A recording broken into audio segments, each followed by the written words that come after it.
Hey everybody, and welcome back to another Wednesday night movie live stream with me, Pete Playtendoguy, and as always, I'm joined by Andy from Forgotten World of Movies. Hi everyone. And Mike from Cinema Axeman. Hi guys. And tonight we have two very special guests on. A first for the channel, we've got Keith and John on at the same time. So we've got John from Mondo Chelloveck Movies and Keith from Euphoria Pictures. Great to have you guys on. It's a pleasure to have you back on the stream. Thanks a lot. It's a pleasure to be here. Absolutely. We've been waiting a while for this to happen, and it's great that it's finally happening. Yeah, absolutely. It's always a good night when we have either one of you on the stream, so it's going to be even better with the both of you on tonight. I'm sure it will be. I'm sure it will. It's a stream that we've all been looking forward to for a long while. Andy's certainly very excited. He's booked tomorrow off. I wish I'd done the same. Yeah. I'm off tomorrow actually, so I'm all right. Oh wow. Yeah. Right, I'll be okay. I can last it. I'm sure I'm going to be okay. Well, I've set the timer for 10 hours, so that's the max we can do. Only 10 hours? No, I don't know. I don't know. I'll see if I can stretch another 3 or 4 hours. Oh, so why not? Break the record. Oh yeah, the sun will be rising and we'll just about finish. But anyway, before we get into the comment section, as always I ask, what are some of the movies that you've watched over the past week? Do you want to go first, Andy? Yeah, sure. So yeah, I've been it's been non-stop for me with movies really. I went to see that new film, The Menu, with Ralph Fiennes. It was fantastic. I really, really enjoyed that film. Thought it was great. I've been rewatching the Superman movies. I've just finished Superman 3 and 4 today. Garbage as the fourth one is. I still quite like it. I get entertained. And I think this week I'll probably watch the best 4K I've ever seen so far. And it came Reservoir Dogs? No. Oh, okay. No, I got this set off Amazon. It was £35 on the Black Friday sale. So I picked up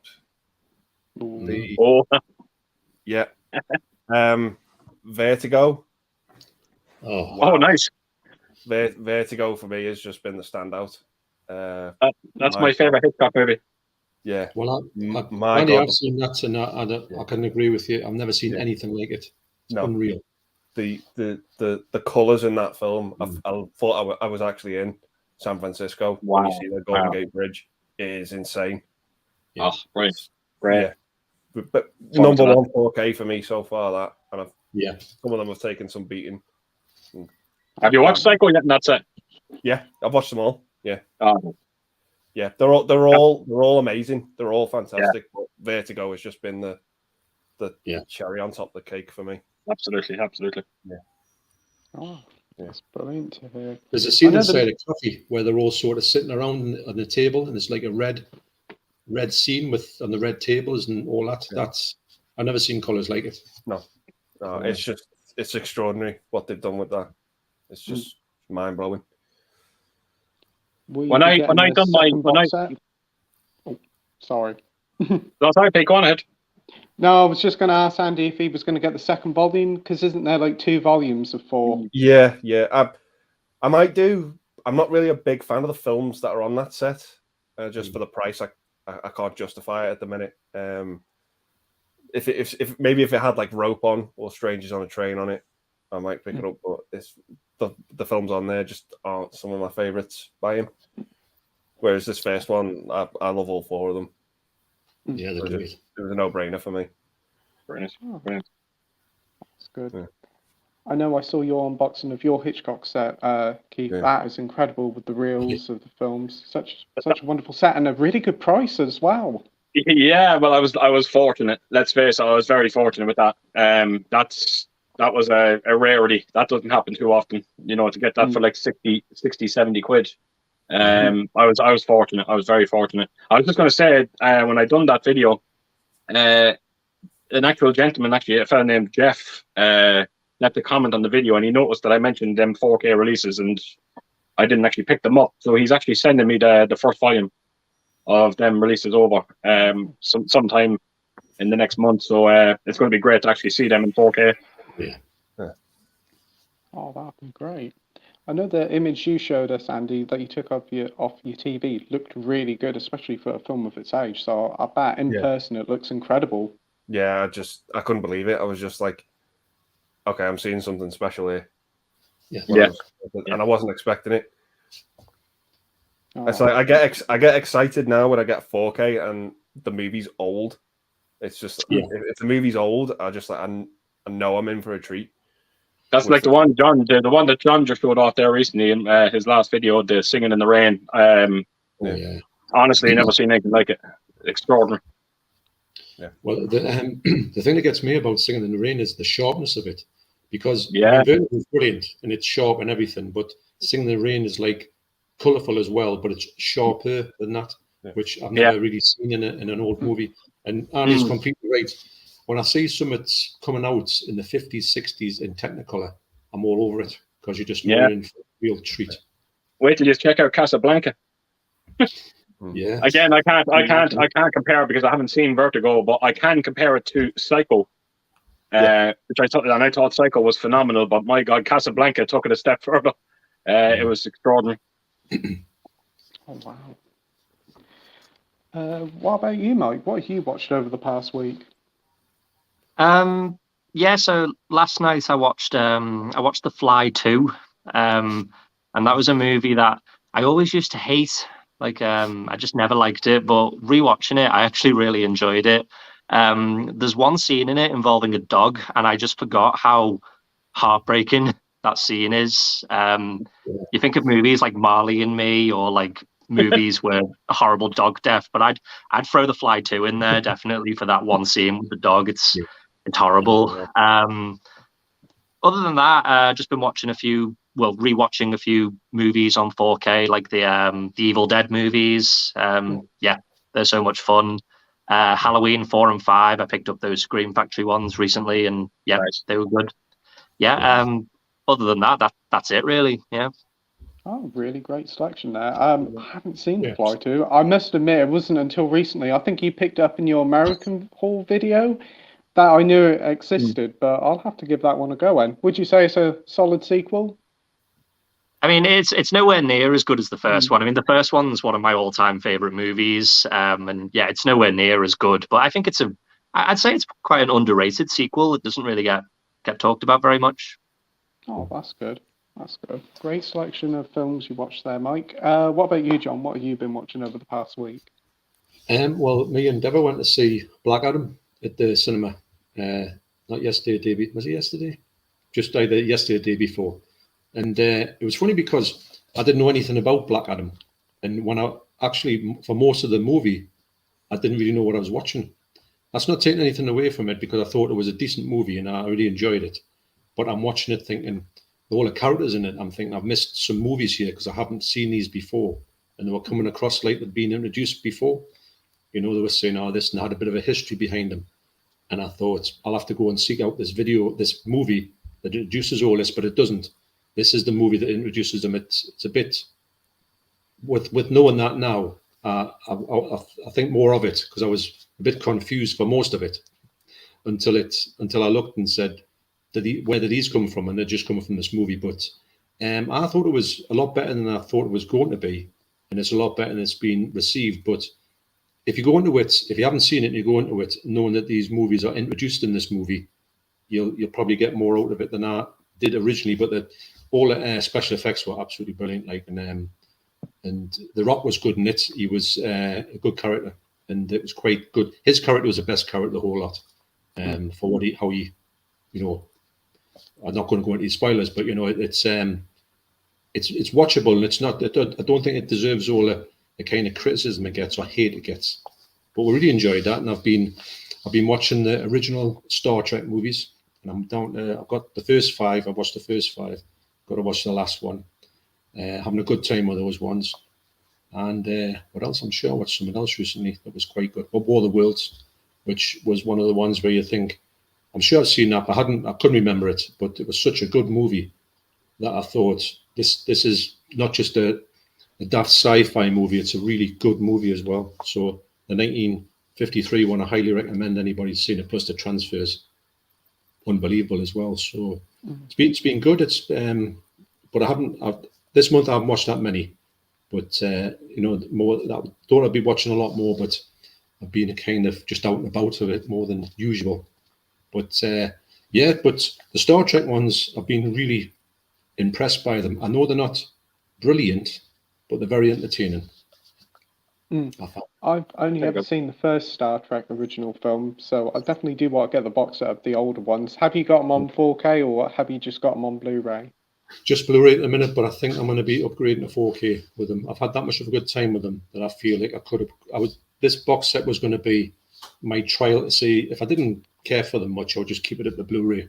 But the fact that I've had such a good time with them, and the 3, 4, 5, 8, and 6 have been sort of DNR'd a bit, so they've got that bit of a smooth look to them on the faces, unfortunately. So it takes you out of the film a bit, but it makes me just want to get the 4Ks even more. So me and Keith were having a bit of a chat about this to see which way would we go on the 4Ks. Would you get the big box set? Would you get the 4 and get the 2 with it? Or do you want to get the 6 with individual slips? So I think I would probably go individual slips with the 6 of them in the sale somewhere. That's what I would do. I think they look much more nicer with the slips on the box sets, to be honest. Yeah. If you could get 2 or 3 for £30, then it isn't too bad. Yeah, well, that's what I'm going to try and pick up. There's got to be a sale at Christmas, and these ones have got to be in the sale, so I'll start picking them off. Yeah, that sounds like the best thing to do. What about you, Keith? What have you been watching over the past week? I've been very festive. I've been catching up with all the Christmas 4K movies that I picked up, just so I can kind of get ready and do videos on them. So I watched Christmas Vacation, probably one of the greatest Christmas movies ever made. I watched The Christmas Story. Very surprised with that on 4K. I always thought when you watch that movie on Blu-ray, I always thought it was shot with a soft lens because it almost looks like you're watching it through a dream. And then after watching the 4K, I just realized that the Blu-ray is just crap. It has nothing to do with that at all. So yeah, I watched Dash. Watched Holiday Inn. That was another impressive 4K release. Can't wait to review that one. And what's the other? Elf I watched as well, and they're all fantastic on 4K. Christmas Vacation was probably the least impressive, sadly enough, out of the lot of them. Right. There is this kind of weird color grading to it. It does have I don't like saying this because it gets said a lot to me when it comes to 4K, but there is a hint of teal about the kind of color grading on the picture. Not too bad, but it's definitely there. But it is a marked improvement over the Blu-ray I have, but apparently they brought out a 2K scan of that Blu-ray there a couple of years ago. And apparently the upgrade is less obvious if you have that Blu-ray, but thankfully I didn't have it. So yeah, that's a couple of... I was meant to be watching Planes, Trains and Automobiles today. For some strange reason, Amazon didn't deliver to me. So I don't know what's going on with that. So yeah, that's a bit of a shame. But yeah, a couple of festive movies just to get into the Christmas spirit of it. Oh, that's good. It's nice to see they're bringing out loads more Christmas films on 4Ks, and they're nice looking additions as well. They all look like they line up well together. Doesn't Planes, Trains and Automobiles come with like a bonus disc with like an extra cut of the movie or deleted scenes or something? I've heard. I have no idea. I didn't even realize. Maybe I might. I didn't actually check it up now. Yeah, I've heard somewhere that it comes with like 60 to 90 minutes like lost footage or bonus content footage. So. That'd be quite I watched Polar Express actually now on 4K as well. That was probably I've actually done a video on it already now. I'm going to be putting it out this week, but it's one of them movies that I didn't know whether I wanted to buy it on 4K or not. And if you've seen it, because I have the movie on 3D, and if you see that movie in 3D, it's almost like watching Avatar.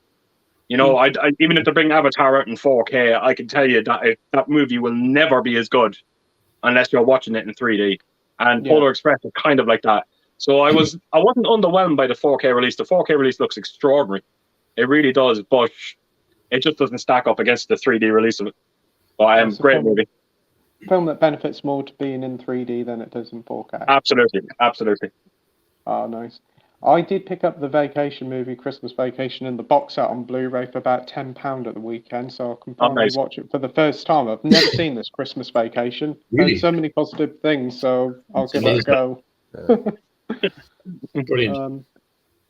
And what annoys me about a lot of them releases that I got as well, I went on to Amazon yesterday, and I think they're actually on Amazon for 2 for $30. And I actually paid full price for them there around a week or two ago. So yeah, look, it happens. Yeah, it seems to be a case now with all Black Friday, because like last week, all the new releases now are 25% off in HMV. So it's like, The good news is I was able to get the Running Man, that Steelbook edition of the Running Man, because I actually held off buying it, and I was actually able to get that for like £23. So at least that's something. That's all. Yeah. That's really good. And you got your Batman edition finally. That's a nice set. I nearly done a Ghostbusters with that release. I nearly left it back. 88 quid. Do not spend €88 on that release. 88 quid? What? 88 quid. Yeah. Whoa.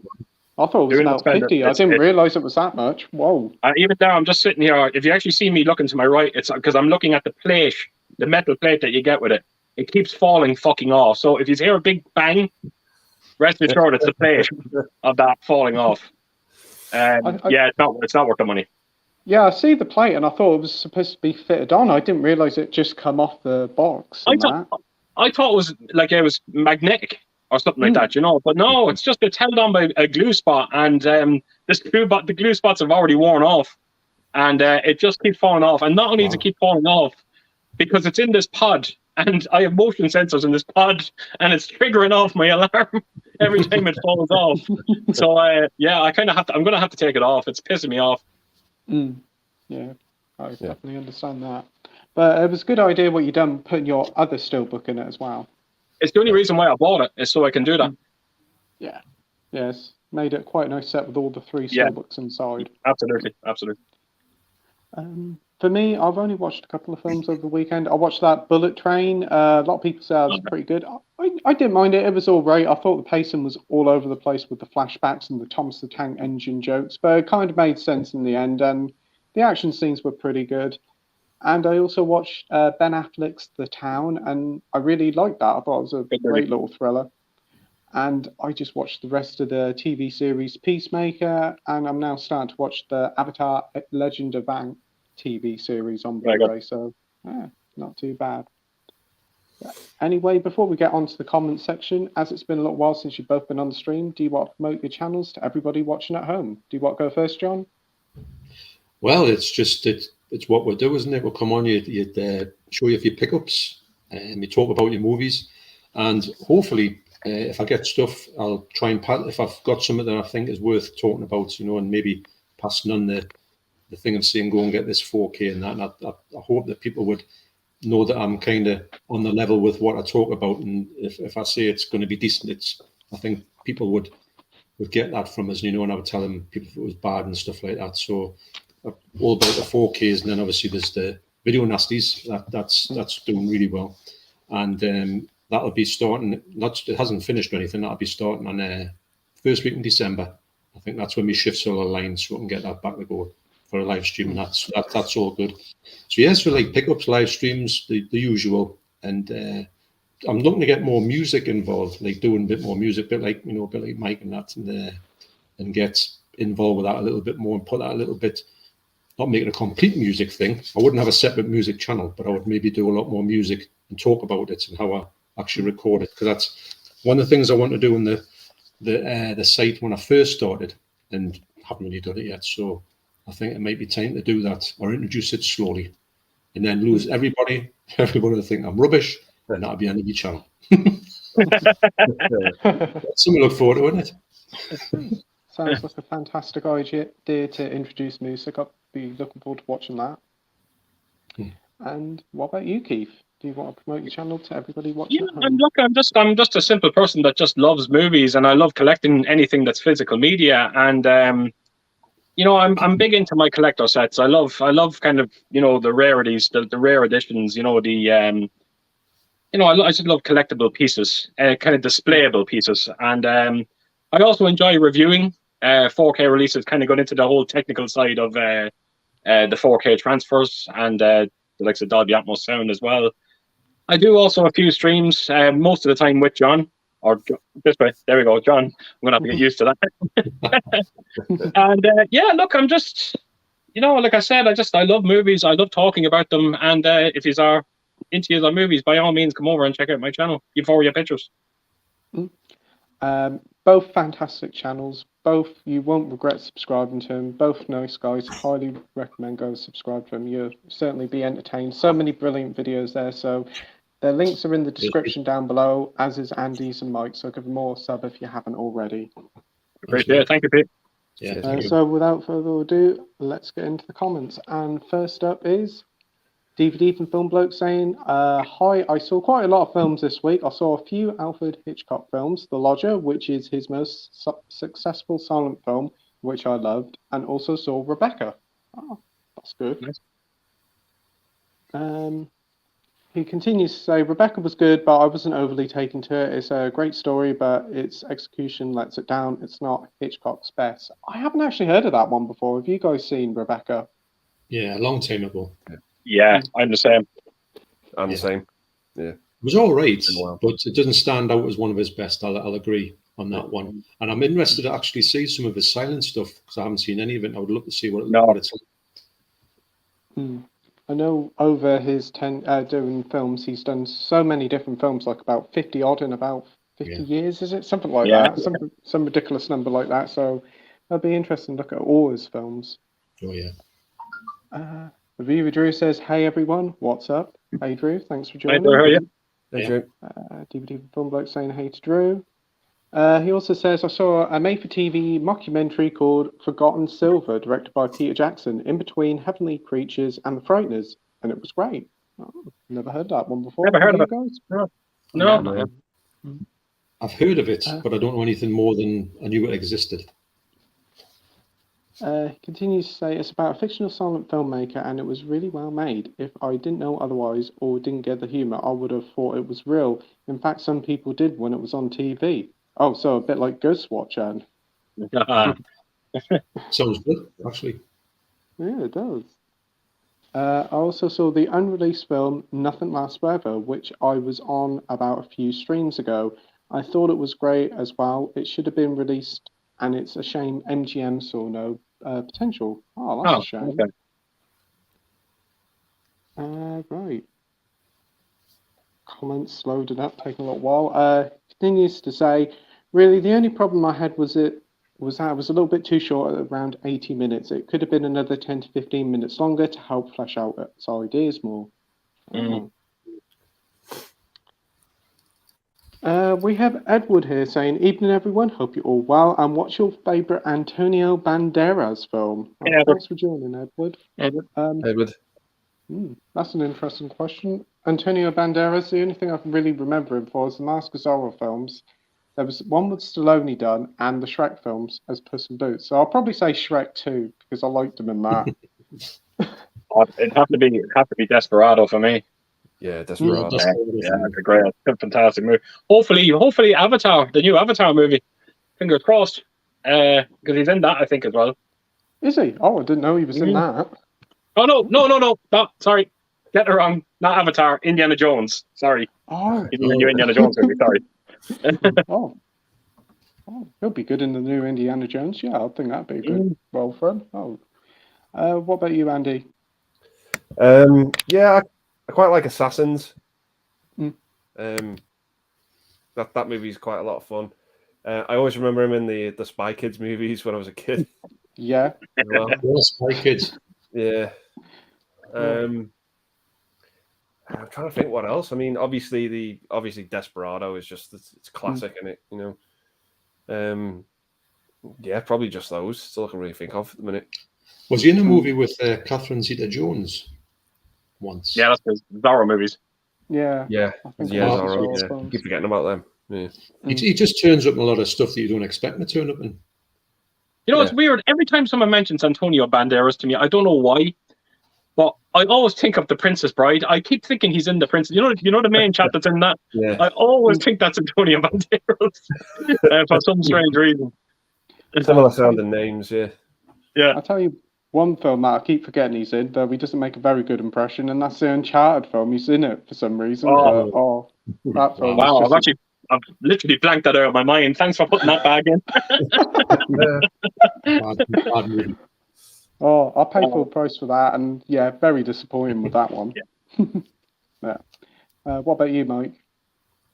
It'll have to be Assassins for me. I think that was the first movie I ever saw with him. I think it's a really underrated movie. It doesn't get talked about enough.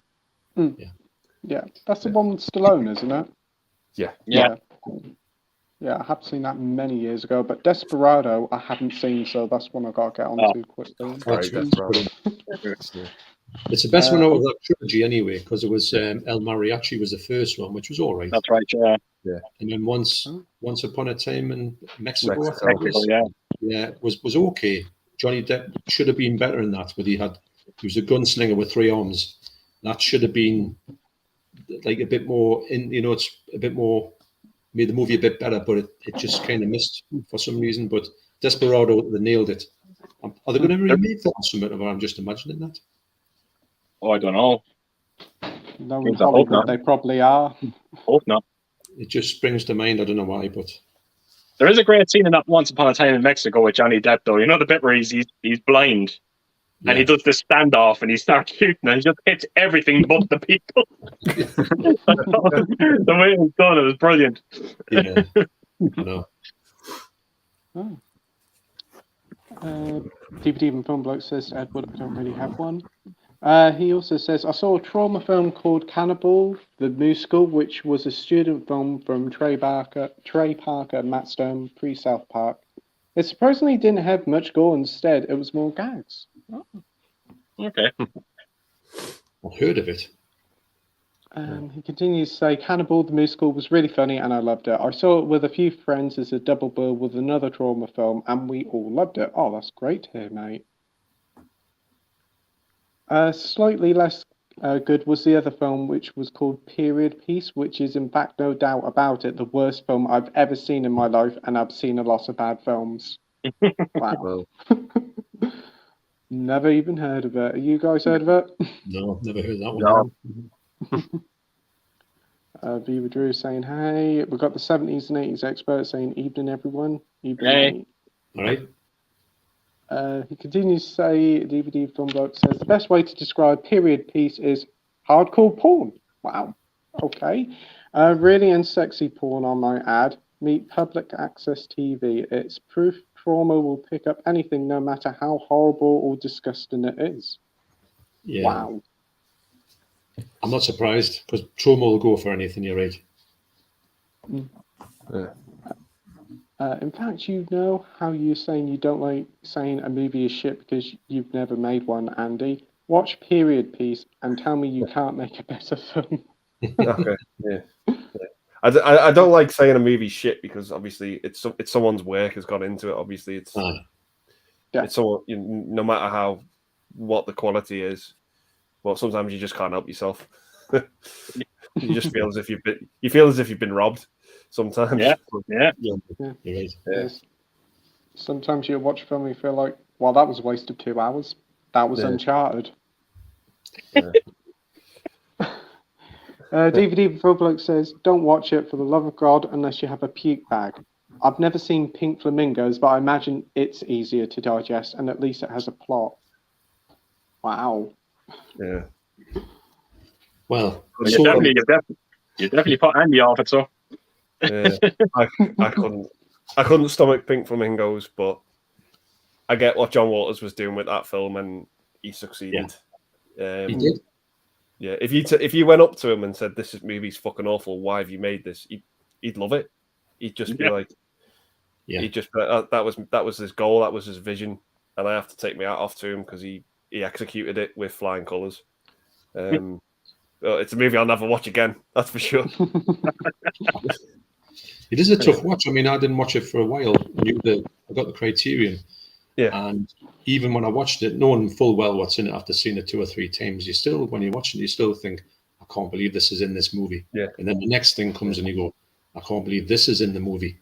And sometimes you forget about little bits and pieces and you think, I didn't remember about that bit. And you think, wow, it's still, well, it set out what it's supposed to do and just to utterly disgust you. Yeah. It succeeds. It's just, admirably. It's just, I can't describe it. It just, It stayed with me for days, that film. I only watched about 20 minutes of it, and it stayed with me enough to put me off it. I don't think I've watched the rest of it. Yeah. It gets worse. The more you get into it, it just gets Yeah. worse after worse. So it escalates. Yeah. The weird thing is sorry, Andy. Sorry, no. The weird thing is I knew the ending to that movie with the dog feces, and I knew what happened. But seeing it in person, it just made me feel ill. I was just, I felt as if I needed to take a trip to the GPs afterwards because it was just Imagine walking in the GPs and say, "What are you here for?" I want a job because I've seen Pink Flamingos. I've just watched Pink Flamingos. Oh, come right this way. Got a special one for you. Yeah. I started watching clips from it because I needed to see what this was all about, and I came across that dog feces scene. And I think what really killed it for me, and to why I'll never watch it, is because my fiance walked in, and she did that thing where she was looking at you, going, "What the hell are you looking at?" And she kind of looked at me and she was like, "If you watch this movie, I'm never going to look at you right again." There was that kind of thing, it's like, and that's what kind of put me off. Is she just made this face at me where I was like, right, I'll knock it off. So I don't want to upset her. So it was grotesque. Well, there's a few scenes in it, and the one that's obviously Milan, you know about this one. The bloke who's done, the singing to that song. Yeah. The song, yes. So he's doing that thing.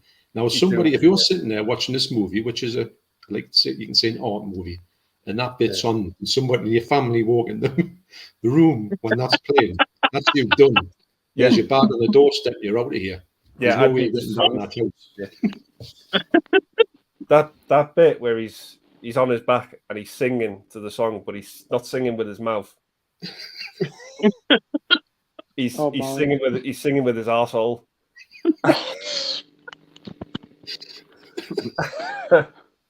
I'd be disowned. There's no coming back from that. No, Imagine if someone said to you, "Have you ever done anything in your life?" "Yeah, I've been in a John Waters film." "Well, I'll watch that." "Who are you?" "Well, I'm the bloke on his back." Yeah. You just wouldn't tell anyone, would you? No. Oh God, it's fucking horrible. Oh. There you go. When the Criterion sale was on in the H&B, I was speaking to a guy I know, and then he said, "They're selling well, bar this Pink Flamingos." He said, "I don't know why, because it's a new release." He said, "We've never sold any." I said, "Do you know what it's about?" He said, "Animals?" I said, "No." When I told him about the feces scene, he said, "Nah, it can't be true." He bought it, and he was like, "What did I just watch?"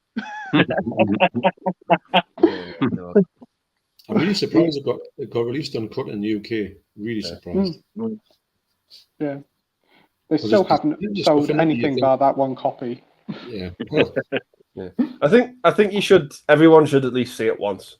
Yeah. I think everyone should give it a go. It's an experience. It's definitely I can say I've never seen anything like it. No, you're right. Is that why you want everyone to see it once, so they can feel as scarred as you do? Yeah. That movie came about. I was made aware of that film when I was at school, and it was about 20 years before I watched it, and I was like, "Thank fuck I did not see that when I was at school." That would have just would have popped me. I don't know what it would have done, because I don't even know what it's done to me now. You know what I mean? I can't explain it. It was just I couldn't eat for days after watching it. I couldn't. Well, it's good for diets anyway. Yeah. You want to go on the Pink Flamingos diet if you're feeling heavy, put that on. Yeah. Oh, dear. Imagine if you had watched Pink Flamingos and you actually owned a dog and you had to take your dog out to exercise your dog the next day, and you were following the dog around with your bag in that vision. Oh. Yeah. Hey, what a thing to talk about. Oh, no. This early in the stream. Yeah. I'll tell you, I know exactly what I'll be doing. I'll be sellotaping that bag to me dog's asshole.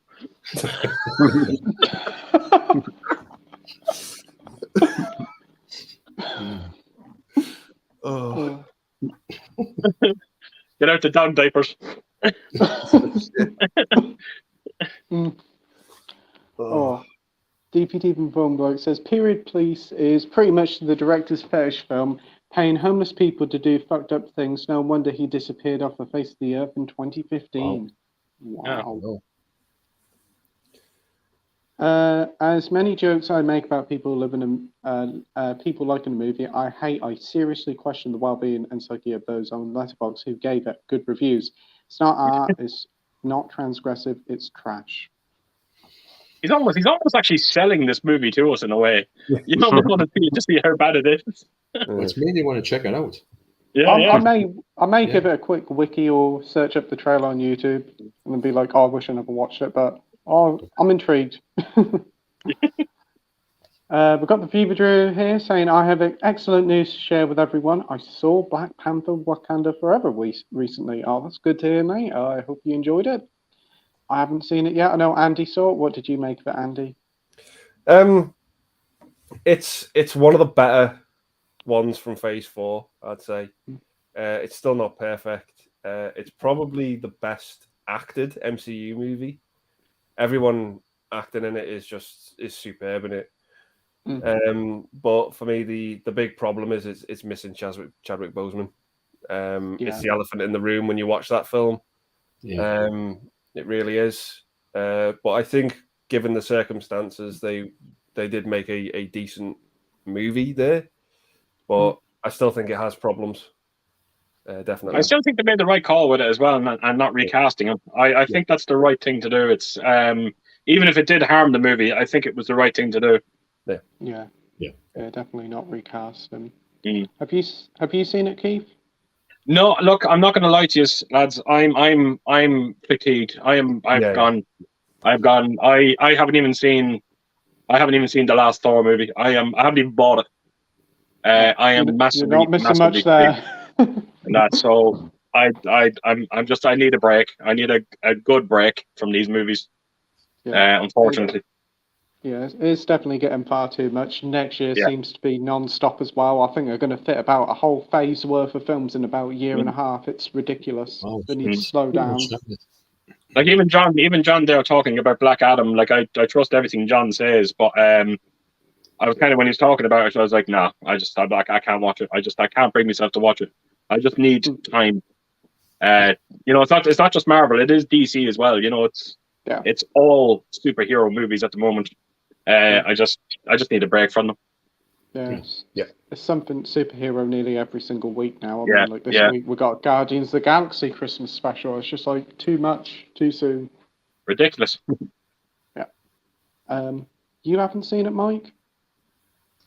No, I'm kind of similar to Keith. Really, I'm really behind with like Marvel stuff. The only movie I've seen from Phase 4 is the Spider-Man No Way Home, and I really need to catch up with a lot of them. So it will probably be a while before I see this new Black Panther film. And have you seen it, John? I haven't, but Deborah and Matthew went to see it the other night, and they said it was really good. And my son, who usually isn't that much, he's a bit of a critic when it comes to movies. He'd always say, well, it was rubbish. But he loved Spider-Man. But he said it was really good. He said like what Andy said, it's one of the best ones in this sort of the ones, it doesn't seem to have a direction. I will say I'm still a big fan of Marvel. We do go and see it in the cinema.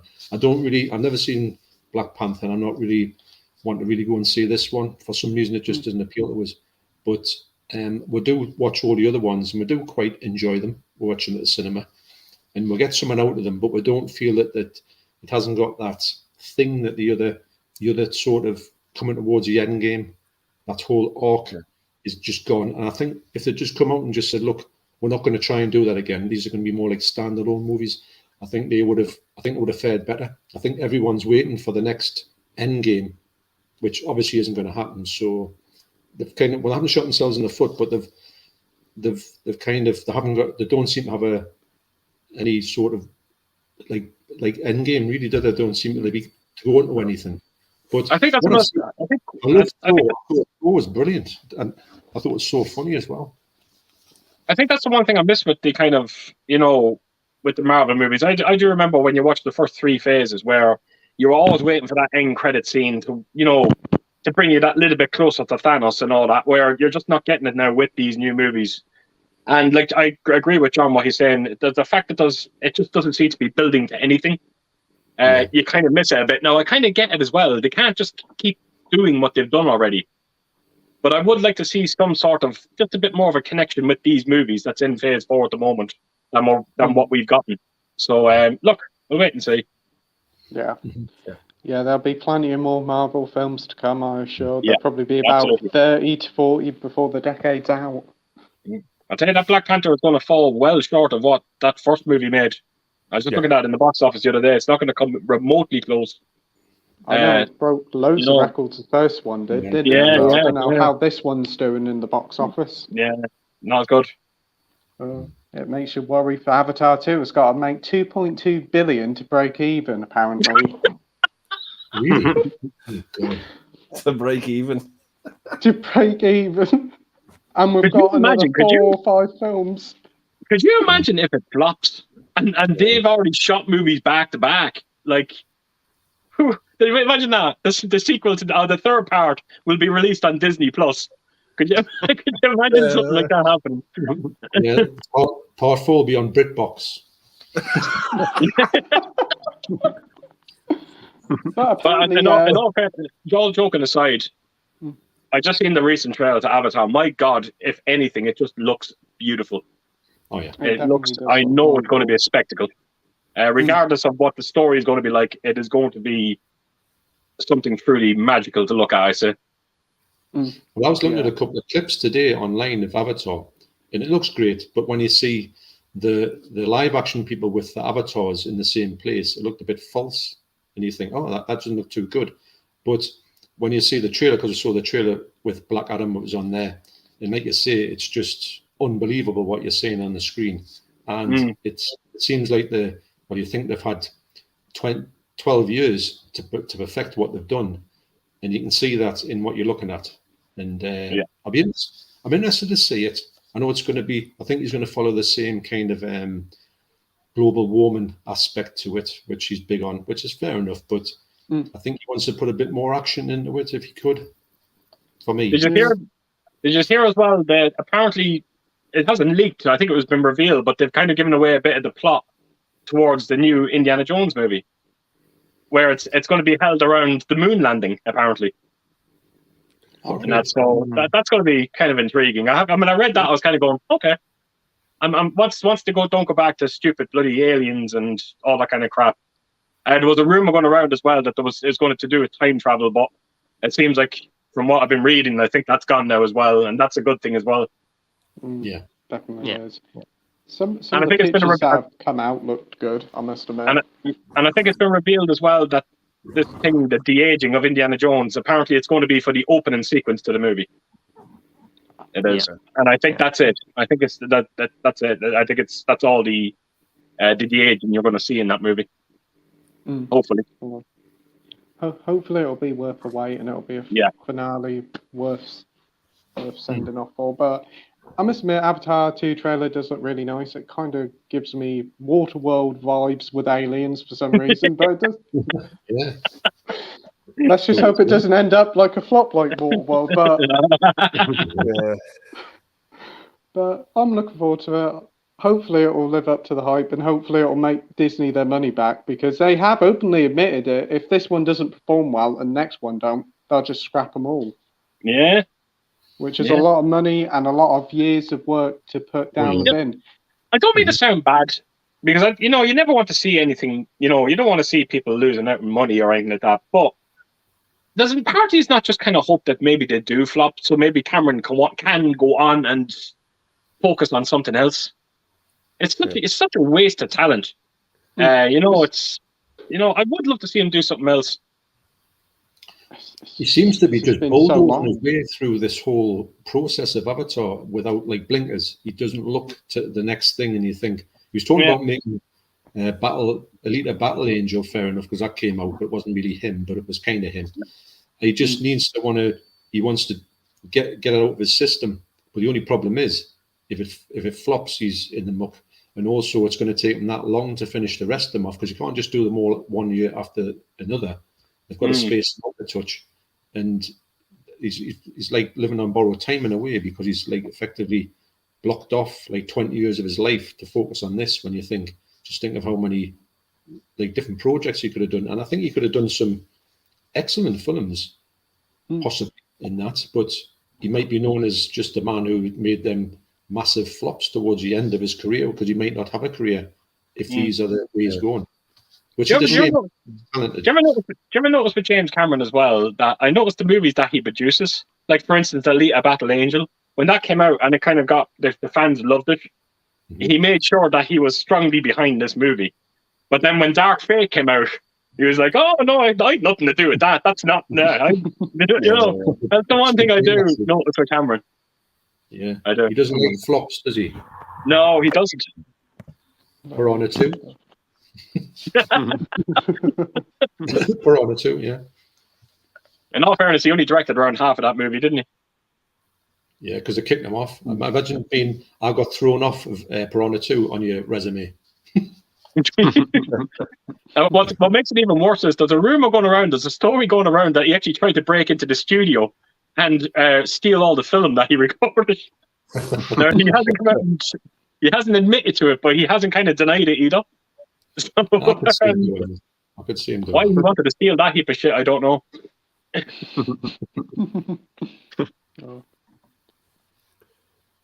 We've got DVD from Film Bloke says, yes, I did write out a notepad document to say all that stuff because I had so much to say about the films I saw. Oh, that's good, mate. Some very interesting films you've watched there. We've got David here saying, hey guys, hope you're all good and well. Black Panther, Wakanda Forever, Rihanna, Lift Me Up music soundtrack song. She's done an amazing job with it. What's your opinion on the new movie? Yeah, we just talked about it. I haven't even heard the new song yet, mate, but thanks for joining. It's beautiful. The song is beautiful. Check it out. Yeah, it really is. Powerful. I'll give it a go. DVD Film says, I don't know if it's just me, but YouTube have gotten rid of profile pictures in the chat, and I have no idea why. Oh. All right. I know there's been a few glitches in the chat for some reason, but hopefully it'll be okay. We've got Sinjin here saying, hey everyone, how's this going? Keith, John, Andy, Mike, and Pete. Hey Gary, how's things? And thanks for coming by, Gary. I appreciate that. Thanks for joining, mate. DVD from Phone Bloke says, also those who aren't moderators have their usernames in red for some reason. Really? That's a bit odd. I know I'm having some issues with the moderator sides of things because a load of people aren't moderators now, so I'm going to have to check all this back on replay tomorrow. We've got Noah here from Rock God 2004. Good evening, you beautiful, beautiful bastards. How your ass for spots? Oh, terrible. Terrible. Ask me at the end of the night. All right now. 10 hours later. Ask 7 hours in, yeah. Oh, thanks for joining, Nige. Rogue does reviews. I watched Obsession last night with aka Brian De Palma's Vertigo plus Incest. Awesome. Nice. I haven't seen that one. Rogue says, I have no uni tomorrow as the lecturers are on strike. Oh wow. Well, fair enough. Everyone's on strike now, aren't they? No, of course. Yep. Another day, another strike, it seems. Yeah. Dr. Impossible says, good to see 2 heavyweights on the stream. Let the disc chucking begin. 120 rounds and try not to break a sweat. Evening, Doctor. We've got Tim Young-un Productions here saying, hi all, happy Wednesday. With Bones and All coming out, I'm interested to hear your thoughts on the films directed by Luca Guacamole, Call Me By Your Name, I Am, Love, and Suspiria. I haven't seen his films yet, mate, but I know my friend Josh has seen it and he quite enjoyed the film, Bones and All. I've heard good things by Suspiria, that's the remake. I've heard good things about that remake, but I haven't seen any of them. Have you seen any of these, Andy? Yeah, I've seen Call Me By Your Name and I've seen the Suspiria remake. Both really good. Yeah, I can't really say much more about it than that. Call Me By Your Name is a fantastic drama, and the Suspiria remake is definitely one of the better remakes out there, I think. That's good to hear. I really love the first one, so I want to check out this remake. Yeah, it's not a. It's definitely not a remake that's copy and paste. It's a reimagining, shall I yeah. say? Yeah, it does its own thing. Oh, that's good to hear. But yeah, I haven't seen the other one. No. Will you be going to see Bones and All when it comes out in cinemas? The trailer looks really good. I'm not really a big Mark Rylance fan. I think he's a bit of a boring actor, to be honest with you. And I think he kind of robbed Stallone of that Oscar. So I'm not really a bit. That sort of pissed me off a bit because Stallone deserved that Oscar way more than Rylance did. Definitely. Yeah, I agree. But yeah, I'll check out Bones and All at some point. It looks interesting. Oh, that's good. Yeah. What about you, Mike? Have you seen any of these films? Yeah, same as Andy. I've seen Call Me by Your Name. Yeah, I thought it was a pretty decent drama. It's not really a movie I'll probably go back to all that often, but yeah, I enjoyed it. And Suspiria, yeah, I really like the remake. Very, very different, but really, really good. Very, very disturbing, very creepy in places, and it's got a great score by what's his name, the Radiohead singer. Tom York. Yeah, Tom York. That's it. Yeah, the score is really good. It's really, really, really good score. You're selling me. The cast is really good in it as well. I noticed. Yeah, it's a great cast. Yeah. Chloe Moretz in that. Is she? Yeah, I think she is. Isn't she? Am I right in saying that Chloe Moretz? Yeah, might be. Chloe Moretz. Yeah. I know Tilda Swinton's in it. I've seen her on the front cover. Yeah. You seen any of these films, John? I've seen the first 10 minutes of this Suspiria remake, and I didn't like it one bit. I've got to say it. I just thought the girl in it was just screaming her head off, and it just put us off. It did look like a well-made movie, and it did look like a movie that was, like going to progress into something. It wasn't going to be, like you say, a carbon copy of the other one, thank God. But I just couldn't get over that, and I just turned it off. So I'm not going to say that I could see that this fella has got something about him, but it didn't work for us, unfortunately. I do see it in the shops all the time. I think I always want to pick it up for some reason, but I just think maybe I just have to fast forward the first 10 minutes. I'll put my fingers as much. It's always quite cheap on Blu-ray as well. It's only about £8, I think. Oh yeah, it's dead cheap. Plus it's on that Mubi label, which I think is a great label. I know it'll look good, but I don't know. I'll stick with the original on that one. Yeah, sounds good. And have you seen any of these, Keith? What he said.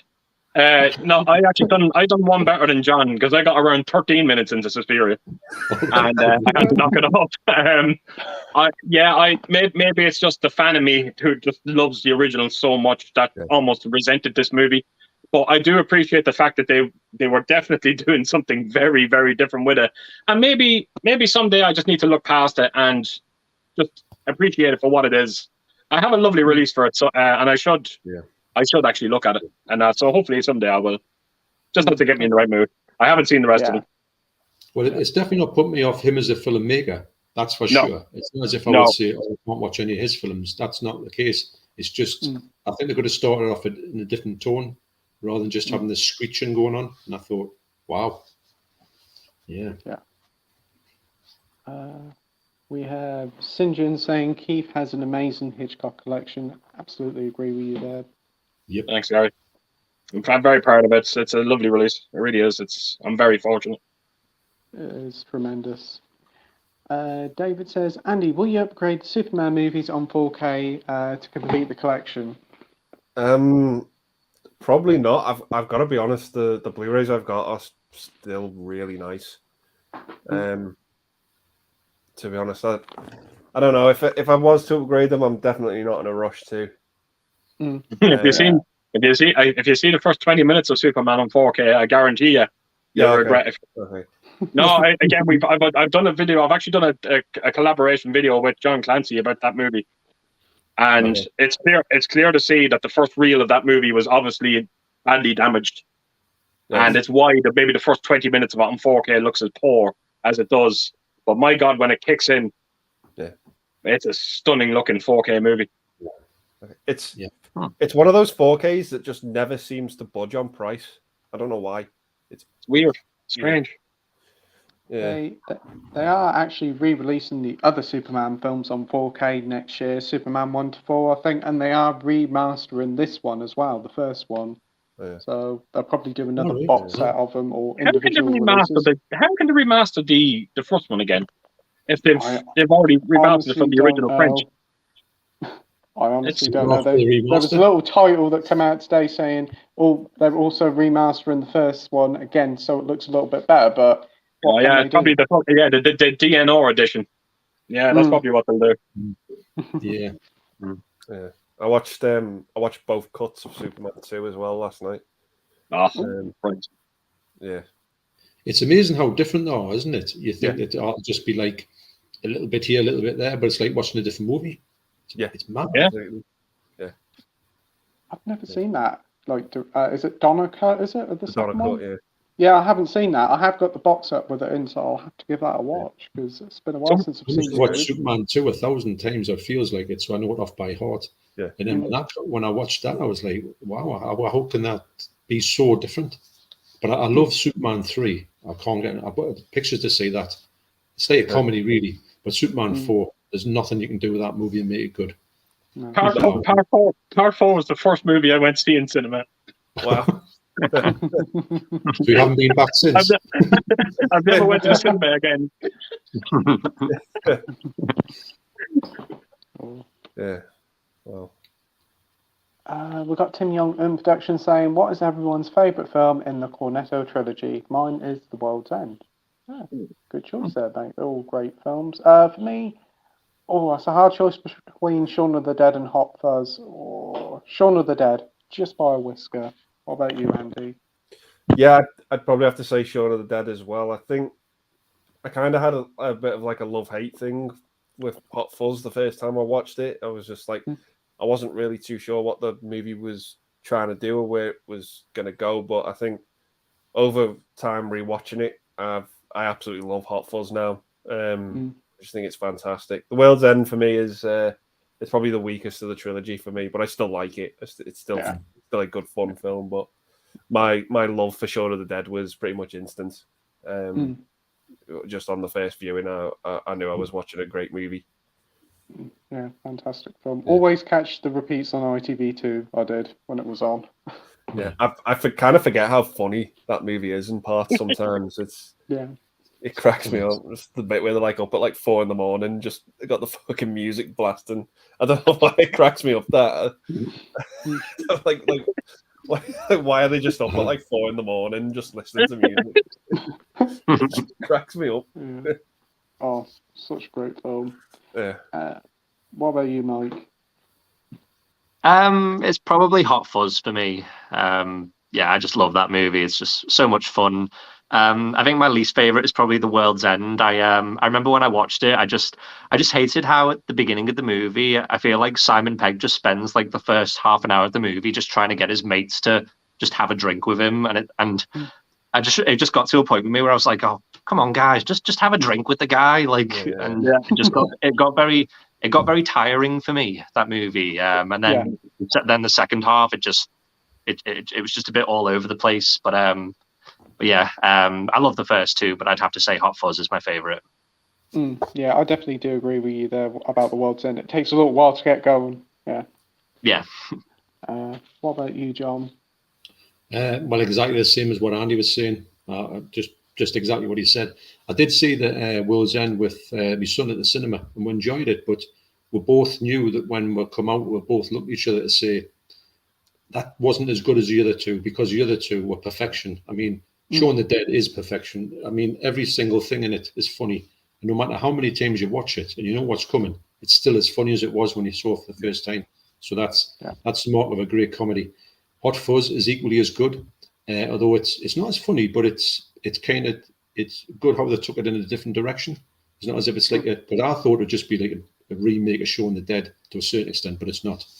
But World's End, it kind of, unfortunately for what Mike was saying, the fact that it kind of doesn't seem to hit you. If it had the sort of last half in the first part of it, some of it had a bit more of that, because we knew that he was like wanting to get the gang back together and he wanted to be a hard drinker and all that for reasons. but they spend too much time on it. They should have you could have said that in about the first 5 minutes and then got on with it, and took 10 minutes out of the movie. But I still like it. Don't get us wrong. I still watch it. I still have a good time with it. But it's definitely it just didn't have that spark that the other two had. Yeah, I agree there. It's the one that I least return to. Yeah. Mm-hmm. And what about you, Keith? Yeah, I absolutely agree with everyone. The World's End, easily the worst. And I mean easily the worst. It's a good movie. I enjoyed it, but not remotely close to the first two. If I was to pick a favourite, it's so tough between Sean and Hot Fuzz, but I'm leaning towards Hot Fuzz. I love the way Hot Fuzz almost blends to almost three genres. You have it is very funny. It also feels like a bit of a murder mystery kind of movie as well. And then all of a sudden you just get a blend of action, at the end of it. It's just, and they do it so seamlessly. I just love it. Yeah, and the characters in it. I love the characters in it in both movies. But just Hot Fuzz, just leaning it just slightly for me. Yeah. I've always thought that Shaun the Dead was the one that felt more like spaced out the whole lot. Yeah. Shaun the Dead was like the spaced movie. And the other ones weren't really spaced movies. And that's not taking anything away from the movies, but to have that about Spaced is one of the best TV shows you'll ever see. And the great thing about Shaun of the Dead as well is George Romero is a massive fan of it. He was such a huge fan of it. He loved it. He did. And if you actually, I don't know if you've ever seen it, but there's a feature on Land of the Dead, I think it is, where Shaun meets George. Yeah. And it's a great little documentary it is. It's a great watch. Yeah. They had a cameo in Land of the Dead as well. That's Simon Pegg and Edgar Wright. Yeah. That's what the documentary was. They're actually on the set of Land of the Dead. Yeah. Oh, that's good. But yeah, both Hot Fuzz, Shaun of the Dead, both fantastic films. So many iconic moments. One of my favourite things about Shaun of the Dead is the two montages bits of when he goes to the shop in the morning, one before the zombie outbreak and one after, and it goes what's happened to each character. It's just so good. Yeah. No. But not only that, but I love think the way one of the funniest bits in it for me is when they've got to sort of pretend to be zombies. Yes. And that's so and he's funny. Sean's just like, right, let's see your zombie, and then he looks at Ed and he goes, oh, I'll do it on the night. He goes, it is the night.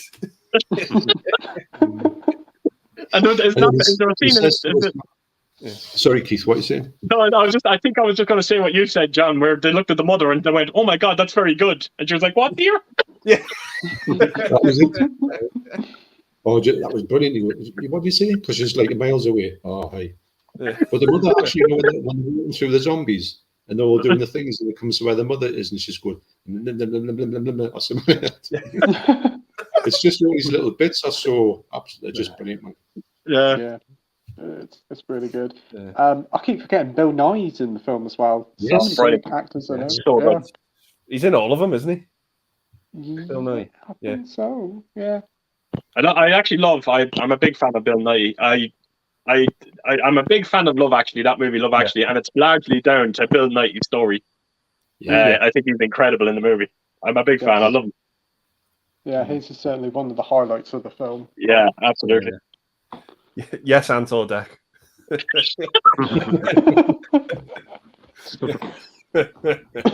Let's get pissed and watch porn.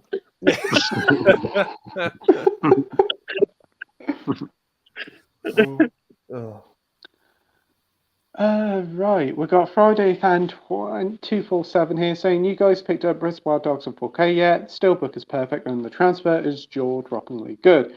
I'm Rudy, by the way. My other account is blocked for some reason. I don't know why, mate, because I have tried to unblock you, but you're not on the block list for some reason. But great to see you on here. I haven't got it on 4K yet. I haven't even got it on Blu-ray, and it's one of the Tarantino films I haven't seen yet. So another one I got to add to. That's another one I got to add to the Everground list. I still haven't seen Pulp Fiction, and quite a few other ones, but I do have quite a few of them. I think the only one I've seen so far is Jackie Brown and Kill Bill Volume 2 for some reason, but I really do like Jackie Brown. But you picked up the 4K, Andy? No. I've heard stellar things about the transfer, but I think I'm just going to stick with the Blu-ray for now. I'm in no rush to pick it up. To be honest, I hate the artwork on the Steelbook. doesn't do a thing for me. Yeah. I've got to say. Well, it's a fantastic film, though. I can't take anything away from that. Yeah. What about you, Mike? No, I've not picked it up. I do want to see it because I've heard great things about the 4K, but I don't know if it's just me, but the Steelbook seems a bit pricey for me. It's like 35 quid. I was just going to say that to you, Mike. Yeah, I was going to say the exact same. Yeah, I don't know if I don't know if this is like a new thing and it's just inflation and that all future Steelbooks are going to be 35 quid now. I mean, 4K ones, but it just seems a bit expensive for me. And all you're getting is like a slip. You get like a slip cover with it, don't you? But I think that's the only extra thing. But yeah, it just seems a bit pricey for me. You're probably paying the $5 for the slip cover. Yeah, it is. That's what I'm saying. It does seem like they've put on a £5 extra just because you're getting this clear slip for some strange reason. Am I right in saying now, because I did get the Running Man on sale, but am I right in saying the Running Man was £35 as well? No, just 30. It was always 30, was it? Okay, sorry. Yeah. Okay, right. Yeah. Okay. Could it be due to the movie studio who made the film? Probably that's the reason why it's more expensive. Well, it's Disney, isn't it? Is it? Oh, I didn't know it's Disney. Am I right in saying that? It's Miramax, isn't it? Yeah, Miramax. Yeah, I think so, yeah. Yeah, and Disney owns Miramax. Am I right in saying that? I think so. Yeah. Yes. Probably. Yeah, There's not much they don't own. They pretty much own everything. Yeah. The only thing they don't own is pink flamingos. I don't know why. That'll probably soon be on Disney Plus alongside Mickey Mouse Clubhouse. Dear. But aren't they releasing Pulp Fiction as well on 4K very soon as well? That's right, yeah. Next, I think. Oh, that's good too. I tell you, if you thought Reservoir Dogs Steelbook looked terrible, check out the Steelbook for Pulp Fiction. Holy shit, that looks terrible. I haven't checked that one out, but I must admit I'm not that too keen on the Steelbook. I did see an unboxing for it today. It looks nice, but I wouldn't say it's worth the extra. I'd rather just get a normal Amaray edition of it. Yeah. I think people were caught up by the Steelbook. I never bought into it, to be honest. I agree with Mike absolutely. £35, no way is it worth it. Yeah. But I think people were just kind of caught up by the fact that they had a slipcover. You pull the slipcover up, the ear comes off. You know, I was never the biggest fan of it, and it's probably why I didn't pick it up. Well, I saw it when I was in HMV the other day. I saw it, and I thought, before I saw the price, I thought, I'm not a fan of Steelbooks, but I thought, well, it's a bit different. I thought I might even, because I know that the Amaray case hasn't come out yet, but the slipcover, and if it's a red one that they have in the US, it looks amazing. But I thought, well, I might actually take a punt on that one with it being a bit different. And I picked it up and looked at the price and I put it straight back. And I thought, no way am I going to get that. It's, you know, because to be honest, all you're really getting, obviously, is just, there's no special features. It's going to be the same special feature. Just getting a 4K disc in this case. And you think, for the price, it's just not worth it. I suppose the movie's brilliant and I love it. But it's been out that long that you think, really, you're taking the mick here with it. It's a price and it's just nuts. And I hope it's not the way that it's going, especially just for a bit of clear plastic. Yeah. Well, it's one of them, as you can actually clearly, you can tell by it, it's one of them releases that you just know that in time, just give it time, it is going to drop, and it's going to drop massively in price. And thankfully, this for once, I've been disciplined and said no. So I'm going to wait. Again, look, let them bring them out for these prices, and it makes it a lot easier for me not to buy them. So, yeah. And if they don't sell, there'll be massive sales reductions for them, and then people will buy them, and that will tell them that they're charging too much for them. Yeah. Mind you, saying that, just this week, probably next week, it'll probably be reduced £10 off, because you never know. There's always seems to be loads of these silly sales going on, just like. Well, if you come out just before Christmas, there is a nothing bet. You're going to have this. You're going to have a sale somewhere. To me, they'll be better off. It's not like a Christmas movie or anything. It's not like an anniversary. So why don't they just wait till after Christmas if they want to get money off it?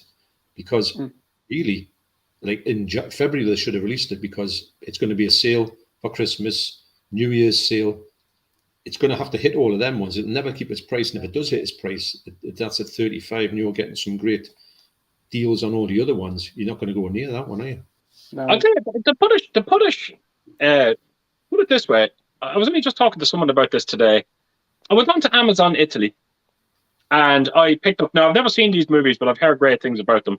I picked up the 2 Sonic the Hedgehog movies on 4K, on Steelbook, in a box set, and I got the both of them for €31 for the 2. In the box set was €31. Wow. That puts it just, that puts it right. Like it's, why would you spend 1 euro on Reservoir Dogs that has a very mediocre looking steelbook? And you should see the steelbooks of these Sonic the Hedgehog movies. They look extraordinary. They really do look extraordinary. They do look nice. €31. And that's very another easy. Sonic film. I've seen the Very first easy. one. I think it's brilliant. I think it's a right laugh. Right. It's good. I'm looking forward to it. Yeah, they're good movies. The 2 good, 2 fun movies. Yeah. Yeah. One of the best video game movies out there. Yeah. They just have a lot of fun. Okay. But with Sonic the Hedgehog 2, that was another one. It came out, and the week after it, on 4K, the standard release was £10 on Amazon, and the double pack on 4K was $15 a week after release. And I was like, wow. I actually thought when I bought that box off Amazon Italy, I just assumed, I thought it was a Black Friday thing. It wasn't. It was just its price. Wow. Incredible. I thought it was a steal. It's a very good price for 2 steelbooks. I've seen them going about online, and they do look nice. Yeah. We've got Paul here saying, hi guys, The Woman in Black is quite good. Not the 1989 TV one, but the Daniel Radcliffe one. The UK one is cut, and I got the uncut US version. Oh, wow. Good. I didn't even know that was cut. Yeah, Paul was telling us about this. He messaged us the other day and says, if you're going to go for one, if you like the movie, which I do, check out the US version, because I think they put it over here and they cut it to get a lower rating, he was saying. But the US one, I didn't know anything about it till he told us. And he said, go and get that one over there. And you see the fuller version, which apparently is just a little bit better, so nice. I must admit, I watched it when it came out, and I wasn't overly keen on it, but it's been ages since I've seen it. I know there was a sequel, wasn't there, not long afterwards, but I don't think that was so good. Haven't seen that one. No. I need to revisit it again. You know what happened to me when I seen that movie first? I don't know if this ever happens to you, but do you ever watch a movie and someone's sitting beside you and they're kind of whining about it all during it, and it's actually almost putting you off the movie itself? Yeah. That's what happened when I watched that movie the first time. I was trying to follow it, and then when you have someone sitting beside you going, "Oh God, this is so boring. Oh, this is stupid." This is So I need to revisit it again. I do. I think if I can remember correctly, Kieran Hines was in it as well as Daniel Radcliffe, and he was pretty good in it. It's been a while since I've seen it. You seen it, Andy? I've not seen the original, but funnily enough, I watched the Daniel Radcliffe one for the first time this week. Oh wow! I thought it was all right. Yeah, I thought it was okay. It's like a very sort of child-friendly horror, shall we say? Yeah. Maybe child-friendly is not the right word, but it's definitely watered-down horror. Well, I watched it with my son when my son was quite young, so that made me think that he could have took that one. So that's sort of fits in with what you're saying, Andy, because I didn't want to show him The Exorcist at that point. That was kind of that was a week later. Yeah. I think it was like only about 12 plus here when it came out. I think it was because it was Daniel Radcliffe's first big film after Harry Potter. I can remember when it first came out, a lot of people were complaining in the cinemas saying that they took the kids to it and they were terrified. They thought it was going to be like Harry Potter. It's got a few jump scares in it, mate. Yeah. You seen it, Mike? Yeah. I'm the same, really. I think it's okay. It's fine. It's got some creepy moments. I much prefer that 1989 one, though. That one's got some really creepy moments in it. Tim Young in production says, are you guys watching the World Cup? If so, who are you particularly rooting for this season? I'm not a football fan, so I just switch off. So what about you, Andy? Yeah, I've pretty much nearly watched every game that's been on. And obviously I'm rooting for England. We've had I think out of everyone who's played, we've had the best start. So yeah, just not anymore. You didn't. Spain won 7-0 tonight. Yeah. Oh, okay then. Last time I checked, it was 3-0. So yeah, no, maybe. Yeah. Oh wow, they're done well, 7-0. Wow. Yeah, so well, we've had the second best start then. Let's say that. Yeah. I know we've only played Iran, but yeah. They've only played Iran, but I'm already hearing that song "It's Coming Home" played about 50 million times already. We do well, I think, but it's just when it comes down to the nitty gritty, and we've got to play the Belgiums, the Brazils, the Frances. I think that's where we're going to struggle.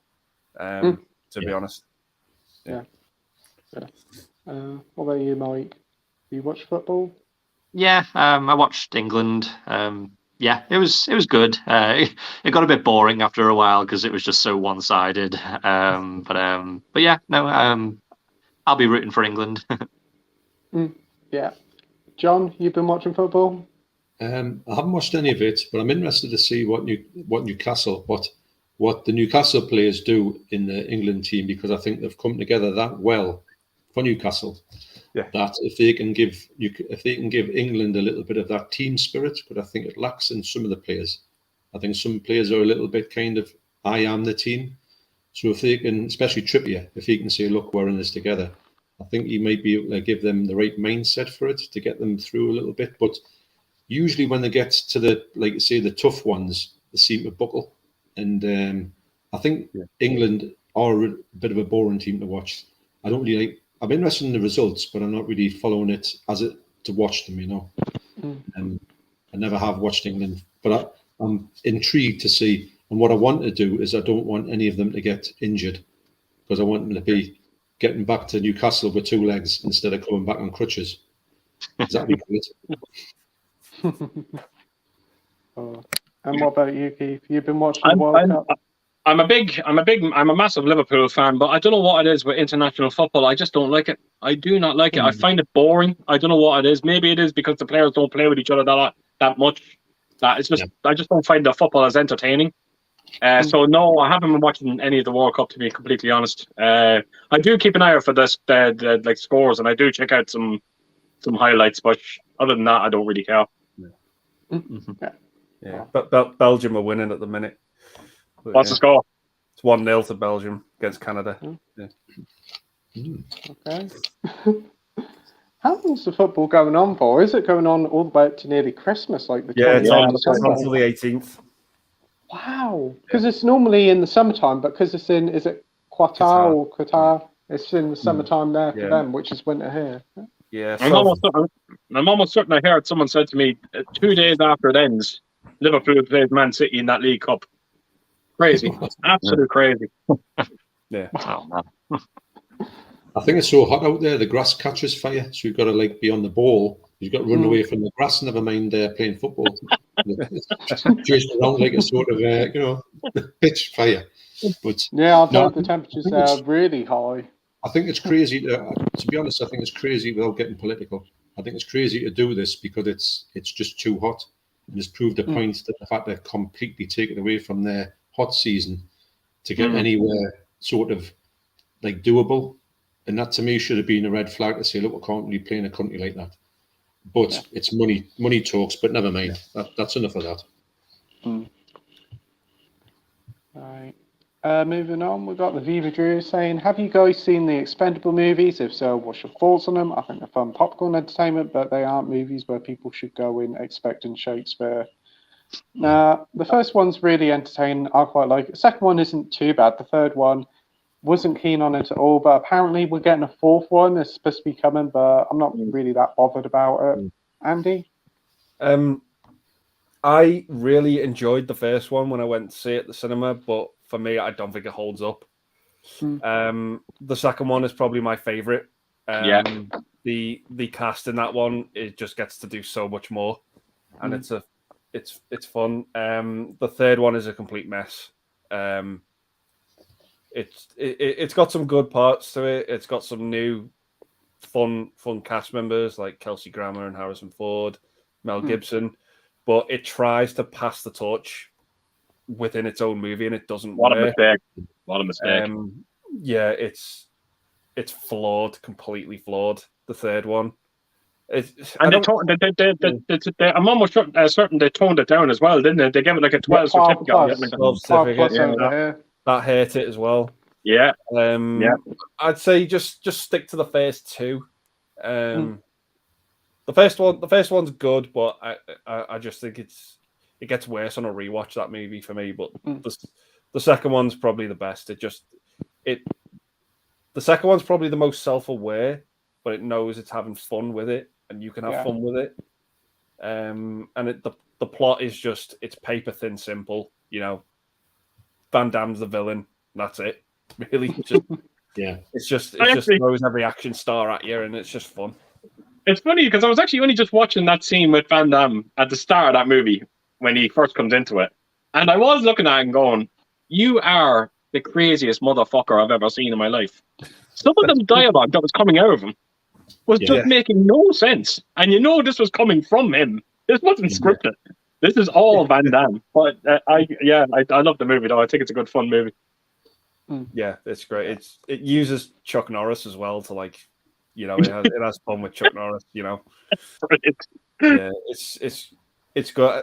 The first one as well. I'm a big Arnie fan, and you don't get that in the first one. You get it. No, in the he second isn't one. in it. Is he? His second. He is. He is in the first one, but it's a cameo. It's and you don't get much more than that. But he can sink his teeth into the second one a bit more, and you can enjoy it a bit more. And obviously, I think with what happened with Bruce Willis in the third one hurt that as well. So many things hurt the third one. I think it got leaked as well, didn't it, online? Yeah. Yes, it did. Yes, I can remember that. It was a big thing at the time. But I think making that 12 plus was a big no-no because the other ones were like 15 or 18 pluses, weren't they? Mike, what about you? Yeah, I mean, I enjoy the first one, but it takes itself way too seriously. It's too dark, it's too serious. But as Andy was saying, like the second one, it knows exactly what it's doing. It knows it's a silly movie, and it just rolls with it, and it just works so much better. And it's probably my favorite of the three. The third one, it's not good. It's just a mess, and too many characters, too many new characters, and it just doesn't work. Yeah. John, what about you? Well, me and my son went to see the first one at the cinema. I think Deborah might have been there as well, and I loved it. But to be honest, I haven't watched it since then. I have watched the second one. I haven't watched the third one. I've heard bad things about it, so I never went there. But I've always wanted to rewatch them again. And funny enough, when I was watching Keith, when he talked about the 4Ks, because I thought, I'll get these ones, and he said they were very like a mixed bag. So I thought, well, I'm not going to go for the 4K. So I will get. I think my son's got them on DVD, and he thinks the third one's awful, but I do want to go back and watch them because I did enjoy them. But from hearing what you're saying, I probably will enjoy the second one more because, like you say, it's got to not take itself seriously because that's part of the fun of it. It's got to be seen of what it is. But I think the main thing about the Expendables when it came out is just the people in it. Because you thought, I can't believe they have all of these people are going to be in this. And then, of course, when part 2 come out, you were getting all the kind of like you were going to the Internet Movie Database and you were like checking out exactly who was in it, and you were getting all these like it was starting to fill up with his cast members, and you just think, I can't believe these. So for me, the casting on paper on the second one was much more intriguing than the first one. So therefore, and I think I watched these ones again, probably not anything. I'm probably going to touch 3. But I'm interested in 4. If they can go back to the drawing board and say, right, let's just go for broke here and just make like what we should have made 3. I think it should be pretty good if they can do it.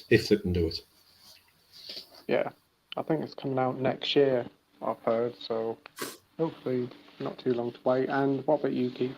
Yeah, everything what the rest of the lads said there, I absolutely agree with. I think the second one is by far my favorite one. I agree with Andy as well because I only just watched them. That wasn't that long ago.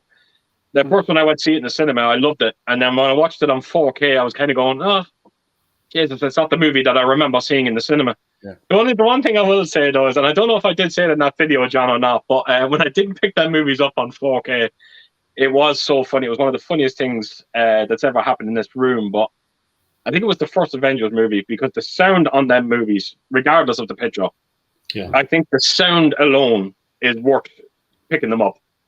But when Avengers ended, I remember just turning around to my fiancée Ellen and going, "What did you think of that movie?" And then she was, "I thought it was great." The two of us were just deaf. We could not hear a thing. We couldn't. I've never had a movie do that to me before in this room.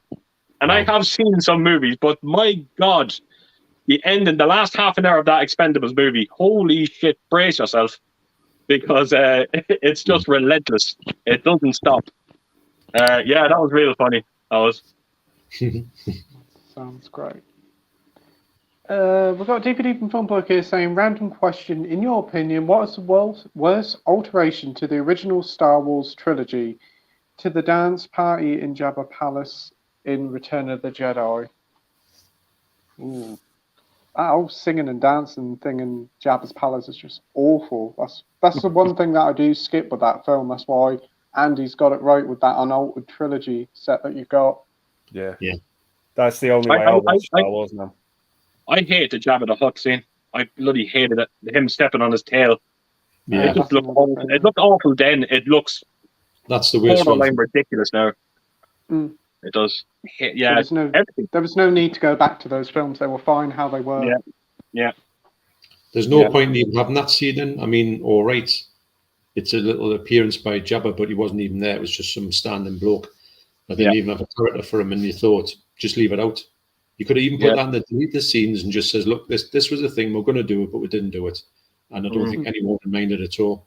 Just it was a bit of a thing to show a little bit more, 3 seconds more of Harrison Ford, and you think, well, but it's one of those bits where at the time you thought, that's quite ingenious, and then the more you watch it, you think, who actually did this? And then when you see it now, you think, honestly, if you just give me a computer and told me to do it, I could do a better job than that.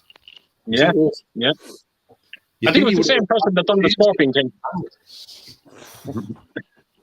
Oh, yeah, Scorpion King and the Mummy Returns. That's unreal. You, Andy? I think for me, it's a subtle change. But for me, it's Boba Fett's voice. That original voice actor, it just sounds so much more sinister when he speaks. Yes. Whereas the new version, you can tell it's just the actor in a recording booth just filling in the gaps.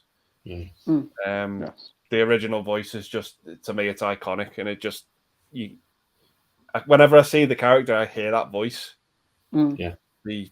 The original voice, and it's so subtle. He doesn't have that many lines, but my God, when he speaks, the voice is just iconic for me. Yeah. It's very icy and very breathy and very chilling. And it's so much better than the actor they brought in. But even the scene with the blast with Han Solo. Do you remember that scene where they're in the bar? And you just put this simple Greedo or him. Absolutely, it just looks ridiculous. It just doesn't look right. It doesn't. It just goes to show though as well. Disney do not listen to anybody, because they're this refusal they have to release these movies back in their original form. I don't understand it. I don't get it. Everyone's screaming for it, but they will not give it. Even if they put it on Disney Plus or something, that would just be like, hey, look, well, you can subscribe to this to get that for some reason. But they may get some subscribers. It's something to get people to come there, but no, they just don't want to know. It's just like, you can have these CGI versions, but they're nowhere near as good as the originals. And that's how they should have been. But George Lucas liked going back, messing about with it, unfortunately. I know. The stubbornness is hurting them, to be honest. It's not a good attitude to have. It's just they don't understand their fan base. They're just interested in that. That's all. That's all that matters. No, they don't really. No, you're totally right there, Andy. You, Mike, what do you think?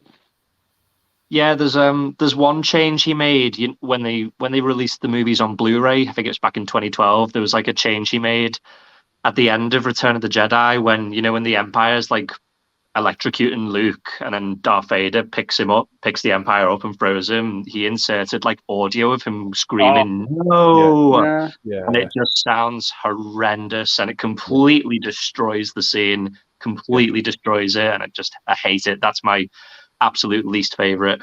Yeah. I just feel about them putting Hayden Christensen in at the end as well. Yeah, doesn't make any sense. Yeah. No, they shouldn't have done that. No. Luke Skywalker has never seen his father that young. Like, it doesn't make any sense. Like, who the fuck are you? Like, you know. Imagine Luke looking at him going, "You're the fella that was fucking sitting there when I took that helmet off at the end." Yeah. He just looks young enough to be his bloody brother instead of his father. Yeah. Yeah. Oh dear. We've got Rogue here saying there's lightning outside my house. Wow. Dr. Impossible says, no movie is old. For many, it's a new first-time experience. So the film really is a new experience. Old is just a state of mind. The prof has spoken. Yeah. That's what Tom Savini said that in the In Search of Darkness documentary. He said, a movie isn't old if you haven't seen it. When it's 100% right. Yeah. And the majority of the films that we'll talk tonight will be a first-time experience for me, no doubt. I quite envy you, though, Pete, the fact that you can see, Reservoir Dogs and Pulp Fiction for the first time, knowing how good those movies are. And, everyone remembers their first-time experience with those two movies especially. And don't forget that when Reservoir Dogs come out, you couldn't see it in the UK. It was kind of just kept back, and you were struggling to see it, and you saw it in like a dodgy copy. So you were kind of knowing you were going to see something that was forbidden as well as being great. And, it had this reputation. But to relive that, to have a memory wipe and go back to a movie fresh would be great, especially ones as iconic as that would be. So you're in for a treat. As you are with practically all the films you talk about, I keep saying, that's a treat. So, yeah. I've got a whole book of films to watch. So, Tarantino is one film director I really need to start watching. I've got loads of his newer stuff, but it's the older stuff I haven't got yet to pick up. Yeah, that's definitely the best stuff. We've got David saying, have you been watching the World Cup, guys? Yeah, we've been talking about that. Comments have got all weird. Dr. Impossible said, sorry, cough, doctor, and haven't even started the almond slices yet. We've got Peter McCluskey here saying, hi, everyone. Really looking forward to tonight's stream. I agree with Andy about Vertigo. It's one of the first ever 4Ks I watched, and it's absolutely amazing. Yeah. Imagine starting your 4K journey off with a movie like Vertigo. Whew. Yeah. Everything would be a letdown after it. Yeah. Well, it sets the benchmark so high that you've got to really don't forget that. I mean, some films like Top Gun Maverick is astounding. Yeah. But and you would imagine that to be astounding, or nearly astounding. But when you see something like this, I mean, what's Vertigo? Is it 58 or something like that? Mm-hmm. When it came out. So, not that you're going to say, oh, this is going to look rubbish, but you're going to say, well, that's not going to have the kind of wow factor. But when you stick something like that and you get the wow factor from it, it's like Andy was saying, it's one of those things where you think you're more impressed. Top Gun is astounding, but Vertigo is more impressive because of it's so old and shouldn't look that good, but it does. Yeah, because Vertigo has no right to look as outstanding as it does. You expect Top Gun to look outstanding. You don't expect Vertigo to look outstanding, and it does. Yeah. So do you find that when you watch something that's as good as that, you get a sort? I mean, Maverick's great; it's a good film, and you're astounded by it. It's all good. Yeah. But when you see Vertigo, you're getting the fact of enjoying the movie, and you're also getting the double whammy of enjoying the fact of looking at what you're looking at, and being in awe of what you're actually seeing. So you're getting a double. Two things for your money. You're getting the pleasure of the movie and the pleasure of the viewing experience, I think. Yeah, absolutely. I find as well when you get a transfer, again now I'm only going by what you were saying because I haven't seen Vertigo yet. But when I've seen Psycho on 4K, and when you see it looking as good as it does give you this new sense that you're almost watching the movie for the first time again. As weird as that sounds, when it's done right, it does feel like, and I have to say, just come back over them Christmas movies that I have seen, I never kind of got that with them. Right. It's only a certain select few movies out there on 4K that really does that for me, and Psycho was definitely one of them. And Singing in the Rain was another. Yeah, definitely. That was a nice box set of Singing in the Rain that you picked up. Isn't that a Warner Brothers release? They seem to do some wonderful sets just recently. I'm not kidding you. Every time I look, I just look to my right here. That's my Warner Brothers collection. It's just a beautiful, beautiful collection. It is. It really, really is. I can't wait to see what else to come out with. No, I don't think I'm going to be buying that fall collection that they're bringing out now in December. I can't own Goodfellas twice on 4K, because it just looks bloody hideous. Oh, what them big £50 box sets they're doing, like a Blade Runner and that. Yeah. I like the way. I have to admit, though, I am a fan from what I can make out. The certificate basically that you get with it that holds your number. It's kind of done on it's almost like a crystal plate. It is. Now that actually does look quite nice. I've never seen that before on a release. All right. But again, you start questioning the 4K transfers of these movies they're bringing out, like Goodfellas. Looks bloody horrible. Now, if I found out that they've done a new master on it, I would snap it up like that. My favorite gangster movie of all time. But no, I can't. If it's the same master, I cannot buy it again. I can't. No. That's the thing with 4Ks. There's a bit of trepidation with that, whether the upgrade is worth the price of admission or not. Yeah. Well, actually, we were having a little bit of a discussion. I think John Clancy was sort of in on this as well. That we're saying about the fact that these days, like say, let's take Top Gun, which does look astounding on a 4K, but whatever they're doing on Blu-rays these days, the Blu-rays look that good that they can nearly come close. So you're getting a bit of a lesser upgrade than you used to get. Because if you were getting like an old remastered Blu-ray putting against a brand new 4K, it was like night and day. But sometimes when you go back to if you've got a brilliant 4K and it's a brand new one, you look at the Blu-ray back to back with it, you go, this is nearly as good, if not the same. I still stand by what I said when it comes to 4K. I reckon that if they put HDR and Dolby Vision onto Blu-ray, I don't think the 4K format would have stood the test of time. I think it would have been gone. I think it would have been. Right. Next up, we have Brett here from Walk On Always Believe. Watch you guys. Hope you're all well. Hey, Brett. Hey, Brett. Oh, yeah, Keith, I know you like, what's it called? Busts. So I thought I'd let you know that Game of Thrones is getting a bust collection. I've never actually seen the show, believe it or not. Not a single episode, so I don't know how they're getting that, unfortunately. I didn't even know they were releasing a bust set, but I can imagine right. that'll be very expensive. I thought I was meant to get my American Werewolf bust this month. It's been delayed again. It's the seventh time Xavi have delayed this. I'm just waiting to get an email saying it's been cancelled altogether. Oh, no. Crazy. 7 times it's been delayed. Wow. 7 times. That's ridiculous. And when was it originally announced supposed to come out? I actually ordered it December last year. Oh, my God. That is a huge long If you think that's bad, if you actually go into my orders on Xavi, I have a Terminator 2 edition, a bust edition, that I pre-ordered 2.5 years ago, and I still haven't got it. I don't know how it takes so long to make something like that. They can't announce it 2 years before they've even thought about making it. Wow. Yeah. You kind of thought they would have them ready to ship within the next couple of months when they put them up for pre-order. Not just like, oh, we've thought we're going to do this. It's going to be available within the next decade, but we'll put it up for pre-order now. It's just like, wow. It could be something as stupid as maybe Arrow are demanding certain money from this bust because they're putting the Arrow release of American Werewolf in that. So maybe there's problems with like that. I honestly don't know. I think it's just ridiculous now. I don't think I'm going to get it. I think it'll be cancelled. It's a shame if it does. Hopefully it'll come. But yeah, please God. Yeah.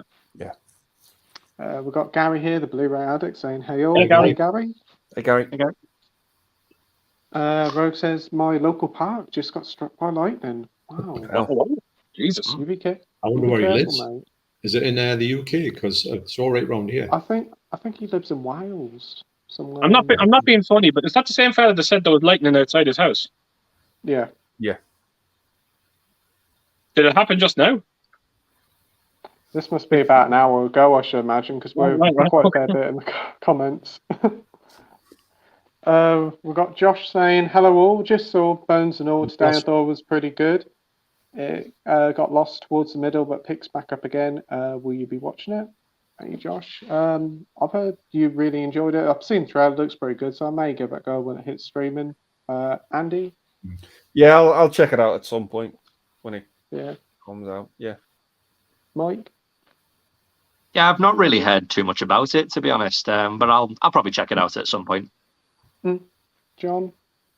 It's the first time I'm hearing about it tonight, so it'll be one of those ones. If I'm watching something or it comes on streaming and I'd see the name, I'll check it out, or if I see it around. But I don't know anything about it. But going off the fact that this fella is a decent filmmaker might make me put it in my list of possibilities. Yeah,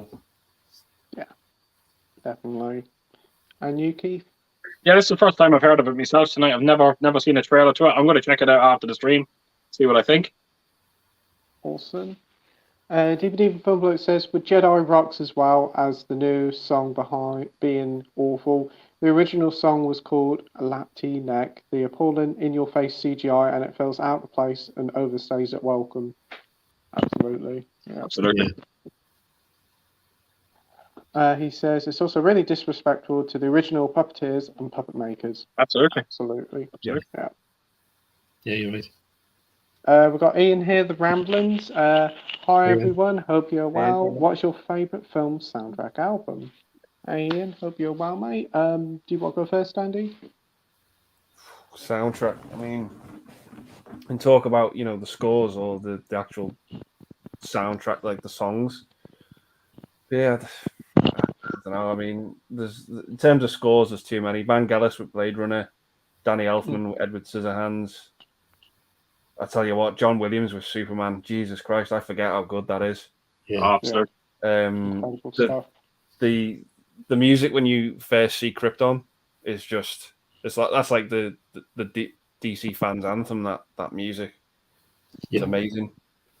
But yeah, in terms of like soundtracks, like songs in movies, Forrest Gump, Boogie Nights. And probably Batman Forever for me. Yeah. Great picks there. Mike, what about you? Yeah, I mean, Andy mentioned Danny Elfman. I really like his score for Batman Returns. I think that's a great score. I love the John Carpenter Escape from New York score. That's probably my favorite from him. It's just so good. Which one do you prefer, Mike? Just out of curiosity, do you prefer the Escape from New York one or the Escape from LA theme song? Probably the Escape from New York one, but I do really like the LA one as well. It's basically the same, isn't it? But just more modernized, I guess. But a bit more rock to it, I think it is. Yeah, a bit more rock. Yeah. But I probably prefer the Escape from New York one. But yeah, I love the whole soundtrack. I think it's really varied and loads of different tracks. It's my favorite John Carpenter's score for sure. Yeah, that's probably it. Yeah. Some great picks there as well, Mike. John, what about you? Well, Jaws is my top one, without a shadow of a doubt. That's just unreal. I listen to that on the loop. Grease, I like Grease as well. And what was the other one I was thinking about? Well, actually, with you all talking about John Carpenter, I wasn't even thinking about John Carpenter. Well, I'll have to put practically everything I've heard by John Carpenter in there in a sort of envelope to say anything by him on any one of he does is astounding. And yes, the Elephant Man soundtrack as well. That's amazing. So those would be me three ones I would listen to regularly. Plus, if you give us like a best of John Carpenter, I would listen to that non-stop. Yeah. But I think my favourite one, actually, when I think about it, is Keith's theme tune, Salt and Precinct 13. And the remix by who was it again that did it? Was it Bomb the Bass when they done it? Was it Mega Blast? I think that's brilliant as well. So Yeah. Pop stuff. And Yuki, what about you? Yeah, I like it. Goes without saying, John Carpenter is probably my favorite. Well, one of my favorites. But if I think of one movie that stands out for me, I think James Horner's music on Aliens is just extraordinary. Actually, when you watch the trailer to Aliens, just listen to James Horner's music during that trailer. It's just extraordinary. I think when it comes to music, the actual songs, funny enough, Rocky 4. Yeah. Love the soundtrack to Rocky 4. Yeah. Oh, Yeah. one of the best it is. Yeah. It's a great soundtrack. Ghostbusters as well, I actually quite like. Yeah. Yep, I agree there. For me, I can think of a few. For John Carpenter ones, for me, I really like the Fog soundtrack. I think it's fantastic. Yeah. Yeah. Back to the Future. Thinking of licensed songs in films. Drive, the original cut with the original songs. I think that's brilliant. I also think Michael Mann's Thief, the Tangerine Dreams theme song, so good. That plays throughout the film. Love it. We've got Matt V Movies here saying good evening. Hey, Matt. Good evening, Matt. You all right? Yeah, Matt. We've got Danny Ukes here saying hope you're well. Hey, Danny. Hey, Danny. Hey, Dan. Right. Matt saying hi to Ian.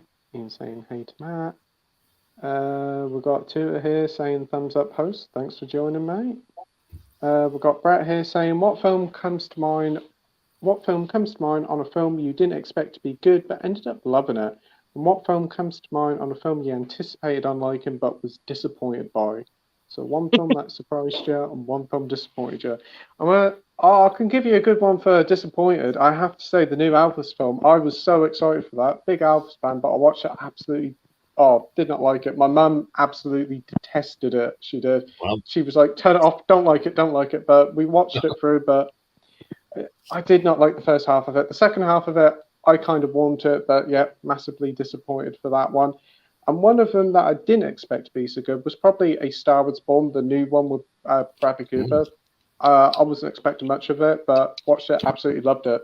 And yeah, kind of did cry at the end of it, but I thought Lady Gaga was fantastic in it. Great film. Yeah. Andy, what about you? One I didn't expect to like, but ended up loving. I think everyone who's seen it can say this was probably Top Gun Maverick. Given the first, I think the first movie's fine. It does its job, but I didn't expect the second one to be as solid, as well made of a movie as it turned out to be. It was fantastic. But one I was disappointed by. Well, there's two. Dark Knight Rises. I cannot stand that film. And The Last Jedi. But they were the two movies I went into super hyped for, and to be honest, I came out angry afterwards. With those films, definitely. Last Jedi was the closest I came to throwing away a film. I was so pissed at that after watching that. I was like, we waited 2 years for this. And I've got it about 2 or 3 times. Yeah. But yeah, definitely agree with you there, Andy. Some top choices there. What about you, Mike?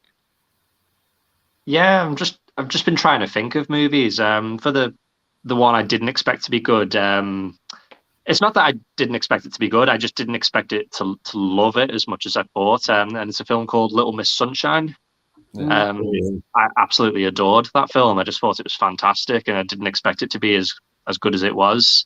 One that I was anticipating but didn't like, Dark Knight Rises, is definitely up there.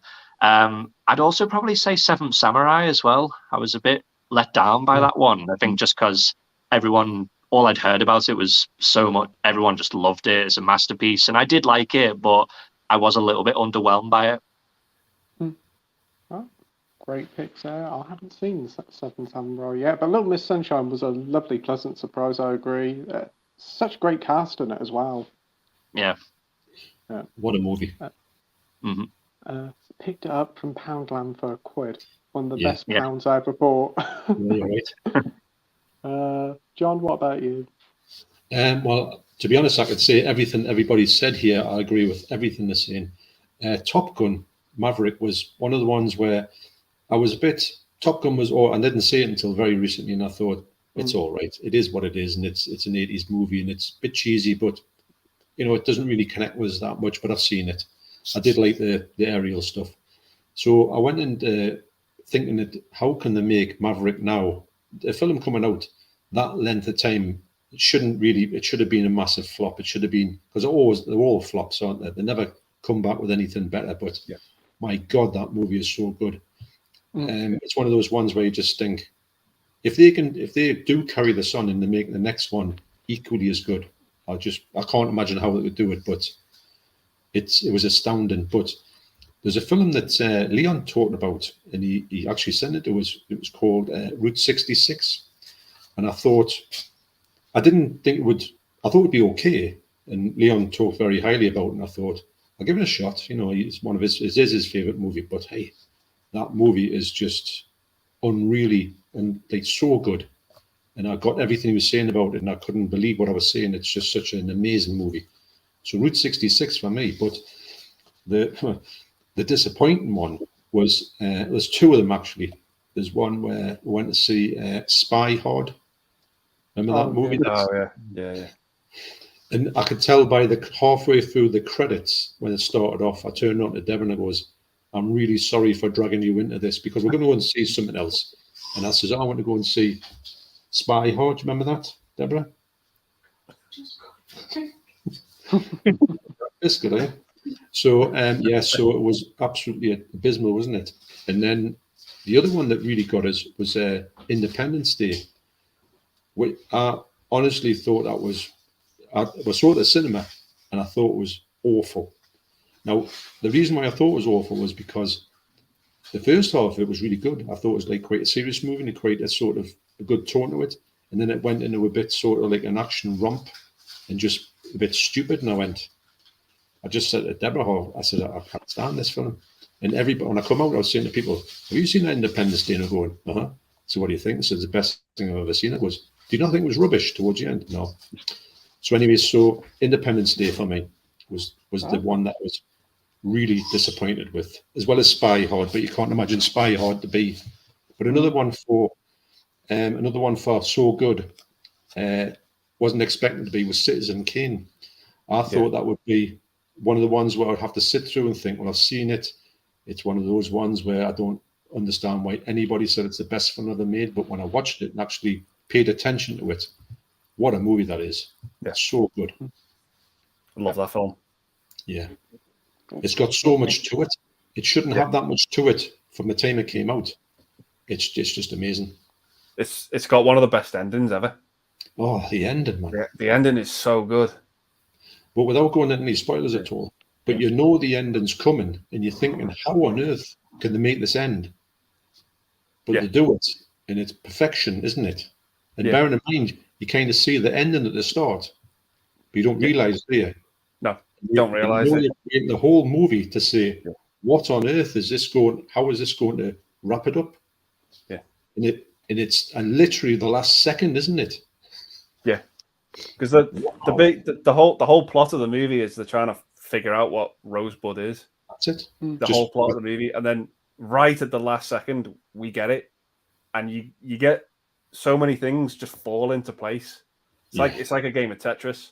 It just falls into place perfectly, and the audience, we're the only ones who get it. Nobody else in the movie, the characters in the movie, never really sort of figure out what it is. They don't. Only us get it. They kind of walk past it. They walk past the thing that they've been hunting, because the whole movie is about this fella trying to figure out, asking all these people, what does Rosebud mean? Yeah. And they all say, oh, hang on, I don't really know, but I know he'll know.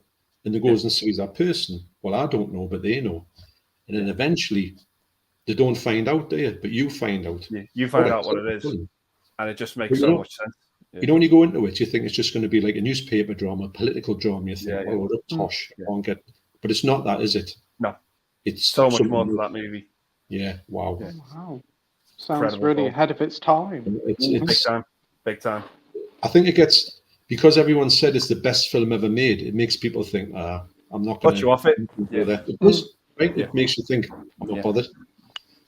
But if you go in with a fresh mindset and just going that you're going to see something incredible, you should have a good time with it. Yeah. It's great to watch that and then watch the Simpsons episode Rosebud straight after. Yeah. Oh, yeah. So good. Yeah. And what about you, Keith? It's amazing. Two movies stick to mind when it comes to movies that we didn't think we were going to like, and we ended up loving. That's great because it does leave a lasting impression on you. Whiplash was one. Yeah. I just could not believe what I was watching. What a performance! It's like you're biting your hand during it. You're like, why do you even put yourself through this? And you kind of get it at the end of it. You know, it's just incredible. It was just I just didn't. The movie just had no business to be as good as it was. You know, it's about jazz and it's about a drummer. It's just incredible. Majestic, Frank Darabont's Majestic with Jim Carrey. Yeah. I went into that movie. That was the first time I ever seen Jim Carrey, where I was like, "My God, this man can act." I was absolutely blown away by it. It's a love letter to movies. Love all the performances in the movie. I was just absolutely blown away by it. When I read this comment, I was like, no, I'm not going to Halloween Ends. I'm not starting this crap again. So I'm going to go with Midsommar. Midsommar, after watching Hereditary, I loved that movie so much. My expectations were so high for Midsommar, and I bloody hate every second of it. I hated it. Can't stand the movie. I don't get why. It's the king of Marmite movies. Just there's no in between with it. Yeah, you're right. It's just incredible. But yeah, I didn't get it. I know there was a scene. It's only when you said to me about that scene, Andy, that everyone kind of missed. Yeah. And when you said it to me that night, I was like, right, I need to check this out. And it's shocking when you think about it. Yeah, it's horrific. Yeah, everyone sort of got a glass of something. Trailer, if you don't mind. The first one of the night. Everyone's sort of got a glass of this drink, but the guy, his drink is darker than everyone else's. Mm-hmm. And when you find out what it is, it's horrific. Yeah. So yeah, so I just didn't do it for me, unfortunately. Yeah, still some great picks there. Was that in the extended edition, Andy? That part of Midsommar? I don't know. It could be in both. I think I've only seen the extended cut. I've only seen the normal cut. I think I did from the Yeah. So I couldn't tell you if it was in the theatrical one. I'll have to give the extended one a go. It's like nearly 3 hours. I thought 2.5 hours was enough. But... Yeah. No, I get people's dislike for that movie. I do get it. I personally, I did enjoy the film. I did get something out of it. But like Halloween Ends as well, every criticism I understand and I take it on board completely. I do get it.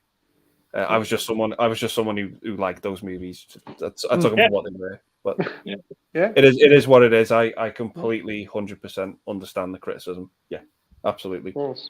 Yeah. I had another one to a film that I didn't expect to like and really adored, and that's Parasite. Film of the Year winner. Never really thought much of like foreign films as a whole. Gave it a shot. Absolutely loved it, and now I've been getting into foreign cinema ever since. Fantastic film. We've got Gary here saying, "You seen any films this year that you really liked and no one is talking about?" Mine is The Innocents. Up there with the best this year. It's like the right one in, but superpowers instead of vampires. Okay. Never heard of it. Never heard of that one. Sounds good though. Have you got one this year, Andy, that you think is a bit of an underrated gem? I don't know, really, to be honest. I don't think I've seen anything that's underrated, but one that obviously here in this part of the world that we haven't really got is Pearl. I watched that the other night. I got the Blu-ray of it. My God, that is a stunning looking film. From start to finish. Again, it's another film I get people's criticisms of it, but I went into that knowing nothing about it. All I knew was that it had something to do with X. Didn't know anything about it at all. Heard people said it was great. Heard people say it wasn't so great. Went in completely blind, and yeah, I got a kick out of it. I thought it was a solid 7 out of 10. Really, Nice. really enjoyed it. Good. My God, it's gorgeous, that movie. Yeah, it's as gorgeous as Midsummer. As Really? you know, as its Wow. problems, you can say Midsummer has its problems and everything, but I don't think any of us can deny it's a stunning looking film. Absolutely. Outstanding Absolutely. film, yeah. Absolutely. Yeah, but it's the same with Pearl. I mean, my God, the fields in that movie just look insanely beautiful. They just look, oh, it's top notch. If you can get your hands on the Blu-ray of that, please do it, because it just looks it looks like a fantastic film. Is there a Blu-ray for it? Sorry, Andy. There is. They did this month get a Region 1 one off Amazon.com, which is the one I got. Okay. It is a bit pricey. I paid like 40 quid for it for a blind movie, but my word, it's worth picking up. I'm gonna hold off because I have a funny feeling they might do something similar to what they've done with X. Yeah. Because Amazon Germany brought that out in 4K as well as Italy. So I'm hoping maybe they might do it with Pearl as well. Yeah, I'd say don't get the version I got just because it's available now. Like definitely wait to see if other platforms put it out on another thing. But I'd say when they do, pick it up. Yeah, okay, definitely. Oh, well, sounds good. What about you, Mike? Any underrated picks for this year?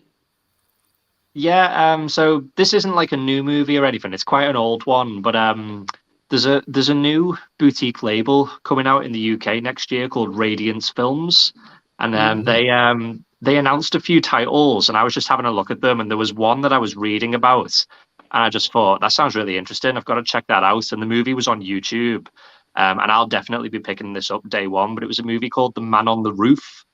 And it was like it's a Swedish movie from the 70s, but it's basically the Swedish version of Dirty Harry. Really gritty, raw sort of police thriller, but I absolutely loved it. It's not a very well-known movie, but yeah, it was fantastic. Oh, sounds good. What about you, John? Well, actually, mate, were you talking about Radiance, which is owned by somebody from Arrow? He's splintered off. Is it Franco Simonetti? I think he's called Francesco Simonetti. So, and I'll tell you what. So I went and looked at what they were going to release. There's a movie being after for yonks, and I saw it. It was one of the ones that was like dead cheap on Blu-ray, and then when you went to go and get it, it's like about 100 quid on Blu-ray. It's never had a proper release, but it's going to get released off them.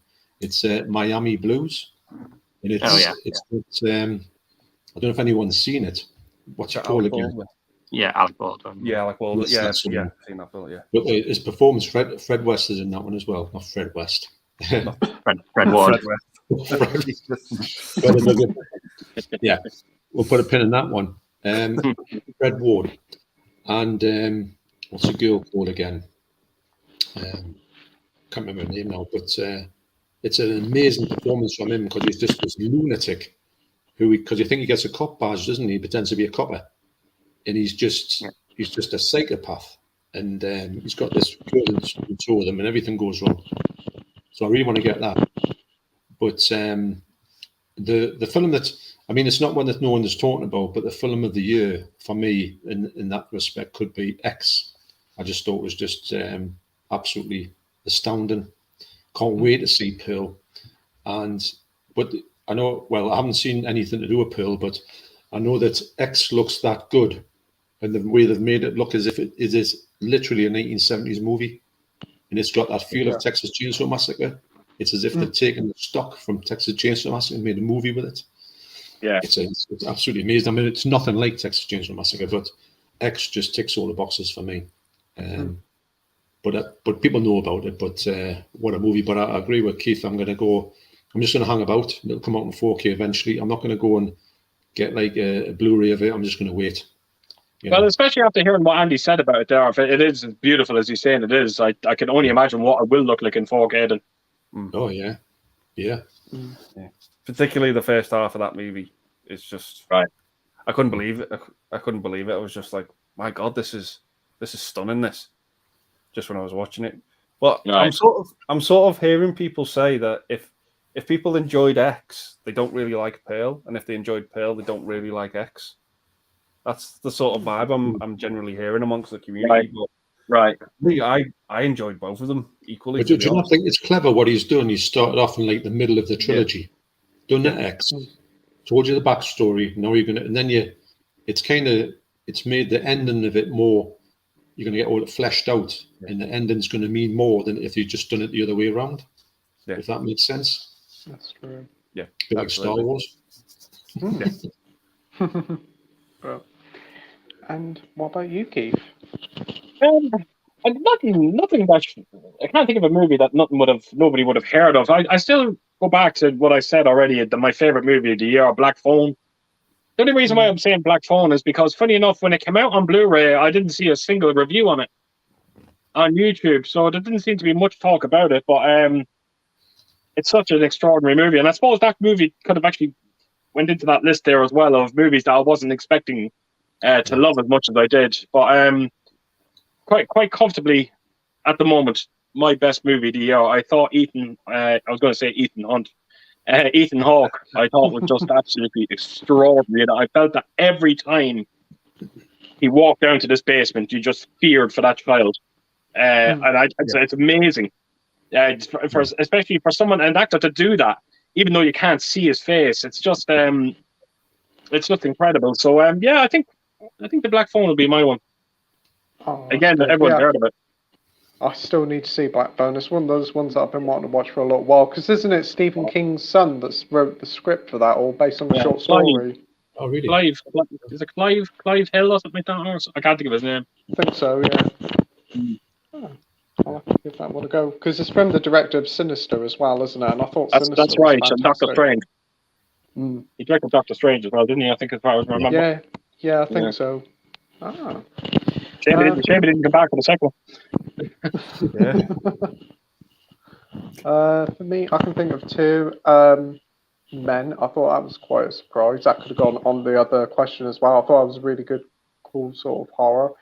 And Brian and Charles, which I thought was a really nice, sweet sort of like comedy film. Did not expect much from it. Very low budget, but it's just so darn charming. And I may have to get a Blu-ray of that. Yeah. We've got Dr. Impossible here saying, what's the one film that reflects your individual character as a human? Difficult one, but let's see what you come up with. Oh my God. Oh my days. This is a question. I've got one. Rocky. Imagine it. You think you're like, Rocky, go, Sam. Pink Flamingos.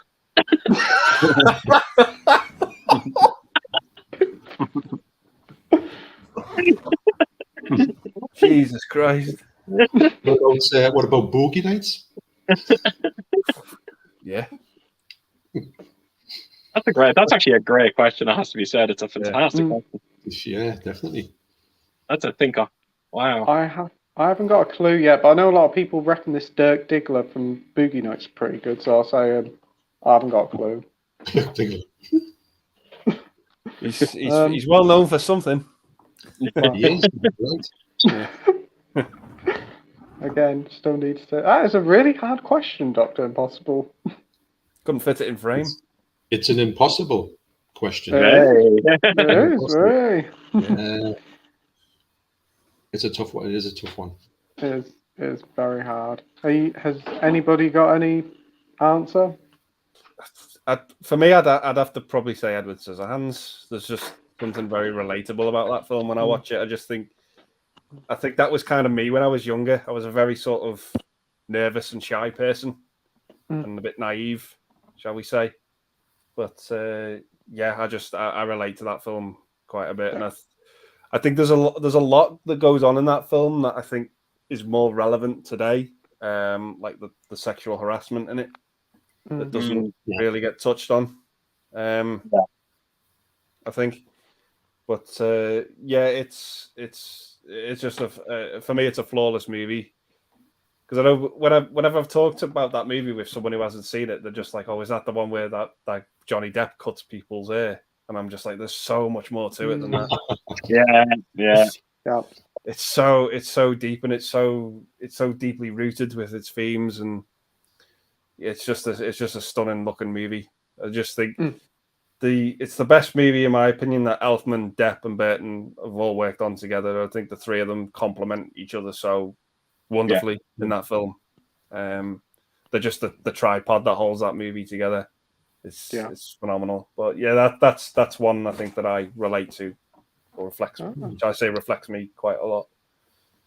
Top choice there. You got one, Mike?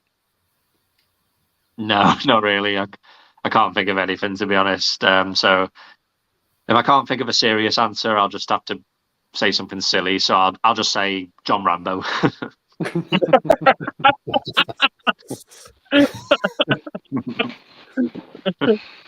I'm just picturing Mike now in Rambo 4 at the end.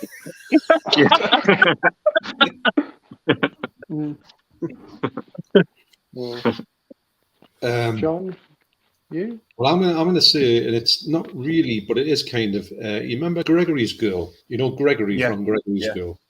Yeah. I can relate to him because I was exactly the same age as him in school, and the school looked exactly the same as that. We all wore the same clothes, and obviously you're at that point where you don't know how to go on with girls, and you were like sort of frightened of them, for want of a better word. And I just related to him. I related to that film that much that I can relate to him. He is a bit of a geek, but in a good way. And he's got I think he's just finding his feet in life. So maybe, I mean, obviously you're well past that now. And if anybody's has anyone ever seen Gregory's Two Girls, the sequel? No. I've not seen the second one. No. It's pretty good, but he's moved on. He's a teacher now. And he's got because he goes into the class, and one of the kids fancies him, one of his, like, you know, and he's having an affair with not one of the kids, but, you know, and it's not bad, but it's one of those ones that would be frowned upon now because of the whole, you know, where it's going. But it's not like that. But he has moved on, and I mean, everyone moves on in life. But I could say Gregory from Gregory's Girl at one point in my life, I can see a bit of a thing like that. I mean, I wish I could say John Rambo. I could see myself going to school with my machine guns like that, but you know. And you, Keith, what about you? Yeah, I think the one that kind of suppose comes to my mind, and I'm sure everyone can probably relate to it as well, it's probably Goonies. You know, when you were younger and you had friends, you know, you always wanted to go on adventures with them. And I always kind of get that feeling every time I watch Goonies. When I watch it, I always think back with my friends. You know, am I the only one that actually, you know, where my town was up for sale and we had to go off and find a pirate ship full of gold and to save our town? Like, am I the only one that went through that? Like, it's no, but like, yeah, in all fairness, it's Goonies always, stuck with me, and I think that's a perfect representation of me as a child, anyway. Oh, great pick. For me, I honestly cannot think of anything at all. I'm trying to rack my head, but I still can't find anything, so I'll probably skip on that. There's no question, mine, isn't it? Yeah. It's one that's... It is a great question. It's one that makes you think a lot, definitely. Yeah. I'll tell you someone I wish I was like, fucking James Bond. He is a lucky bastard.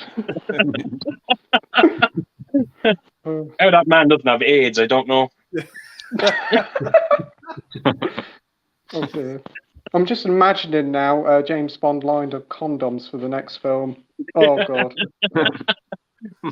They should give him like real world like dilemmas or something like that, where he has chlamydia or something like that, and he has to fight against it. He can't get his password to work anything. You know, when you go on anything, your password never works.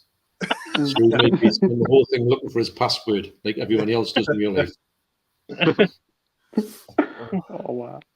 DVD film says Brett, next Karate Kid for me, for the former, Dark Knight for the latter. I could pick a lot for the latter. Tim Young Productions. So what are some of your favourite sports movies? Seeing as the World Cup has got me to rewatch Shaolin Soccer, so interested to hear your favourite sports films. So many picks. Do you want to go first then, Keith? Oh wow. Major League comes to mind. Fantastic movie, great comedy. It has a bit of heart to it as well.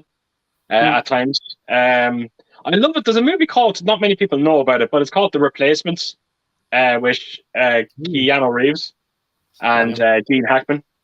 Love that movie as well. There's so many. I know I'm drawing a blank on some great movies, but there was a Jerry Maguire, I suppose. Yeah, you could almost say as well. Absolutely incredible movie. Actually, that probably would be my favorite Jerry Maguire. Ah, top picks there. Yeah, I do like Jerry Maguire a lot. That's a very good film. Andy, you? Yeah, there's a few. Field of Dreams. Nice. I love that film. 8 Men Out. Yeah, I love a good baseball movie. Yeah. I recently watched Angels in the Outfield for the first time. I enjoyed that, and Rookie of the Year. Yeah, nice. Yeah. Yeah. There's one for me. It's sports isn't the main focus of the movie, but it's definitely heavy there. It's the first Ace Ventura. Just because of Miami Dolphins. Yeah, just yeah. Yeah, it's not sports heavy, but my God, the theme of the sports is that you feel as if you've watched a game of American football after. You do actually. That's a good one. Yeah, but, the last Boy Scout. Yeah, yeah. Sudden death. Oh my God! Yeah. God, I'm fucking watching that movie tonight. Now that you put it into my head, I'm watching that movie. Fucking Die Hard on Ice. Yeah, yeah. Lethal Weapon 3, Ice Hockey, Happy Gilmore. You know, oh my God, yeah. It just Any when given you think Sunday. about it, there's a lot more than when you think about it. There's more than you remember. Yeah. I'm thinking about it now, and I can pick a few. And I'm not into sports films whatsoever, but I can think of a few. Yeah. Mike, what about you? It's more of a comedy, but it's still a sports movie. But Caddyshack, I just love that film. It's just so funny. Wow. Love Caddyshack. Yeah. My favorite golf movie. Kevin Costner movie Tin Cup is actually a very good one as well. I enjoyed. Don Johnson's such a fucking prick in that film. Yeah.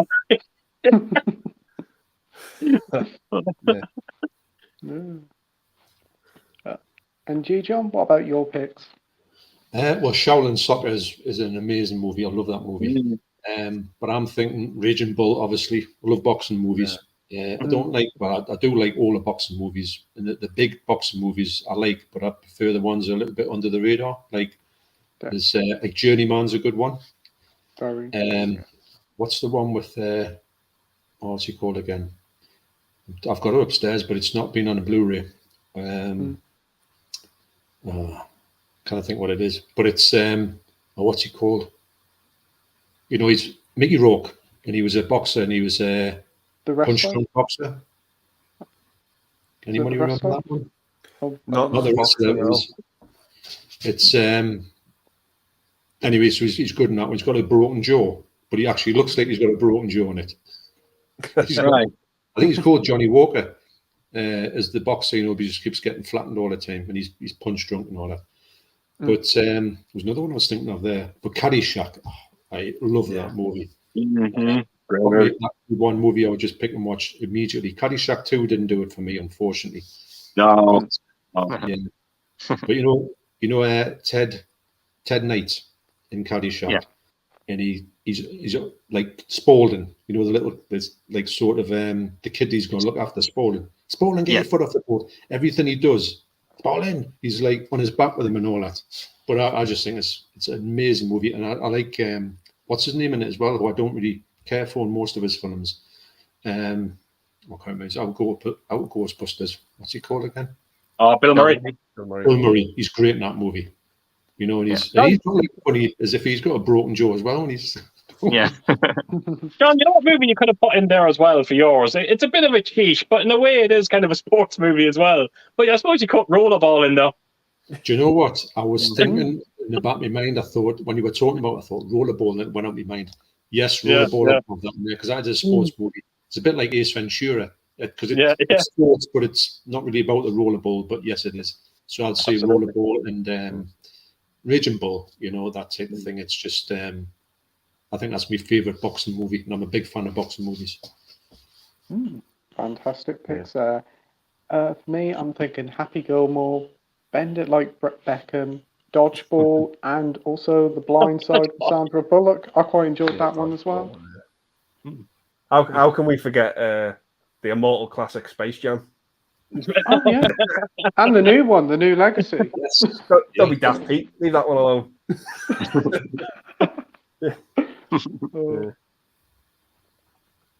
We've got Andy Like Stuff here saying, "Hey guys, hope you're all well. Watched Jurassic World Dominion Monday. God, what a terrible film. Acting and script were shocking. What are your thoughts? Thanks.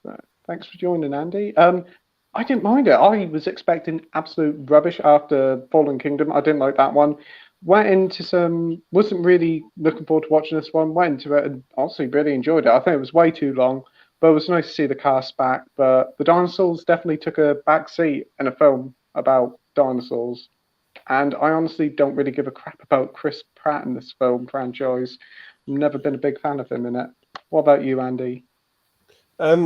Yeah, it's definitely one of the lower end movies for me in terms of quality. Yeah. Definitely. Hate's a strong word. I wouldn't go that far with it, but like you say, Pete, it's a dinosaur movie that's not about dinosaurs in any way, shape, or form. It's just they take so much of a backseat in this film. But I'm not really a fan of any of the Jurassic World movies, to be honest. The only Jurassic movie I like is the first one. Yeah, to be honest, I do have to agree with you there. It's one of those examples of a movie franchise where there's only one good movie. Yeah. For me anyway. But it was good to see the original cast back, but they aren't utilized in a very good way. I think that's a fair way of putting it. You can argue whether you were entertained by the movie or not. I thought it was all right what it was, but yeah, it's just wasn't anything special. No. Mike, what about you? Have you seen it? Yeah, I wasn't a fan of it, to be honest. I thought it didn't feel very well made to me or very well structured, and I agree with Andy's comment about the script being a bit lacking. Yeah, I wasn't really a big fan, but my expectations were pretty low just because I didn't really like the previous two movies all that much. So yeah, I wasn't really expecting much from it, and I didn't really like it. Yeah, I definitely get that. The script was definitely all over the place, and it definitely does felt like a lot of missed potential with this like new sub trilogy of films. Yeah. What about you, John? Have you seen it? Yeah, so we watched it, and we went in thinking it was going to be actually, I could have put that one of ones where you think it's going to be awful, but you liked it. I thought we really enjoyed it, actually. I do think that it's kind of like a movie of two halves. You've got like the first half, which is a bit more like Jason Bourne, for whatever reason. I don't know why. Yeah. Could have trimmed that down a touch. They could have got through that one much quicker, and then continued on with the second half of the movie was where it really comes to life for me. And I think that they've kind of ended it in a good way, and they've kind of bookended it away. But I think the start of the movie should have been a little bit altered and a little bit shortened, because it took you out of you go to their movies to see dinosaurs, basically, don't you? And when you don't see one for most of the first half of the movie, you start to get a little bit restless. And but I've got to say, I did like it, and but I can understand why people don't like it. Yeah, absolutely. And you, Keith, what did you think? No, right. No, I bought it, but I haven't seen it. Now, I don't know if I said this before, but it's a weird thing with me and Ellen. But when October hits, the month of October hits, our 3 months are actually almost dictated to what we watch. There's movies that we watch in October, there's movies that we watch in November and then Christmas. So we don't put anything. So anything new, even Top Gun, I still haven't seen Top Gun yet, Maverick. I haven't. Everything gets put on hold until January. But I did do a video on that Jurassic World Dominion, so I had to watch some of the movie. And I watched around the first 20 minutes because I wanted to get a good idea of the 4K picture on it. And when I seen Chris Pratt putting the handout thing again, I was like, my God, will some dinosaur bite this motherfucking hand off so I can stop seeing this dumb shit and all that? You know, imagine me going up to a crocodile and going, oh, just 3 movies in and he's still fucking doing it. It's Yeah, I know I'm going to hate the movie. I know I'm going to hate it, but I am going to watch it in January. But my expectations couldn't be any lower for it. So yeah. You could, Keith. I could imagine you getting chased through the jungle by a tiger with your clicker in your hand, going, "Well, wait for Chris Pratt. What about me?"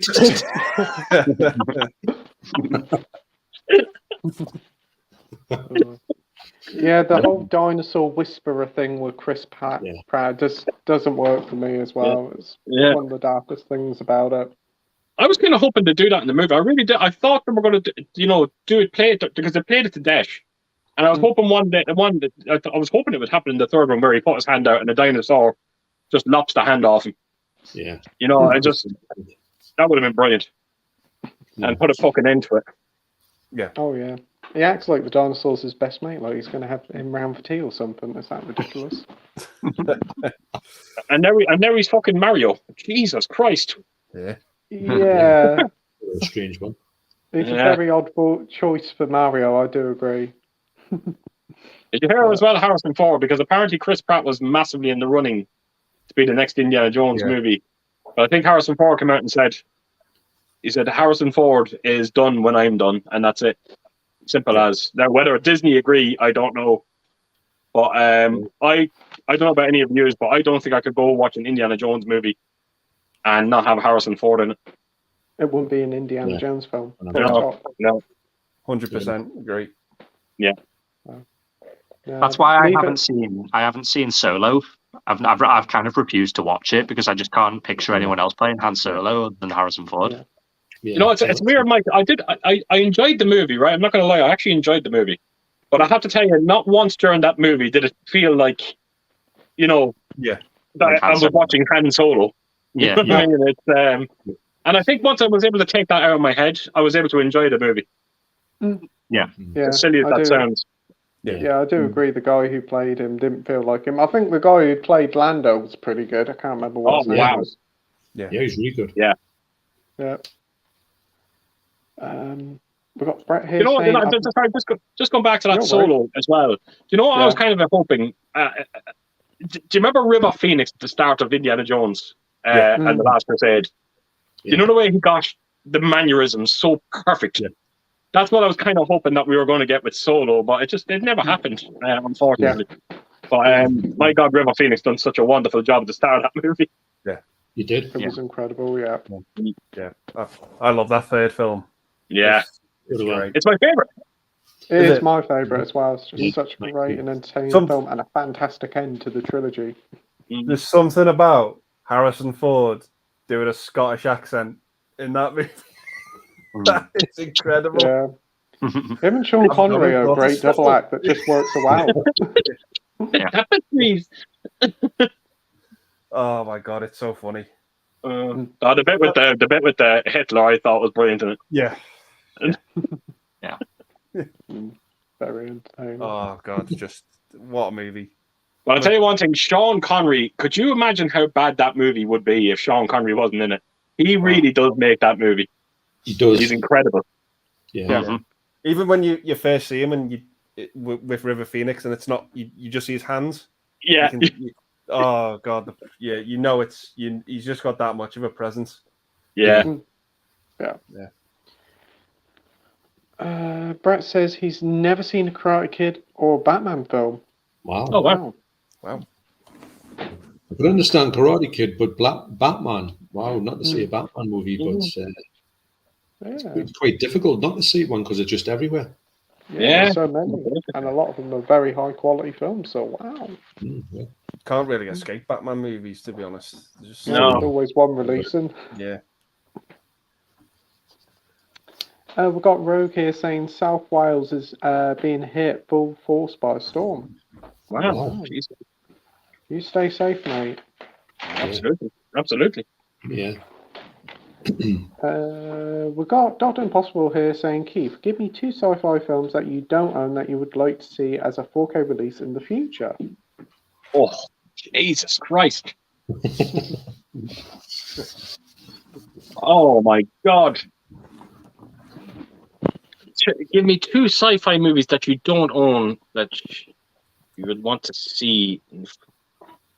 Oh, that's tricky. Believe it or not, this might be a strange one, but 2010, the year we made contact, I would love to see on 4K.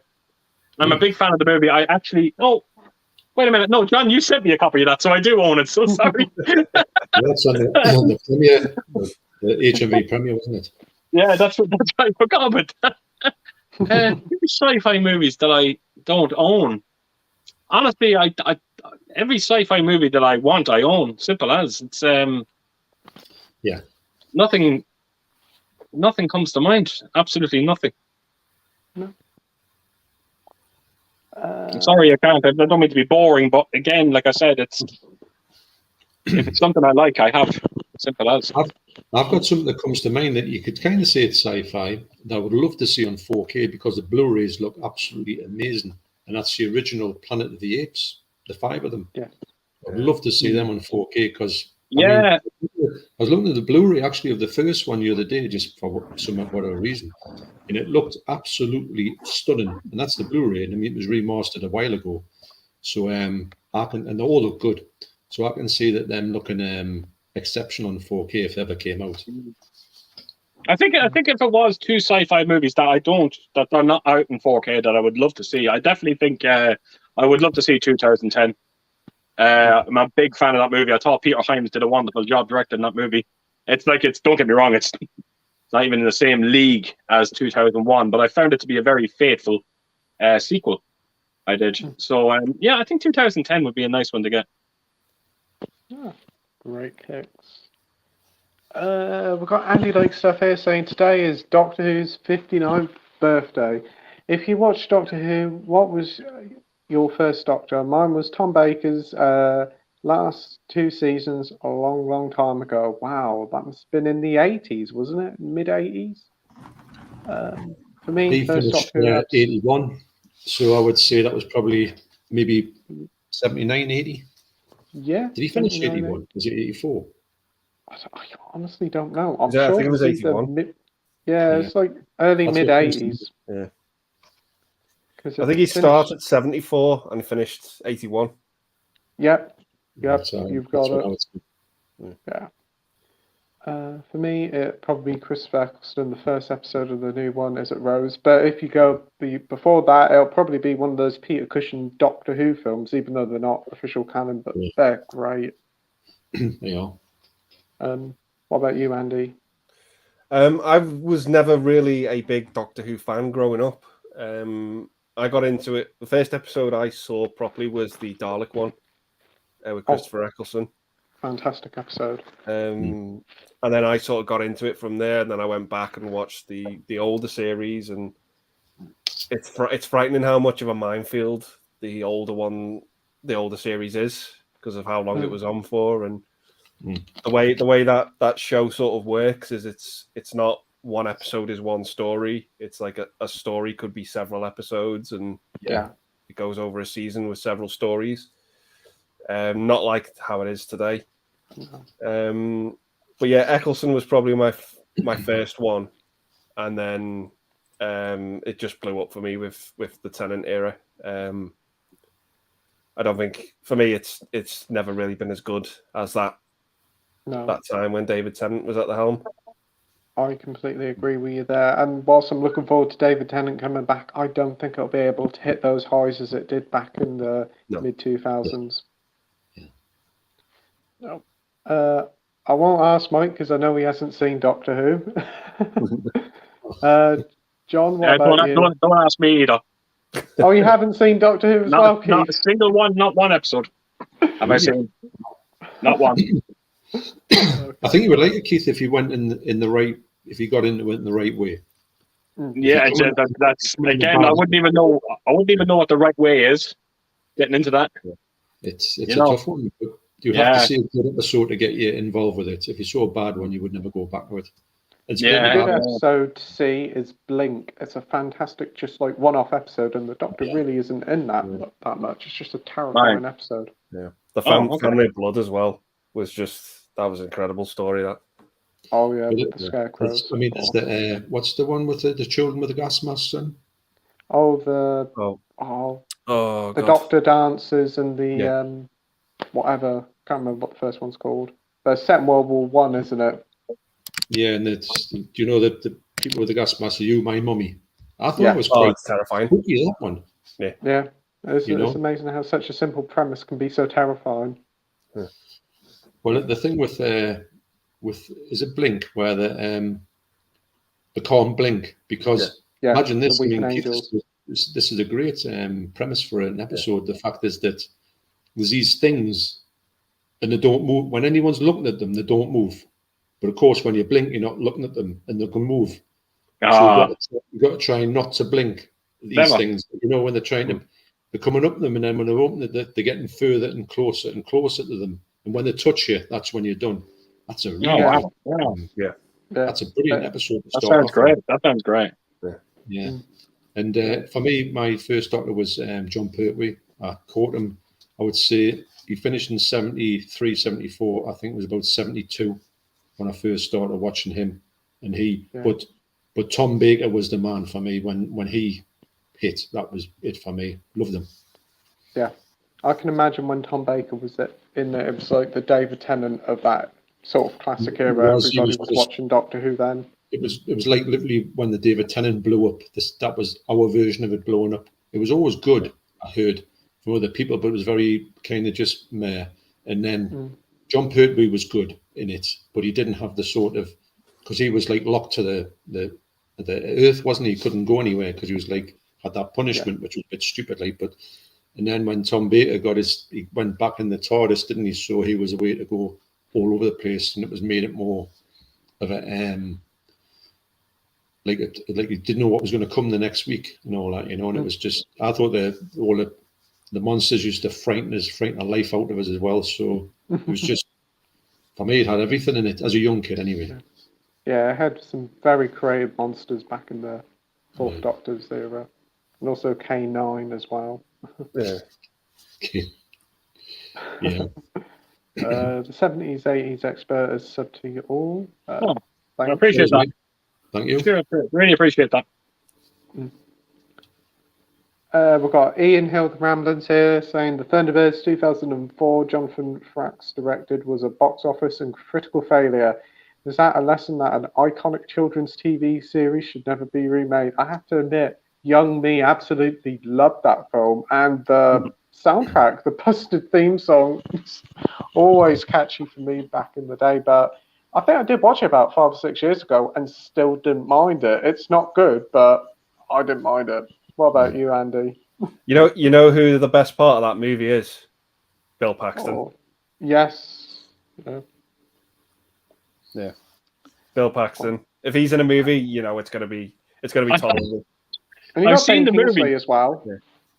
I've seen the movie, and I don't know. Don't ask me how, but I have successfully blocked that movie from my mind. I didn't even realize Bill Paxton was in the movie. Yeah, he plays Jeff Tracy, the father. Right? Yeah. Didn't realize. No. Yeah. Anthony Edwards plays Brains as well from Revenge of the Nerds. Yeah. And Ben Kingsley plays the Hood. Yep. That's yes, I remember that bit. Yeah, I was thinking I can't remember any of it, but I must have seen it. Could remember Ben Kingsley. Yeah. It's an interesting film. when you look at the cast, it's like wow, but the movie's just like, oh, it's not the best. But they did remake Thunderbirds and Captain Scarlet into like CGI shows, and I'm just they did Captain Scarlet around this time they did, and Thunderbirds was about 5 or 6 years ago. That did quite well, I think, because it had several series, but I think it's finished now. But I never watched it. You can't beat the Jerry Anderson stuff. Oh no, you just can't. No. That Captain Scarlet and Stingray, used to like watching all them. Yeah. It was Thunderbirds for me. I just I think I loved it because it was just practical. It was just it was tangible. You could see everything, and it just wasn't the CGI garbage. And when I was a kid, everybody wanted a Thunderbirds Tracy Island. It was so hard to get. So Blue Peter was saying, you could make some of the stuff you got in your house. Yeah. What about you, Mike? Have you seen this Thunderbirds film? No, I've never seen it. I vividly remember the Busted song from. Yeah. Yeah. Jesus Christ. Yeah. But ironically enough, I think Team America came out the same year, didn't it? And that's probably a closer Thunderbirds movie than that Thunderbirds movie was. Yeah. I think my dad actually bought that and brought it home. So, oh, here's Pete, the new Thunderbirds film. It was actually that one. And my mum's like, quick, turn it off. He said, but they've got strings. It's a kid's film. She said, it's got blood and gore and sex. It's not a kid's film. So she had to take me in the other room and turn it off. Oh, he got in trouble that night. We've got Brett here. What are your top 3 films of all time? My top 3 are Scarface from '83 with Al Pacino. Second, Cape Fear '91 with Nick Nolte. And third, Misery with James Caan and Kathy Bates. Great picks there, Brett. Good movies. Picking 3 is really hard, though, I must admit. It's hard just to pick just 3. You got any, Andy? I find it difficult to pick 300, to be honest. It's, that's a good one. It's too difficult. I cannot narrow it down, because every day, if you ask me every day what my favorite film was, I'd have a different answer for you. Yep. Yeah. I think I could break it down per genre. I think I could do it that way. Yeah. I think I could, but I can't pick out 3. I can't. There's too many. It's very hard. It all depends on what mood you're in as well. You know. You know, one day it could be a horror film, the next day it could be a Disney film. It's just it's too difficult. It's too hard of a question to answer. Yeah, I completely agree. So many different amazing films, and to just pick 3, you'd feel like there's so many more that you really should give a shout out to. Yeah, that's a good point. Yeah, it is, because if you're picking one, you feel like as if you're doing a disservice to another film. It's really hard. You got any, Mike, or you rather skip the question? I mean, I don't have like a definitive 3, but at the moment I could say something like Falling Down. That's my number 1 movie of all time. But I'd also probably say Blade Runner and Heat with Al Pacino and Robert De Niro. Yeah. Great picks there. I do agree with Heat. Love that film. John, what about you? Well, I think my top 10 have been sort of my top 10 for ages, so that they do kind of alter a little bit. And I'm thinking off the top of my head, I know that my top 1 is Down by Law. That's the Tom Waits, John Lurie film, which Jim Jarmusch made, which is brilliant. So that's definitely number 1, without a shadow of doubt. Number 2 is Manhattan, Woody Allen film, 1979. That's another black and white movie. I could go Elephant Man for 3, which would make 3 black and whites at the top, but I'm going to have to put in a 3. Elephant Man go to 4, and 3 has got to be Jaws. So that'll do me. But it stays like that forever. It's been like that for yonks, so I kind of know where I am with that. But when I go out with my top 10, to say if I do 10 to 20 and 20 to 30, I'll be lost. Yeah, I can definitely get that. But great picks. We've got Josh here saying recently bought the June 2021 4K box set from H&B. Haven't watched it on 4K yet, but it's a lovely set. Yeah, it's actually. Yes. Is that the one with the? Is that the one with the? Did I not see someone unboxing that very recently? It's. I know Josh. I've seen Josh's video when he unboxed it, and it's what's it called again? It's got a strange title to it. Yeah, that's the one. Yeah, okay, that's the one. Yeah, I think it's about 35 quid. I think. Nice though. It's different as well. Not the same as usual things. I was about to pre-order that on Amazon France because of course I can't get it on HMV. I can tell you now it was actually €70. Whoa! And that's what's got me from pre-ordering. And I have to admit, I did see the unboxing through it, and I'm kind of happy now. It's a nice set, but I've seen so much better. I think €30 would be a fair enough price for it. I think I would be happy with that. Anything more than that, no. Yeah. definitely agree. Because the slip for June is just gone now. You can't get it anymore. Which I was Oh, going to really? get it, but I'll be wrong forever. And you can't see it these days. So I was just going to get the regular one, but I might be tempted to get that one just so I can get one that's not just the disc without anything else in it. And unless also that's 25% off this week in HMV. That is so. I'm going back. Me and Deborah are going to HMV tomorrow because she said when I went up the other day, she said because I was in there like a kid in a candy shop with all this stuff. Because I said to the bloke, I said that one of them, Get Carter, had a big sticker and said 0% off this one. I went, I don't believe that, because I would have went for that one. And because it's been out for that long, you think, oh, it's definitely got to be one of the ones that would be in there. You would have thought it. But I couldn't see many of those ones.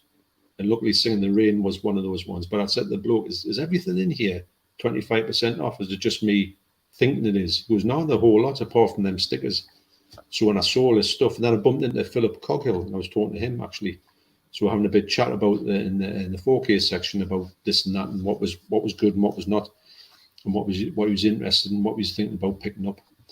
And I knew that I couldn't get what I wanted then, but I knew I had to. So Deborah had said, do you think you'll be going back to HMV this week? And I goes, yes. That was even coming out of HMV. I goes, I can't wait. Why is it 25% off? I said, literally, can we just draw all of our life savings out? Because I'm going back there to blow the whole lot. So anyway, we're going back tomorrow. So tomorrow morning, I'm going to go up there and I'm going to really hit it. I'm going to be like in the zone, throwing people out the way so I can get the like things. But I was so shocked to see Terrifier there because I've looked loads of times for this movie, never seen it. And it was just one of the things where I thought, I'll have a look, but I'll not be there. And I went, there it is. And I picked it up and I was like, so can't wait to watch that movie. And it's another one that you think, why in the UK has this taken so long, especially the first one, to come out over here? What's the matter with us lot? Why can't we get these? Because it's been out for a while. I don't know. There's movies like that at the minute. And it's a brand new release and you can't get it. What's that about? It's strange. Yeah, strange. It was a massive hit, and now I gather they didn't expect it to sell so well. Oh, it was a fucking nightmare trying to get hold of that. I know there was people putting it up on eBay for 60 quid.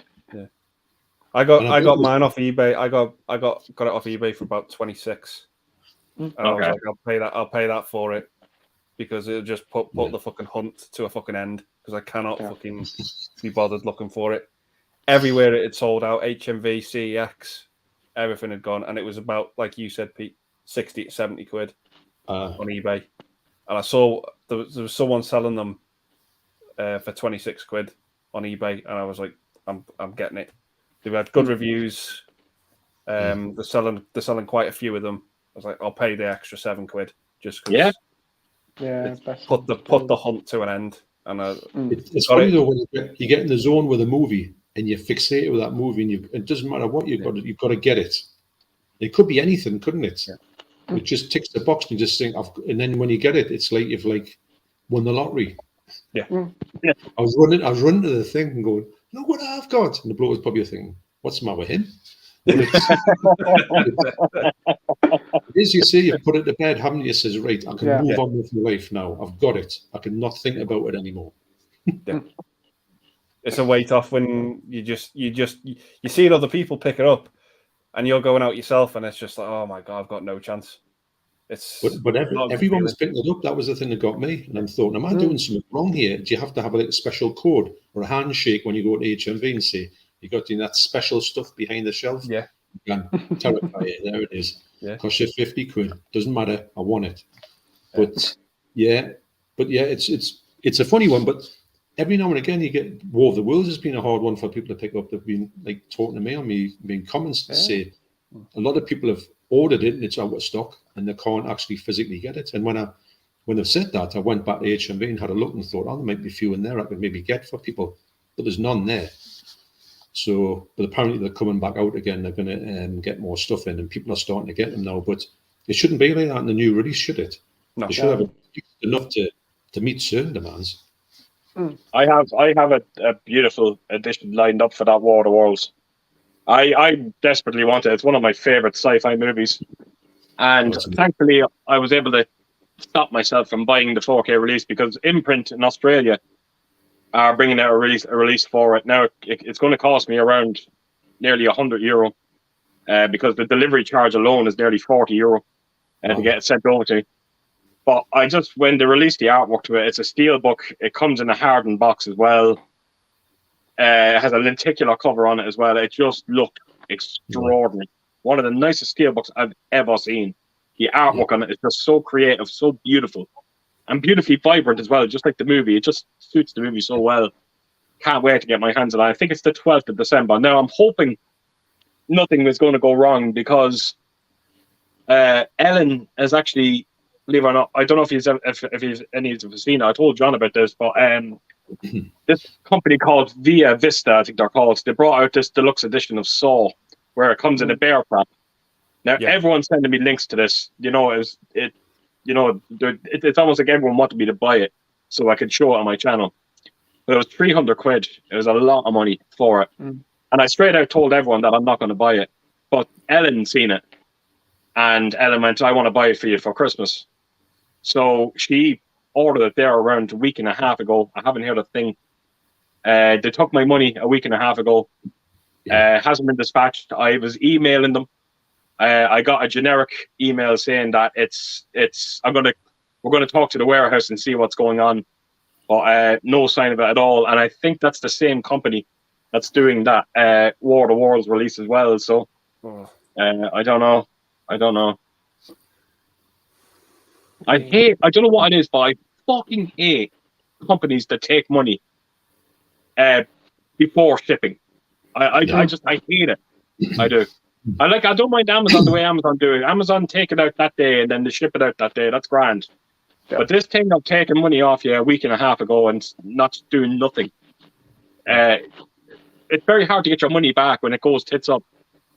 Yeah, I can imagine. Yeah, hopefully it be that way. No, it should be. Money should take out on dispatch. The best one ever. Sorry. The best one ever is I have a thing edition from Film Arena. I did not notice buying directly from Film Arena, but they take the money instantly, regardless of release date. Now, they took the money off me in July, and I still don't have the movie. I don't. Wow. And they're not answering my emails either. Oh, that's bad. Disgusting.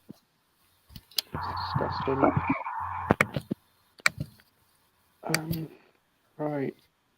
We've got Josh here saying, I've seen over 15 films in the last week, so yeah, I'm on the grind. Wow, 15 films a week. I don't see that in a month, if I'm honest. I'd be lucky to see that in a year. We've got Rogue here saying, fun fact, Rebecca was Hitchcock's first Hollywood film. Oh, wow. Wow, that must... We were talking about Rebecca when we started the comments. That must be about 3 hours ago. Well, I don't know if this is going to demoralize you, but I actually have in front of me how many comments are up since, I think we were maybe a half an hour into the stream. Yeah. And there's 266 comments. Wow. How many were answered? Like 6. I fuck up at work off tomorrow, Jesus. I might have to get some coffee in. Oh my wow. I'm not sure if that's going to demoralize you or not, and that's still going up, by the way. So. Oh, brilliant! Come on, get all your comments in. We'll see if we can do them all. We've got no. I'm just sitting here and I'm just looking at it and I'm going, I am fucked tomorrow. That's all that's coming to me. I knew it was going to be a long stream, but we're nearly 3 hours in. But wow, it doesn't feel like 3 hours, if I'm honest. No, it doesn't. It only feels about half an hour. It feels like an hour, I'd say. Yeah, nice. Yeah. We've got Noid here saying, any of you got the Kino Lorber 4K Brian De Palma's Dress to Kill? It states unrated version. However, towards the end, they've slipped up. Right. In the unrated cut, Nancy Allen is supposed to say the size of that cock, but they left the R-rated bit the size of that bulge. Scream Factory would be doing a replacement if it was them. Yeah. You know, And I that's what don't I'm mean to saying. sound. I don't mean to sound bad. Does it really matter? You know, it's one word. I don't buy into this. Unfortunately, me. If it was a scene, fair enough, but not a word. I couldn't give a rat's ass if I'm completely honest. Yeah. I can't. I would, About yeah. that. Having a phone conversation with somebody and like complaining about what was the matter with the disc, and you had to say that and have an argument about it. Yeah. But it's funny though, in a way though, when you do pay for something and it's not the version you want, sometimes you can really get miffed with it. I remember when Arrow released Demons, the first time they released it around, not the new one, but the first version. And at first, as soon as I put it on, it didn't have this correct audio on it. It had that audio, and even the little thing where the demons come to it, and you had that kind of like lovely little guy, whatever, it's like that noise. And it wasn't that noise. I couldn't watch the rest of the film. I watched the rest of the film, but I never went back to it after that. It's one of my favorite films until this 4K came out. Because I couldn't get past the fact that noise wasn't there. And that's only a noise. You should be able to, but there was other things in it. There was other musical choices which were different. But it's amazing what a little thing can do if you're that. I mean, I can't remember that movie even though I've got it. But it can put you off. Yeah, if you're a big fan of the film, it's one of your favourites, and you notice these slight things, yeah, it can get annoying. But I hope you get it all sorted out, Nige. Next up, we got Gary here. Just watched your latest Star Trek unboxing, Keith. At least you had a nice handy notepad. Yeah, a notepad. What a thing to have. Everything about it. It's shocking. It's shocking. Oh, here's something to do with Star Trek. Here's a notepad. Oh, by the way, we'll put Captain's log on it. Seriously. Wow. My God. It's absolutely tiny. You can't even put your shopping list on it. There must be two groups of people in Titans of Cult. You know, people that come up with the Thing release, and then the other group are just They got a an pile A of team tapes and a or something B like that, you team. know? Terrible. Terrible. Hopefully they make up with it. I mean, the little pin badge of like the Spock thing, I was just like, yeah, that's not that great either. It's just ridiculous. Because when I actually got through the door and I turned around, I looked at the main cover and I was like, Jesus Christ, this is terrible. And then when I turned around to the back and it was just nothing but black, and then there was just a Spock hand, I was like, God, Jesus Christ. Oh, I've never seen anything like it. Shocking. Oh. We've got Josh here saying, saw your Wolf of Wall Street 4K review, Keith, and you've made me want to buy it more now. Hopefully going to get it soon. Yeah, I hope I wasn't deceiving. I hope you weren't deceived by it the way I was, because when I've seen the unboxing tool, I actually thought it was kind of some sort of imitation leather. But it's just all cardboard, but it's still a very nice release. Yeah. I must admit, it does really look nice. I'm the same as Josh. When I was thinking about it and I thought, well, do I really need it? And then when I saw that, and when he got into it, I thought, yeah, somewhere down the line, hopefully not at full price, I'm going to try and get that movie, because I've got some Arrow points actually on my Arrow account, so you never know, I might be able to sort of knock some money off that and go for it. It's went right, after seeing your review, it's went right up on my list. And that's a good thing about Keith's reviews. Sometimes you can say, well, I haven't seen your Star Trek one yet, but I might have been, if I was tempted, at least I could say, no way, or yes, I'm getting that. So it's great to have that kind of try before you buy thing when you see your videos and think, right, that's brilliant, or no chance. I'm actually pondering about sending the link to Titans of Cult onto Twitter, just in the hope that someone might see it, because I just tear it asunder. I do. I just tear it completely asunder. It's horrible. Well, they've got to think more. If they have done some great ones, so if they've done great ones, they must know what a bad one is when they do it. Yeah. I'm actually just looking at them now, and there is a pattern with them. It's a great release, bad release, great release, bad release. It just seems to be the case. Now, not at the start. The start of them were very consistent, but in maybe the last 10 now, it's just they've gotten very poor. It's very inconsistent. Sorry. I agree. But also with this like Wolf of Wall Street Arrow set, it's like £5 more on both formats, isn't it? It's like 30 and 35 quid. Yeah, I've noticed. yeah. I think I have to tell you, if you're not that if you don't care too much about the 4K, because the 4K transfer in that one, it's another one of them run-of-the-mill 4K transfers, where it's slightly better than the Blu-ray. It's very hard to recommend picking up the 4K set if you can get the exact same set on Blu-ray. Yeah. But if you're okay paying an extra $5, by all means do so. But just don't expect a massive difference on that 4K release. Do you get the Blu-ray in with the 4K, or is it just the 4K by itself? Oh, that's a question, John. I think you get the Blu-ray with it. I think you do. As far as I remember, I think it was 2 discs in it. Yeah, not too bad. Could it be like a bonus disc, the Blu-ray with special features instead?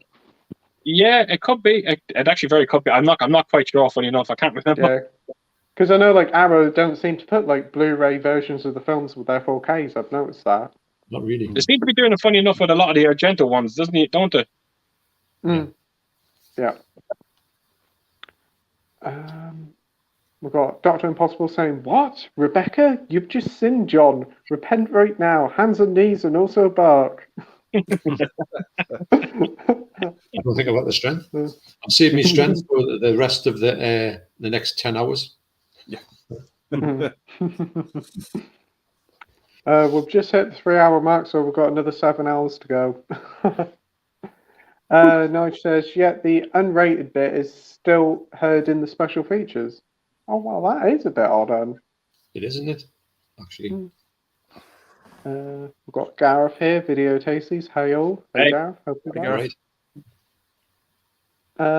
Brett says, I love silent films, especially silent horrors. My favourite silent actor is Conrad Viet. Huh? Yeah. Never heard of him. No.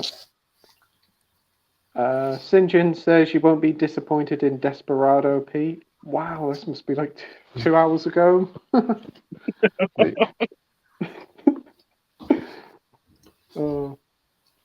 getting back to that comment, Conrad Veidt is an amazing actor, definitely. He's the bloke who did The Man Who Laughs. Who plays that character. Yeah, that's Conrad Veidt. He was in Casablanca as well. He played the Nazi general, I think he was. Ah, very good. Okay. So that's him. Great actor. And I agree with that. Silent horror films are something else. They shouldn't be dismissed. No. Sinjin also says, have you heard of a new fan-made Elm Street with Michael Hughes from New Nightmare in it? No, I've never heard of that. That's I news saw to me. something about it today. It's like some fan-made movie or something that they've done. Yeah. Oh, right. No, never heard of that first. I'm surprised I haven't brought back Nightmare, to be fair. But we've got Ian here saying, what's your favourite music documentary?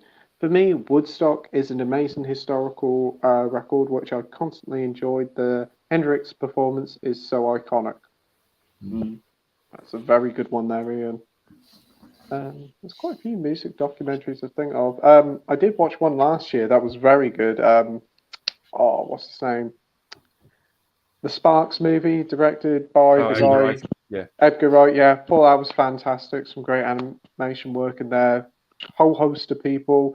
The Blu-ray version of it, you actually do get a performance by Sparks in it as well. I think the Blu-ray's on offer for $4.99 when you buy something, so I might have to pick that one up. But that's a very good one. Like Sparks. Yeah, that was really good. It was like 2.5 hours, but I thoroughly enjoyed it. Andy, what about you? Yeah, mine is it's a movie about a band called Anvil, and the movie's called Anvil, the story of Anvil. I've heard about it. Yeah, just what a fantastic documentary, kind of heartbreaking as well.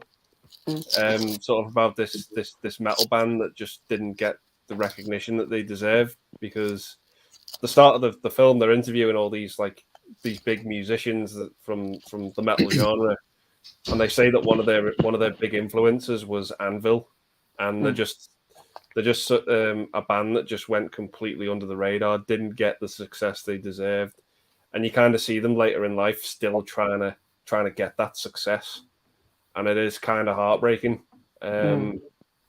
But yeah, it's a great film. I'd never heard of them until I'd seen that movie. It's just a fantastic film. Yeah, sounds it definitely. You, Mike? What about you? Yeah, there's a film I saw called Searching for Sugar Man. And it's about this it's a true story based on this singer guitarist in America who had a very short-lived music career in the 70s, and then after that he kind of went back to his normal job, but in the meantime his music found its way to South Africa and he became huge there. Like, apparently he was bigger than Elvis in South Africa, and he just had no idea. He just carried on living in America, just no idea. And yeah, it's a really fantastic documentary. Oh, sounds fascinating. I have heard of that before. It's a fairly recent one, isn't it? Past 3 years? Yeah, in the last 10 years, I think, yeah. Yeah. I've heard of that, but I didn't know what it was about. But after you've said that, that makes me want to see it. Yeah, it's really good, John. Yeah, definitely recommend it. Brilliant. It was the title for me. I thought Sugar Man. I was like, I don't know what this is about, but the name rings a bell. Yeah. What about you, John? Mine would be The Theory of Obscurity by The Residents. Has anyone ever heard of The Residents? No.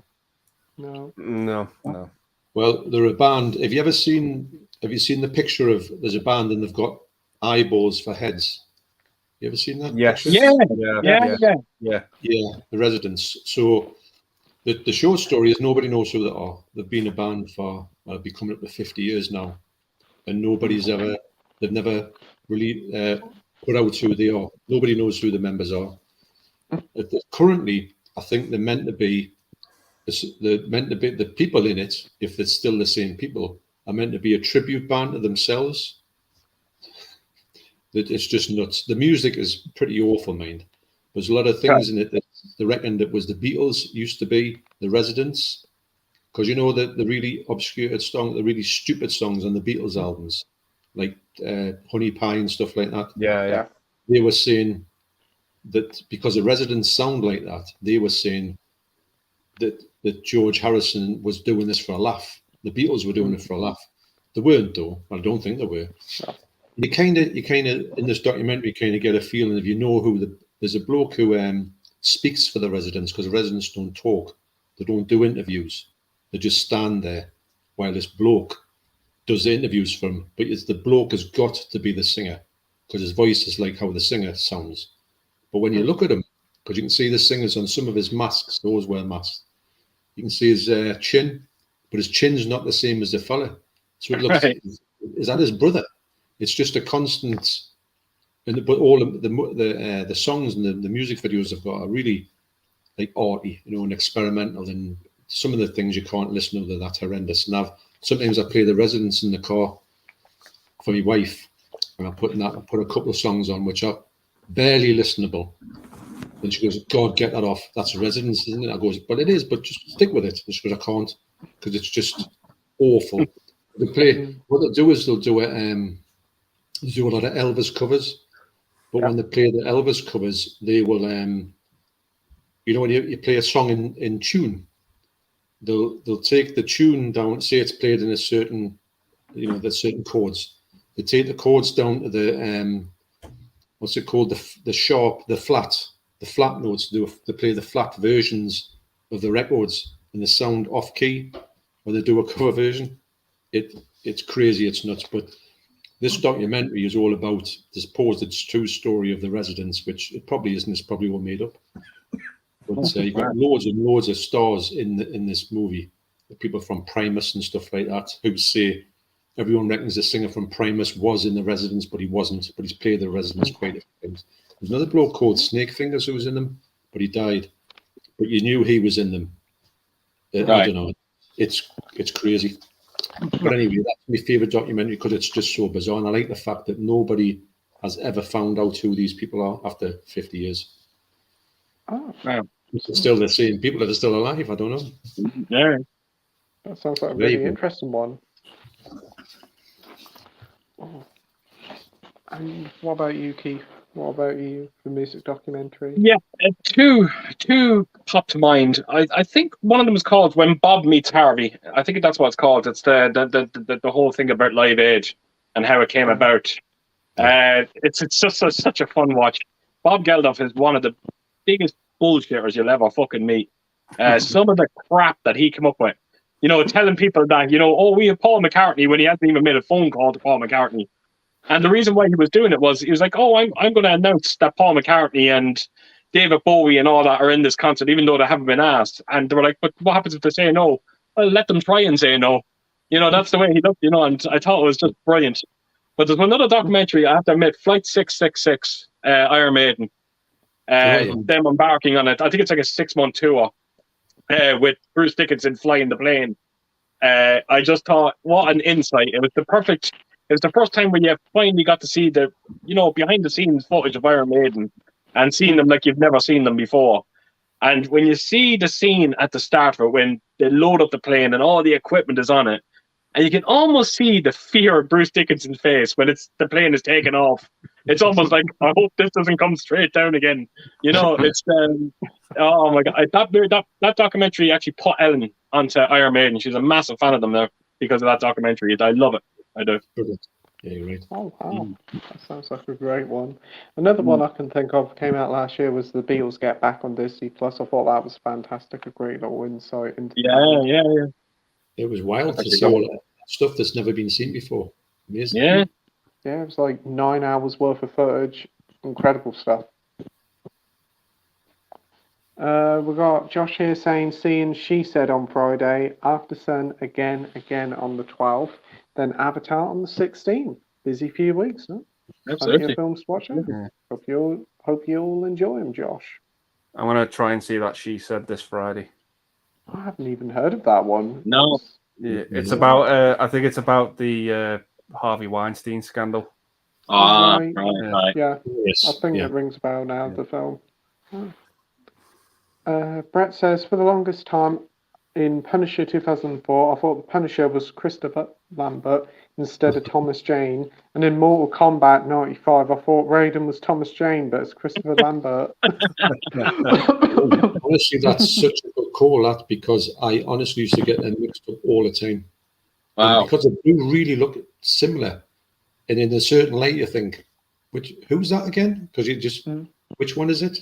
No, yeah. I'm related to that one. Yeah. We've got Sinjin saying it's supposed to be really well made. We've got Rogue saying, personally, I think Pink Flamingos is one of the funniest films I've ever seen.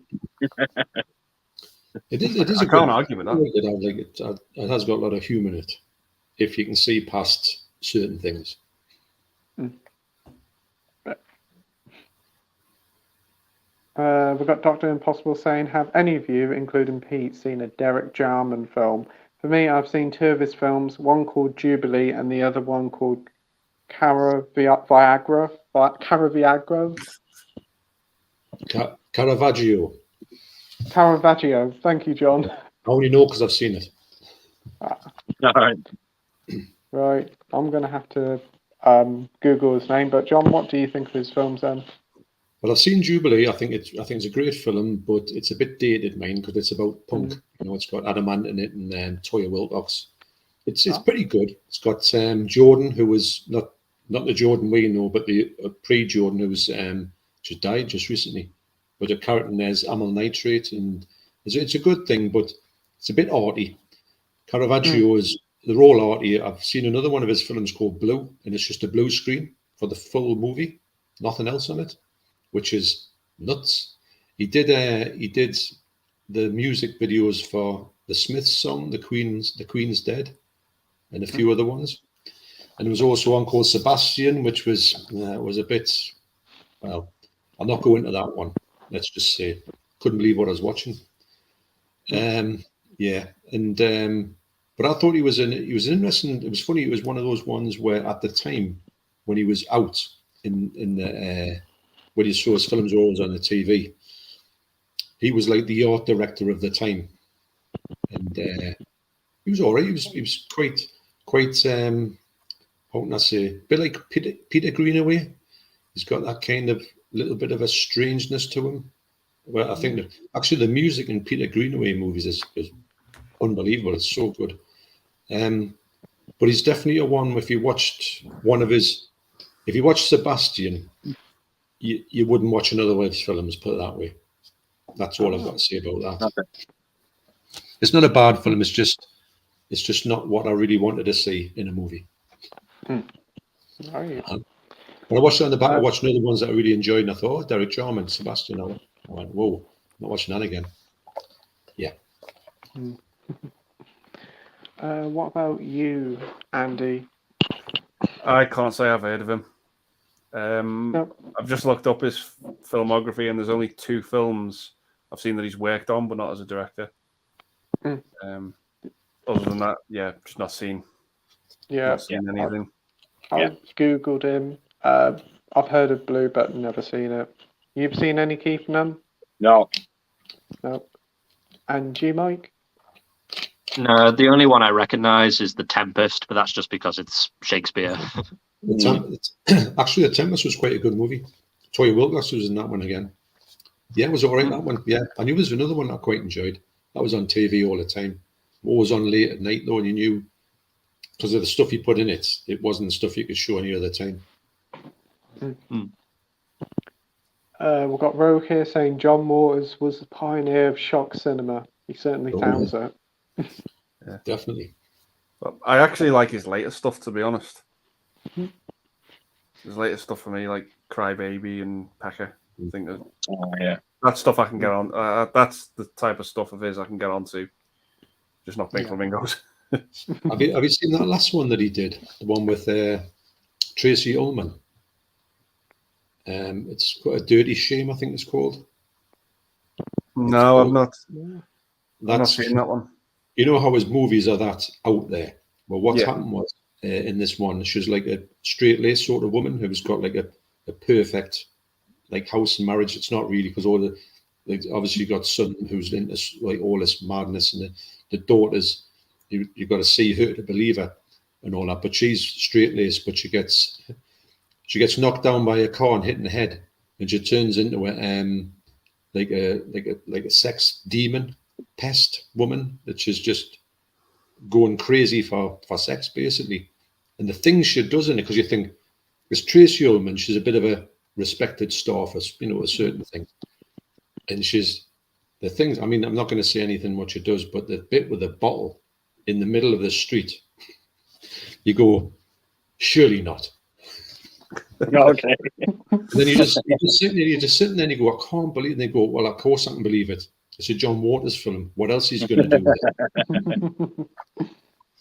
But it's great. But it's another one. It's one of the ones that it's never been out on Blu-ray, and I've got it on DVD. But a lot of his films, I'll tell you the one that I really didn't like was Cecil B. Demented. Did anyone see that one? I've got it, but I've not watched it yet.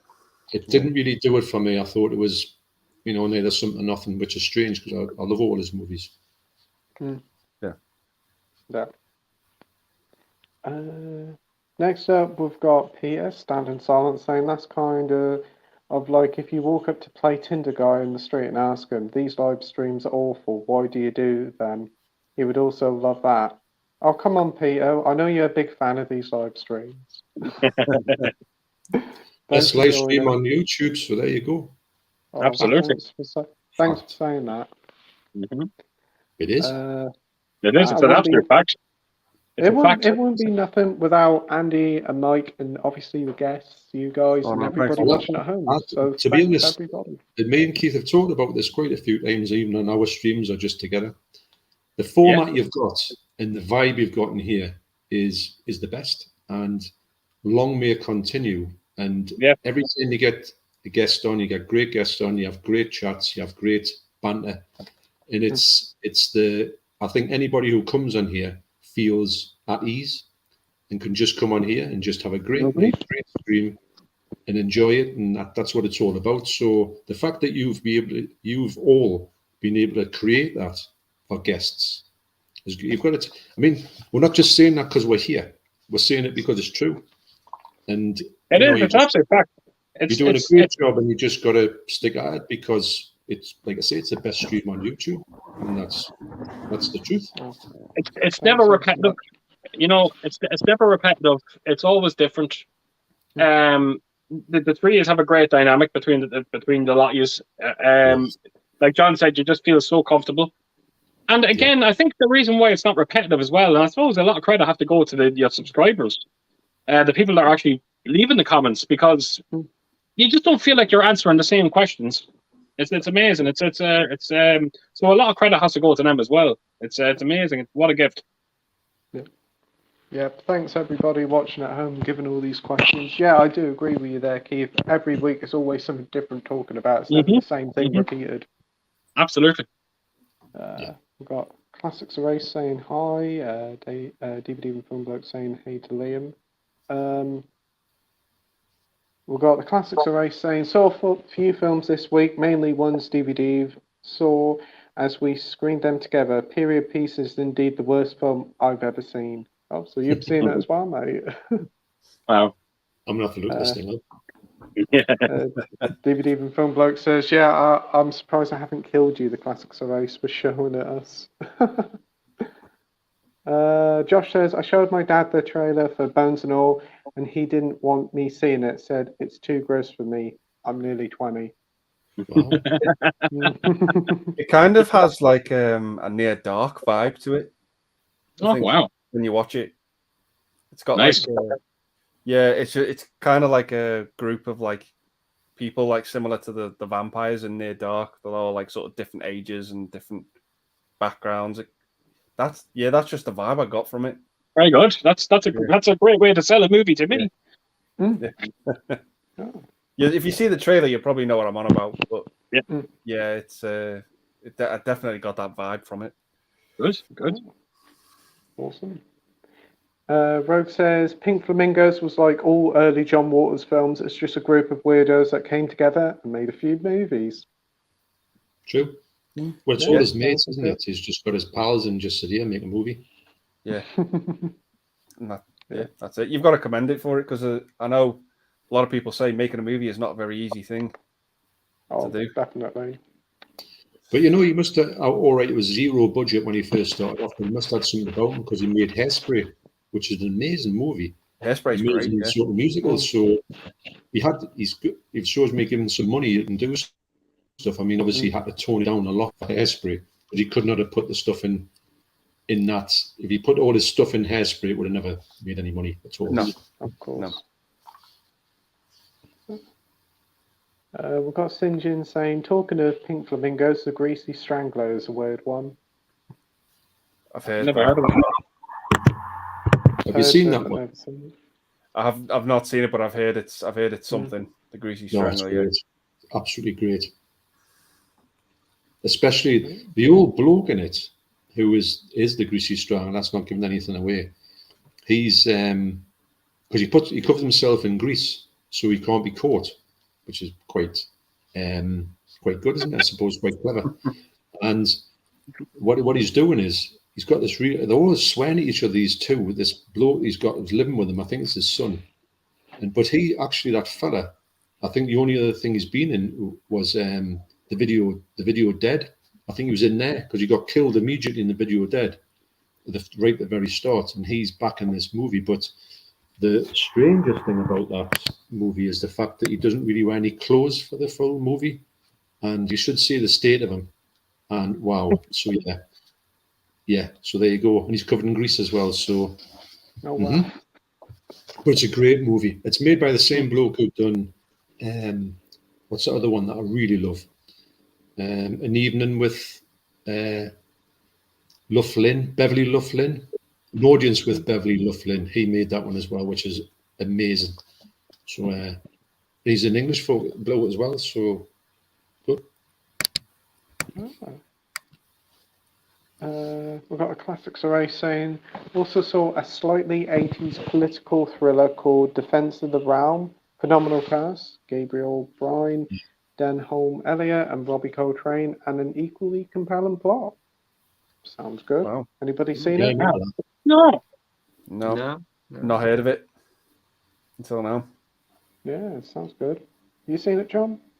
Yeah, I have, but I can't remember. But I remember all the people who are in it, and I think it's one of those ones. I'm trying to say it's a little bit like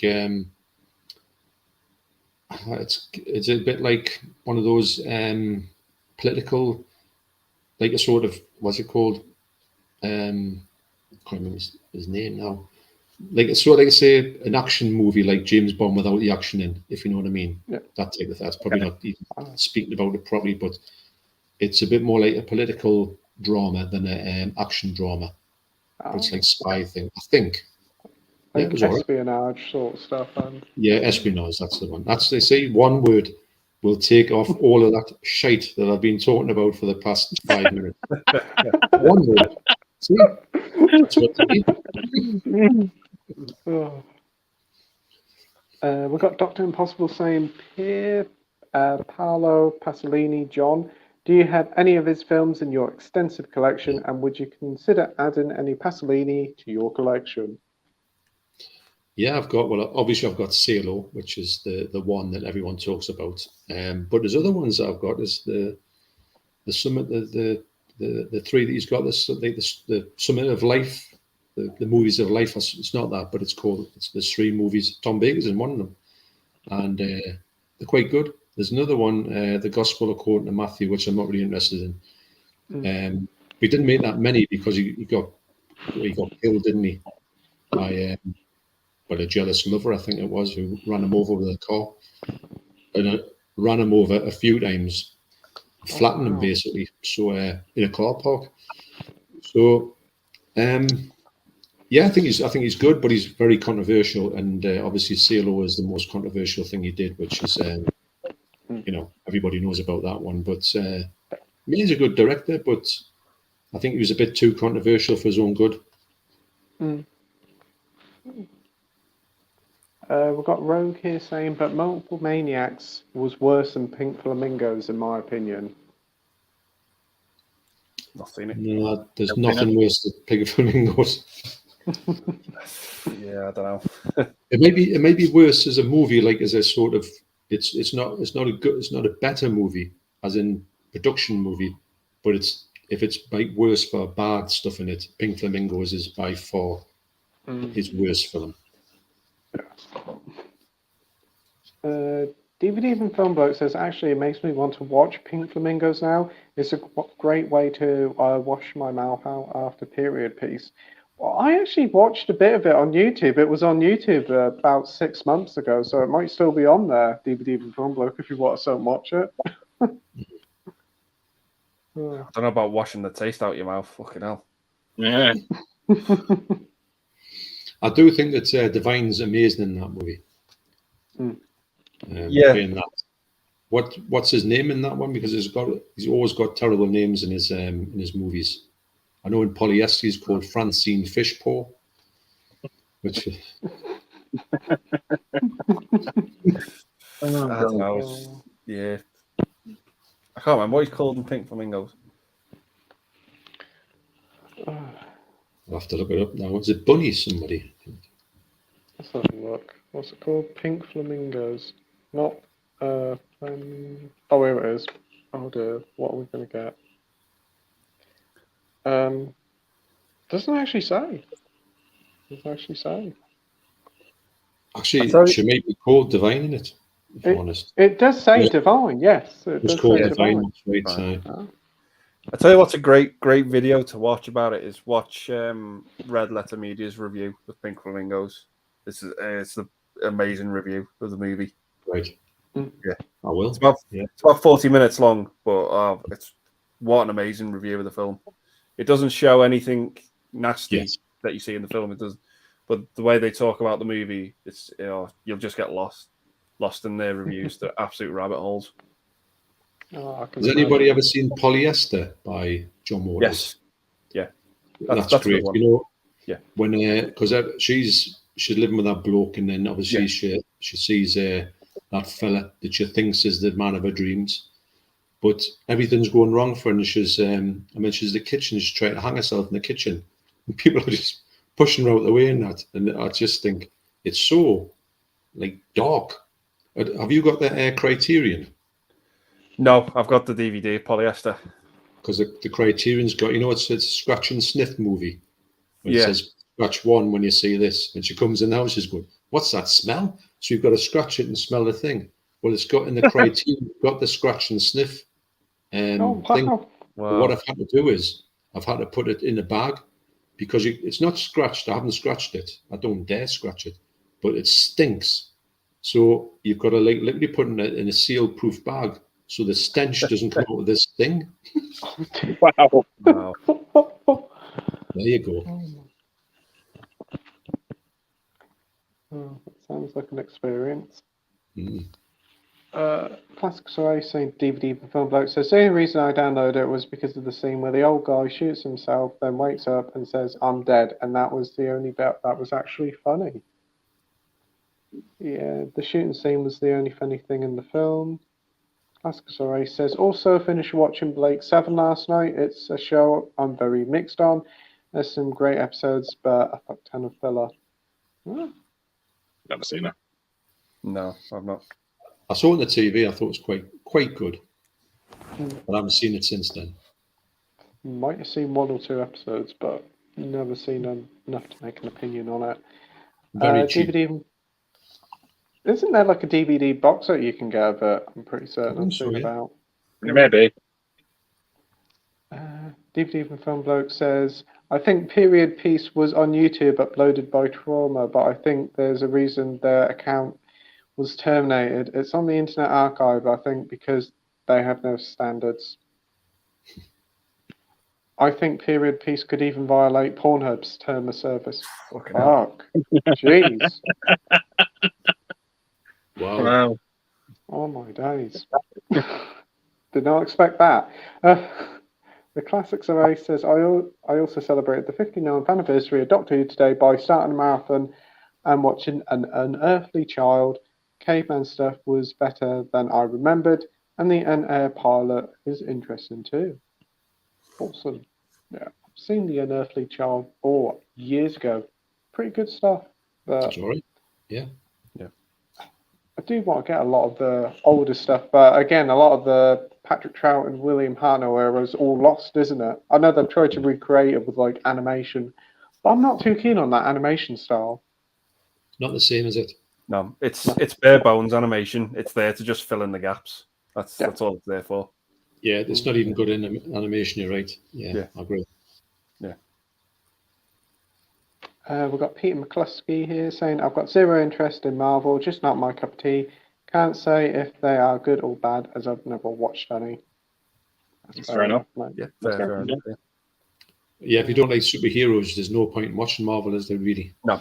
No, completely agree. DVD for Bloke says, I'm in the same boat. I've seen the Iron Man movies, which are fun. Yeah. Dodge Impossible says, there's worse out there than pink flamingos. Babs Johnson wouldn't look out of sorts here in Bodmin, bar the dress, of course.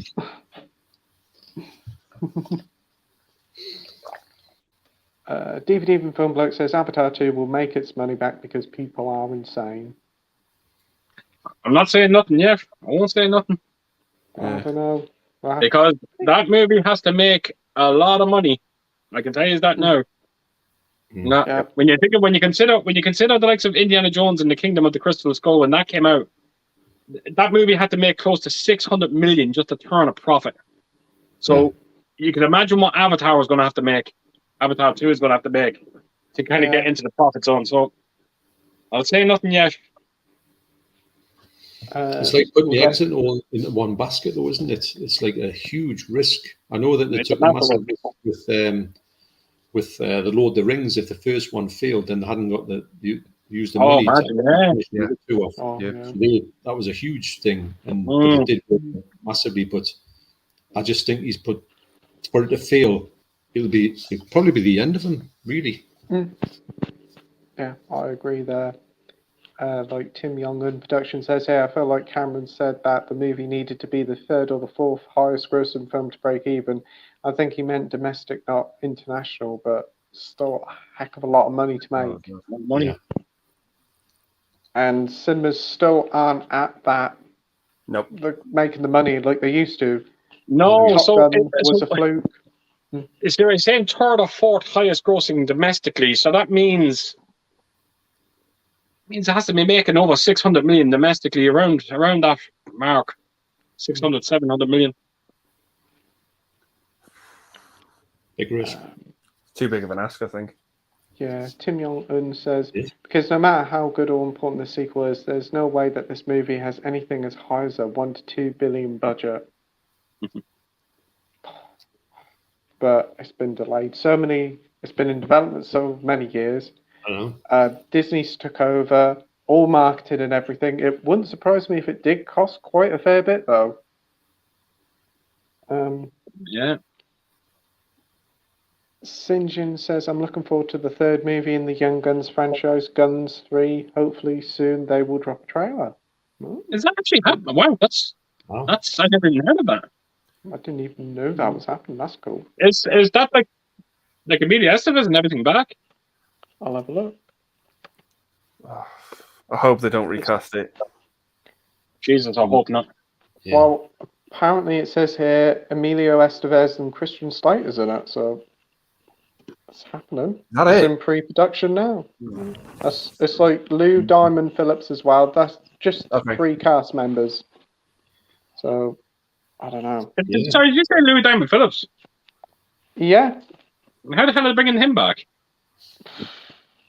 I don't know. As a matter of fact, I'm almost certain that Christian Slater. It doesn't show it, but insinuates that he gets killed at the end of the second one. It says here, Guns 3, alias Billy the Kid. It follows the perspective of Billy Kid's adventures in Lincoln County War as told from the perspective of Brushy Bill Roberts. So that's what it says. Great. So, Yeah. The cast is back. I'd be interested. awesome. I wonder, that have you seen the poster for it? That can't possibly be the poster. It looks like some 7-year-old's drawn it. Yeah. Wow. I thought for a minute it was Planet of the Apes poster. Wow. That's awful. It's got awful artwork. Yeah. That can't be the real one. Hopefully it's just a fake one. Or... Should it not be called Old Guns? Yeah. Oh dear.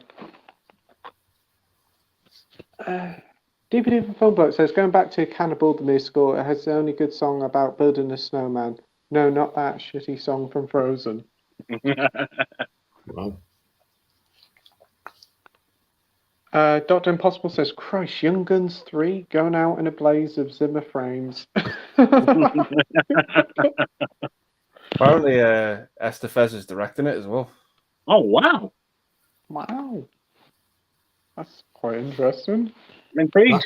That could be a massive flop, that couldn't it really, when you think about it? Yeah, you don't think it'll end up being like a straight to DVD sort of thing. It does sound like a Netflix thing. It does sound like it's going to go to some sort of streaming service. Yeah. Yeah. I might be optimistic here, but we could have another Top Gun Maverick on our hands. Yeah. Hey, you never know. Yeah. Imagine if it did. How gross that. It was as good as that. Yeah. Peter says, I was just going to type what Keith is saying here. The new Avatar flopping is probably the best thing that could happen. I think so. I like it's. I keep thinking about some of the movies that he's directed, some of the great movies that he's directed, and he'll never be remembered for Avatar. You know, I just think it's a wasted career. I really do. He's a talented director. I just want to see him do something else. Yeah, I completely agree. I don't think people who went to watch Avatar wanted a whole franchise of it, especially so long afterwards. By the time this new franchise finishes, it'll be 20 years since the first film came out. I think he's the only person that wanted it. Like, he wants to see it, but I think everyone would have been content with just Avatar. Yeah, you're right. But you know the people who actually went to Avatar and probably enjoyed it, they've moved on now. And I don't think of anybody who was maybe a teenager then is like saying, oh, I can't wait for the next one. I think his audience has vanished. So he's only relying on maybe a new audience coming along, and they're going to come in on the second movie, and are they going to be that blown away by? And if your audience is gone, then who's going to go? Like, who's going to be the big fans going to see like Top Gun Maverick for some reason? Just everybody wanting to see that, probably word of mouth as well. But I don't think this has got the Top Gun Maverick played in the cinema for ages. I don't think this has got the legs for that. Yeah. I really don't. See, the thing is, you just don't know. That's the thing about Avatar. Like, some people would say now that it doesn't have the luxury of 3D behind it, even though it is being released in 3D. But when Avatar, the first original Avatar, came out, it just blew 3D onto the scene. And I think a good comparison to look at what could happen with the Avatar sequel is, what was that movie that came out? It was just right after Avatar on 3D. It was a Tim Burton movie, Alice in Wonderland. Alice in Wonderland went on to gross $1 billion in the worldwide box office. They've done a sequel to it. When the whole 3D hype was dead and buried, they brought a sequel out to Alice in Wonderland, and it grossed a little over $300 million. So... Yeah. It doesn't have it. Don't get me wrong. Avatar 2 could launch 3D again. I don't know, but I don't think it's going to be the same. No. We've got Brett saying, "Have you guys seen Terrifier 2? I liked it. 8.5 out of 10 for me. Drawn out scenes, a little too long, but it didn't seem like almost an hour, 2 hours and a half. But there is a part in it that I don't understand." Not yet, but I will plan on seeing it as soon as possible. You seen it, Andy? Yeah, you have, haven't you? Yeah, I watched them both in one night for the first time. I thought they were great. Really enjoyed them. Just over the top violence. It's like a modern day Brain Dead. Just over the top violence. Yeah. Wow. Yeah. I like it. Yeah. It's one way to sell it. Mike, have you seen them yet? I've seen the first one. I thought it was pretty decent. It was fun, but I've not seen the second one yet. But I'm looking forward to seeing it when I do. And have you seen it, Keith? I haven't seen any of the movies. I've seen one or two deaths in that movie, the second one. Yeah. I'm not going to say anything else. I'll be back in a minute, Pete. No worries. We've got AP here from the Movie Cheer podcast. Hey, everyone. Hope you're all doing good. Right.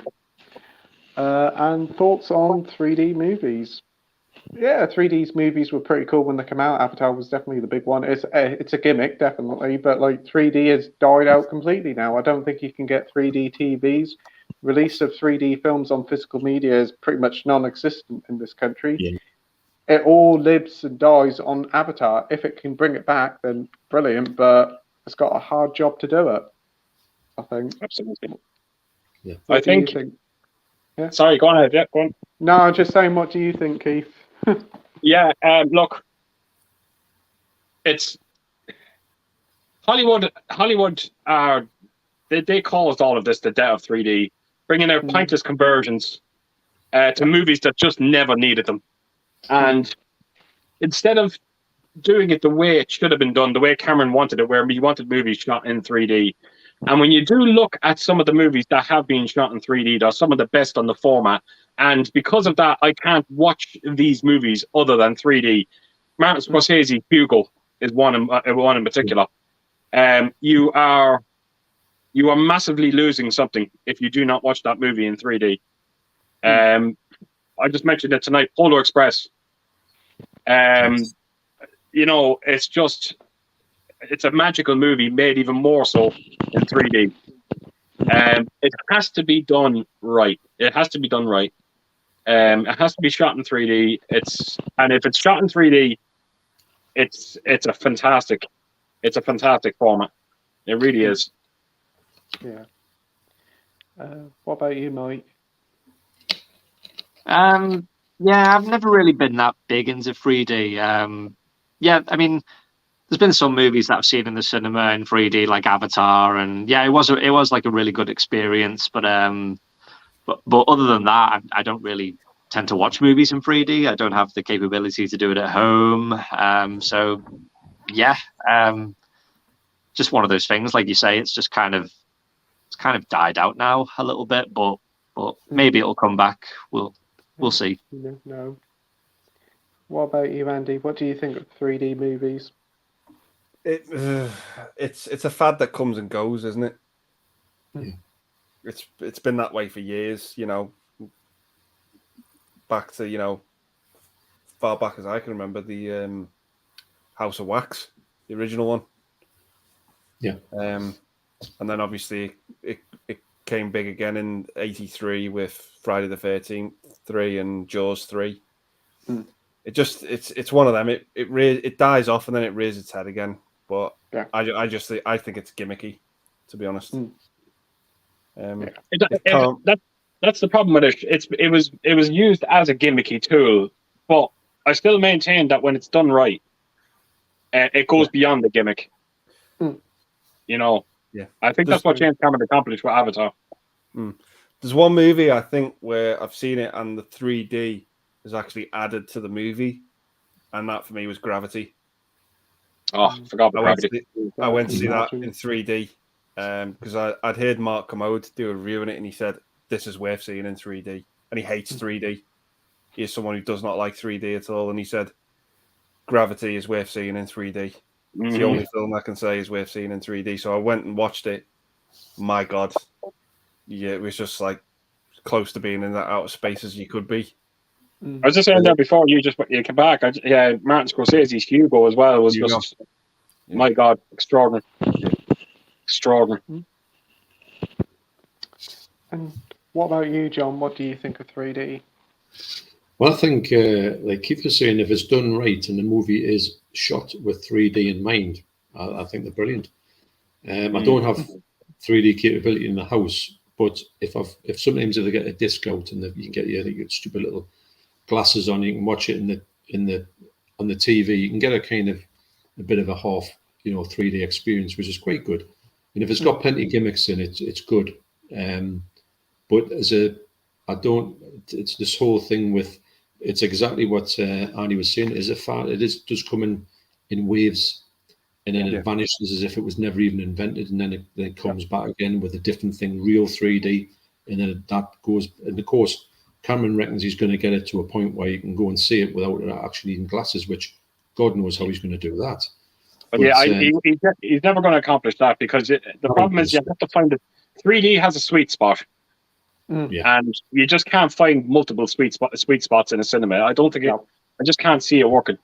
And if they do it, they're going to have to up the frame rate up to probably around 180 frames per second or something like that.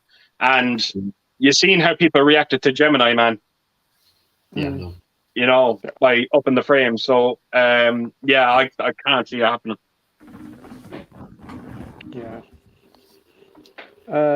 Dr. Impossible says Avatar does nothing for me. Blue people. Cameron might as well direct a Smurf movie, for Christ's sakes.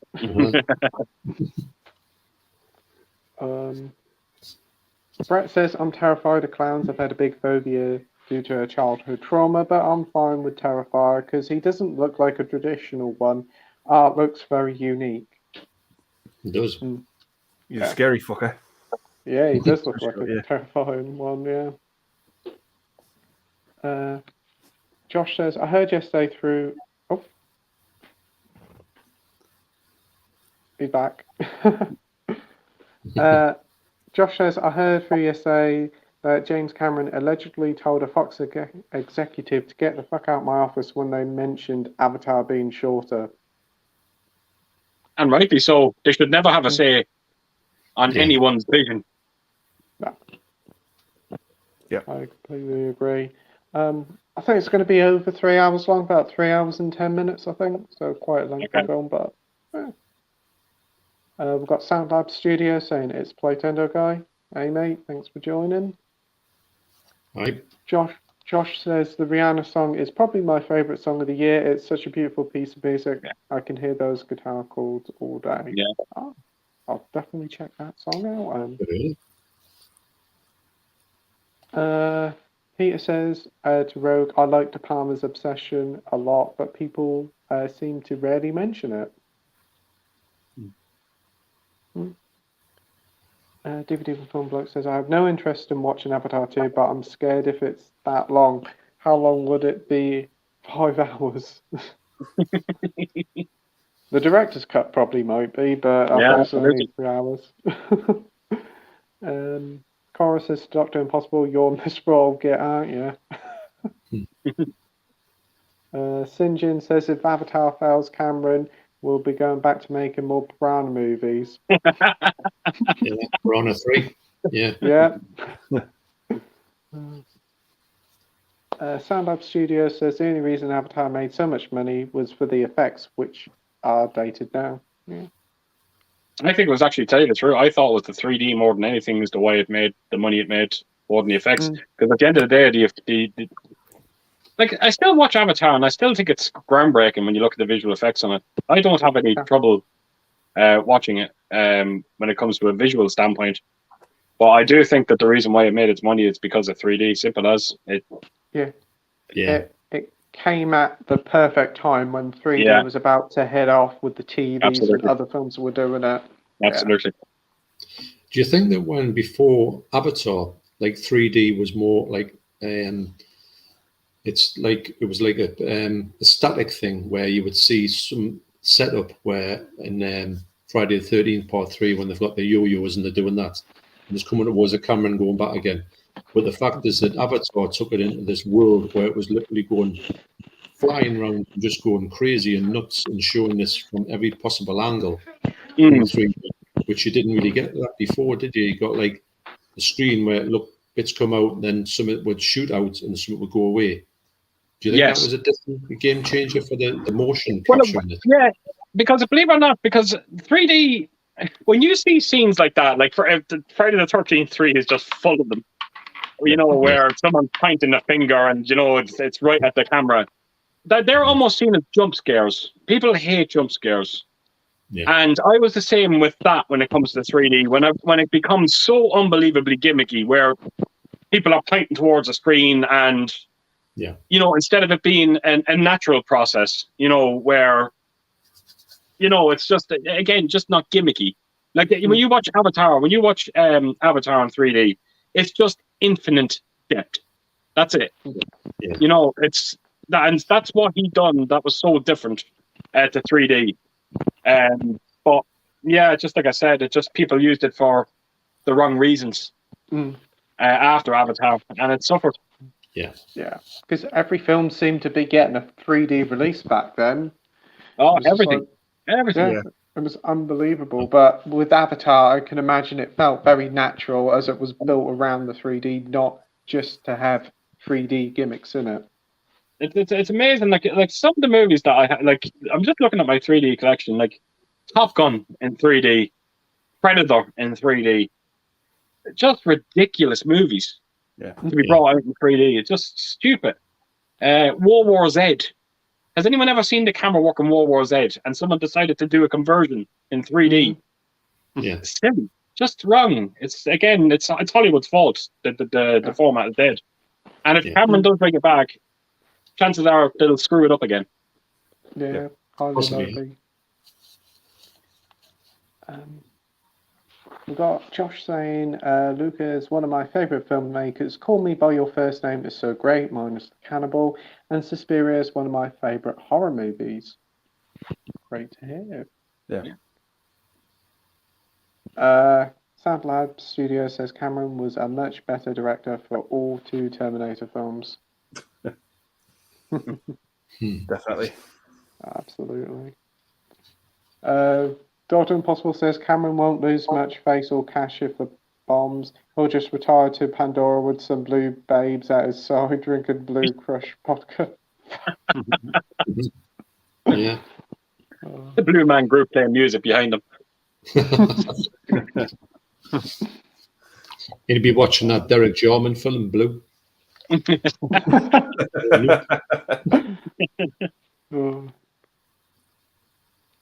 We've got Peter saying Tom York, aka Tom the Singing Dwarf. DVD and Film Bloke says he'll also paint his balls blue. And they're probably blue already. It will be after if the movie bombs. Yeah, will be. He won't have balls. Josh says, what I love about Luke is how it expresses the human body and the emotions with it. He does some amazing stuff with it. Sounds good, Josh. Gary says, has anyone seen Silent Night, Deadly Night Part 3, 4, and 5? I didn't realise there was... I thought there was only 2 as well, but they're apparently getting Blu-ray releases as well. Oh my days. Wow. Did not know there was another 3. They're meant to be bad. Oh dear. So the second one is anything to go by. Yeah. It was unbelievable, but in a good way. Yeah. So I wonder where this Blu-ray release is. I wonder if it's like a UK one, or and if it's just coming out. I've heard it's out and about in the States, but not anywhere here. So I would like to see them. That's pretty interesting. But I reckon Oh, comments gone weird. Yeah. It'd be kind of nice. It'd be kind of nice if 101 Films did bring out the trilogy and kind of pair it up nicely with that. Yeah. First box set they brought out. Oh, that first box set was lovely. Yeah. Oh, what, the 101 films of Silent Night, Deadly Night? That was a nice addition. Yeah, it was. Mike from DigiZ That's here saying, hey guys, hope you're well. Hey Mike, thanks for joining. Hey Mike. Josh saying hey to Mike. Peter says, Gary, I'd never heard of those. I love Silent Night, Deadly Night Part 2. Never seen Part 1 except for all those flashbacks in Part 2.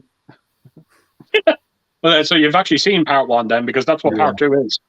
Yeah. Well, it flashbacks the whole movie, really, doesn't it? Mike saying to Josh, hope you're well. Dr. Impossible says to DVD and Film Bloke, well, either way, Cameron will have a lot of cock and balls to tell executive at Disney if his film bombs, so painting his nuts blue isn't an option.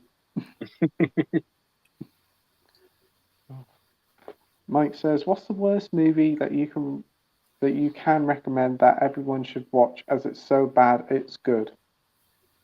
Ooh.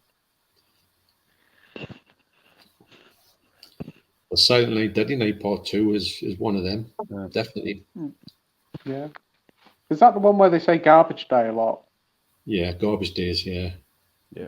For whatever reason. Well, because he's standing next to a garbage bin and I think it's a garbage truck. But it's so good, but it's awful. So I'm kind of weird. I've always said that to people with that saying. I never kind of fully believed in it. I'm one of these people that if it's so bad, it's crap. That's more the way I kind of look at it. But I suppose if I was to think of a movie, maybe Street Fighter. Yeah. Oh yeah. Yeah. Street Fighter maybe comes to mind. Yeah, and I'll add Double Dragon to that. Such a Double Dragon. Super Mario Brothers. Yeah. Basically any video game movie from the 90s. Oh, yeah. I would definitely say Plan 9 from Outer Space, which is the sort of Zenith, the original version of like a so bad it's good. It's just everything about that movie is so brilliant because it's so bad. Yep. And there's no way, if someone tried to make a movie like that, they couldn't. It's because you literally tried to make, he was the most inept person ever to make a movie. And because he did that on zero budget, I think that's how he made a masterpiece. I'd probably put John Carpenter's Dark Star in there as well. Yeah. You would never know it's the same bloke, would you? No. Really, when you go,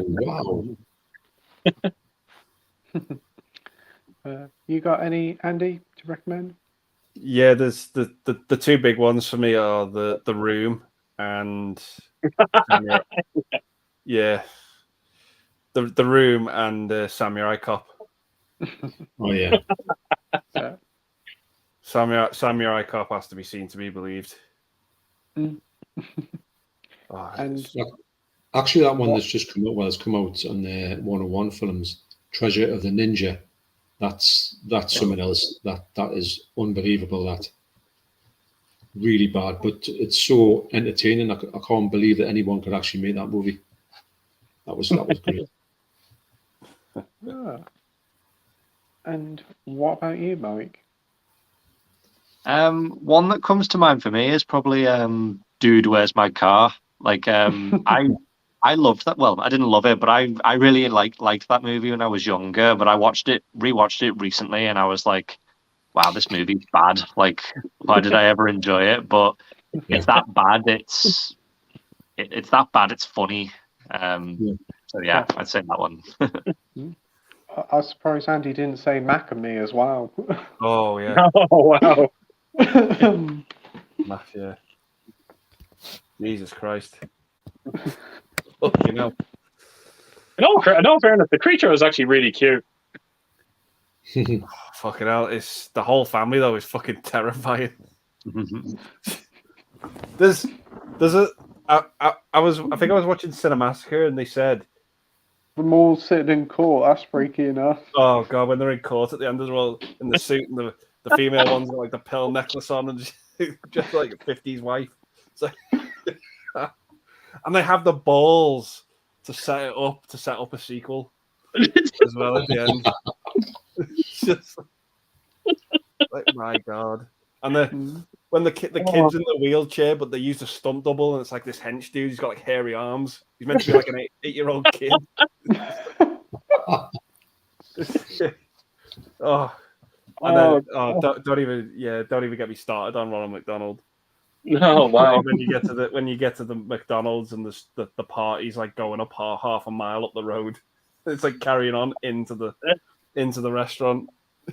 Oh, I need to see this. I desperately need to see this one. It's got to be seen to be believed. It's better than E.T. Entertainment value. So it is. No. We've got Peter saying, what Cornetto trilogy? Roll over the floor copter. The only Cornetto I've heard of is an ice cream we had here in Sweden back in the early 90s. I've got to be honest. I thought Paul would have been a better entry in the Cornetto trilogy. That's a good one. To finish it up. Very good. It kind of felt like one anyway. It's like an unofficial one, really. Yeah. You're right. The classics are ace. All I know about the other Silent Night, Deadly Night film is that Bill Moseley, Top from Texas Chainsaw Massacre 2, plays Ricky in Part 3. Parts 4 and 5 are only named in only sequels.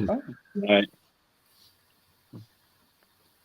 DVD from Bloke says to Peter, it's what Shaun of the Dead, Hot Fuzz, World's End are all to the three from director Edgar Wright and have Simon Pegg and Nick Frost and have a Cornetto in them. Yeah. And Cornetto as in an ice cream. Yes, Peter. You're making me fancy a Cornetto now. No, they used to be. Cornettos used to be huge. They're not huge anymore. No, definitely not. They've definitely shrunk in size. Yeah. Classic Sarai says, yeah, they're all three there. A scene of a character eating a Cornetto. DVD public. Yes, well, it's only like a moment or so. David Beach says, have you watched Ocean's 8 and what's your opinion of it? That's the female one. I didn't mind it. It was alright. It had a good cast, but it went downhill after a certain someone popped up. What about you, Andy? I completely agree, Pete. It was fine. It was good. It was all right. But once that person turns up, you lose. Every time he's on screen, you lose the fucking will to live. Seriously. What a fucking waste of space he is. I'm sorry, am I missing something here? Who shows up? I can't remember it. James Corden. Oh, and I knew that's where you were going with it. Okay. I honestly couldn't remember. What a fucking useless wanker. I cannot stand him. Can't stand him. No. Awful. Yeah. I can only stand him in probably the Peter Rabbit films, mainly because you don't see him, but then you do hear him. That's bad enough. Yeah. Oh. Have you seen Ocean movie, but he should not be in it. What was he doing it? His character is awful as well. If it was even the character of the person is useless, and he makes it double useless. So yeah, he did affect that movie for me because I was really enjoying it. I thought, what's he doing in here? Yeah. He had no business being at that Friends reunion. whatsoever. Yeah. No fucking business being there. Mm. He seems to poke his nose in everything these days. He's like the most unwanted cast member you could ever have in a film. I don't get it. I don't get the fame. I don't get what the attraction is, what America sees in him. I just don't get it. No. I think they're getting sick of him I now, aren't they? I think he's losing his pizzazz, whatever he had in it. But I've always found him utterly annoying. Yeah. You seen it, Mike? No, I've not seen this new one. It's never really been a franchise that's been for me, the Oceans one. Yeah.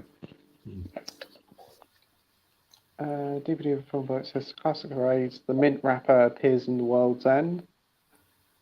Sound Lab Studio says Kazam with Shaquille O'Neal is one of the worst movies I've ever seen.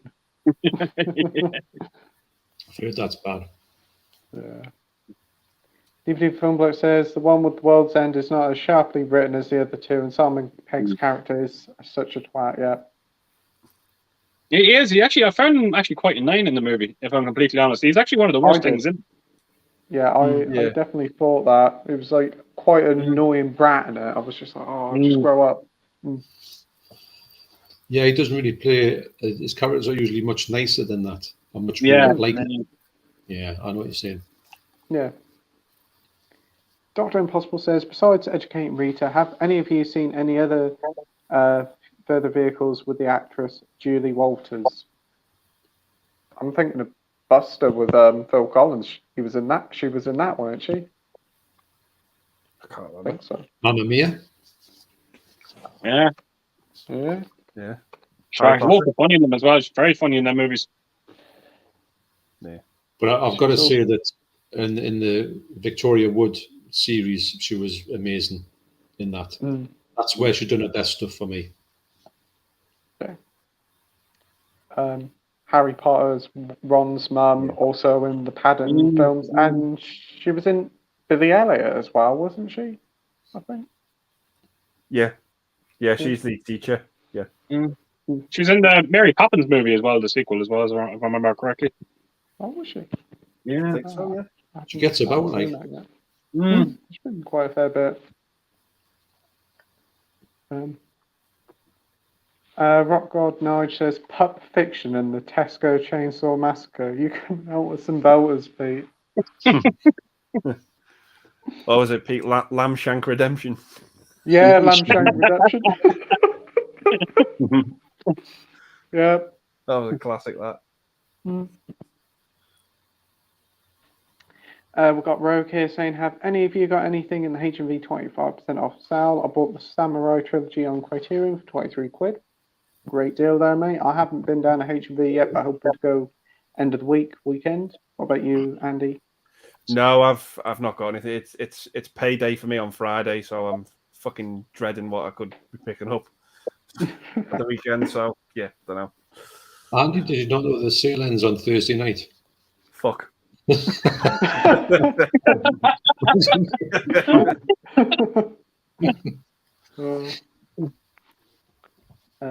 John, you said you're going to HMV tomorrow? Yeah, I'm going to go tomorrow and just literally, I had some cash on us to spend and I didn't spend it because I didn't have enough time, I don't think. But I'm going to actually make time. I'm going to try and spend the whole lot in there if I can. I'm not going to go for things that I think will be. I want to go for things that are quite a good deal at this point because I think if there's a few 4Ks I'm after, but I know they're going to come out. They're going to be in sales all the time down the road. The thing like Singing in the Rain was one of them ones where I thought, and I was looking online and I couldn't see it online, so I thought if I don't get it, I might never get it. And I was desperate to get that one, so I knew I had it. So maybe along the lines of that Singing in the Rain, a bit more like a really good deal if I can get it, as opposed to ones that I can get down the line. You know, keep an eye out for that Casablanca release, John. Well, the Casablanca one, the big one wasn't in the shop at that point. Unfortunately, I did have in my hands the regular one. Bearing in mind, I have got the premium edition, the HMV premium edition, which got loads of books and all that. So I kind of got a bit of a special edition in a fashion on the other one, which I won't watch now. We're getting the 4K, but it's on the list. I do like it, and I do like the packaging that much that I want to get it. But my theory is to go and get some really good ones that I would normally find in a sale. But of course, now I've said that, I will find 0 of them ones that I'm wandering around the things going, and you're just like lost. I'll be there all day, walking out crying at 10 o'clock at night with an empty bag.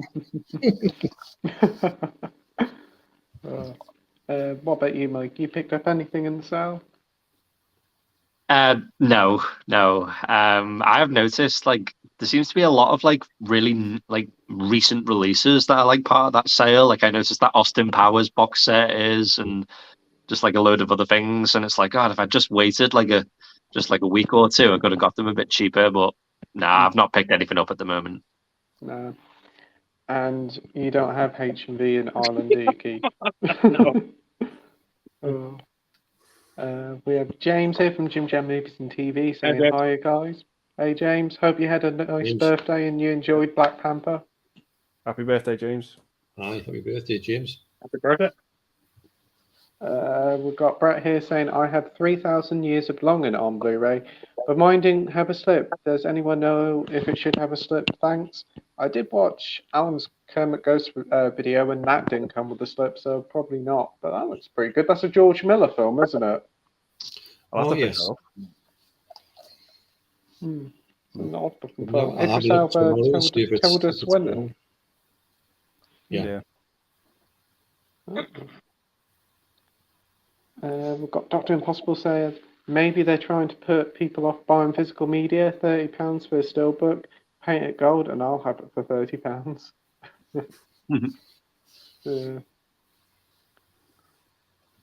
Peter says, "Oh, okay. I thought Cornetto was the last name of the director or the main character." That'd be good, wouldn't it? Yeah. Rogue says, "I'm Welsh, so I'm rooting for Wales in the World Cup." Awesome. DVD from Filmwork says, "I don't really give a fuck about footy. I kind of did about a decade ago, but now I don't really care." That's fair enough, mate. I'm not a fan of football either. Rogue says, "People forget that Qatar's territory is entirely on the Arabian desert. Very hot weather." Right. Dr. Impossible says, "I would love to see Andy, Keith, Pete, John and Mike work as a football team sponsored by H&B. Can't play football at all, so I'm buggered." I think it would. I think if we play football, it would look like that scene from the Full Monty.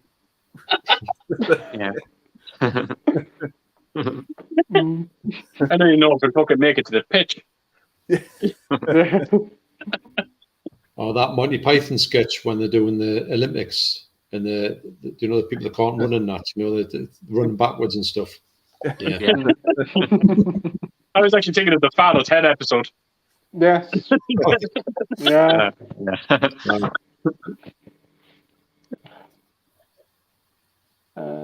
We've got Boogie Cat Productions here saying, "Hi everyone, hope you're well. Thanks ever so much for joining." Rogue says, "When it comes to football, I'm used to disappointment as a Swansea City fan and a Wales fan." It's funny because Wales were great at one point. I think every team goes through that, don't they? They go great, then they go a bit off. But Wales were hard to beat at one point. DVD for Film Bloke saying, "Going back to Star Wars, I'm fine watching the old 2006 DVDs of the original trilogy. The poor Laserdisc transfers and having too much around with the picture on my TV is worth it." Yeah. It's very hard to disagree with that when you think of some of the releases we got for them movies. They haven't been great. The 4Ks were very disappointing. Yeah, I can remember you saying about that in one of your videos. It's a shame. For such good films, you'd thought that they would give them a good transfer. Well, if there was anyone else but Disney, we probably would have. Yeah, that's true. Yeah. Give them Arrow. Yeah, there we go. Yeah. I agree there. Dr. Impossible says, have any of you seen a Tony Scott film from '89 called Revenge? I can barely remember the movie that much now. Wow. Is that the one with Kevin Costner? That's what I was thinking. It's a Kevin Costner film, isn't it? I think It's a Kevin. Let me have a look. Yeah, it is a Kevin Costner film. I can't say that I remember. I always get that confused and No Way Out confused. Yeah. I always get them two confused. Yeah. No Way Out's so good. Haven't seen it in years. Yeah. Not seen that in years. No. DVD and Film Block says the Greedo scene proves that George Lucas doesn't understand his own characters. Yeah, absolutely. Yeah. DVD and Film Block says the thing is with the special editions, if it was just fixing some of the ropey optical and fixing some of the more ropey effects, it would have been fine. But George Lucas abused the technology. Yeah. I mean, It's when like he cleaned up the sort of windows in the the planes in Empire Strikes Back at the start, when it made it so that they didn't look so like false, they're looking out the windows and that, when they had the proper behind it, that was good. And if we could stop the spaceships looking as if you could see the sort of outline on them, which you used to see on stuff like that, and they got rid of that, that's great. But putting things like that Jabba the Hutt scene and these things of just these things walking past the camera because they could do it, what's the point? Yeah. There's just no need for it. Yeah. DVD Before says it's also unforgivable. He won't let fans have the originals in good quality. Usually I tend to watch director's cuts over the originals, but mostly others know when having to stop, plus having the originals there. Yeah. Soundlab Studio says those DVDs from 2006 are the only versions I'll watch. I hate the remastered versions.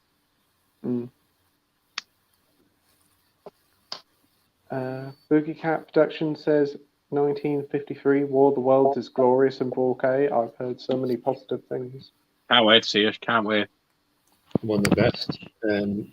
I just couldn't believe what I was watching. It's one of those ones where, a bit like Vertigo, when you put it on and you find yourself, the film's great, but you find yourself actually just in awe of what you're actually physically seeing with your eyes.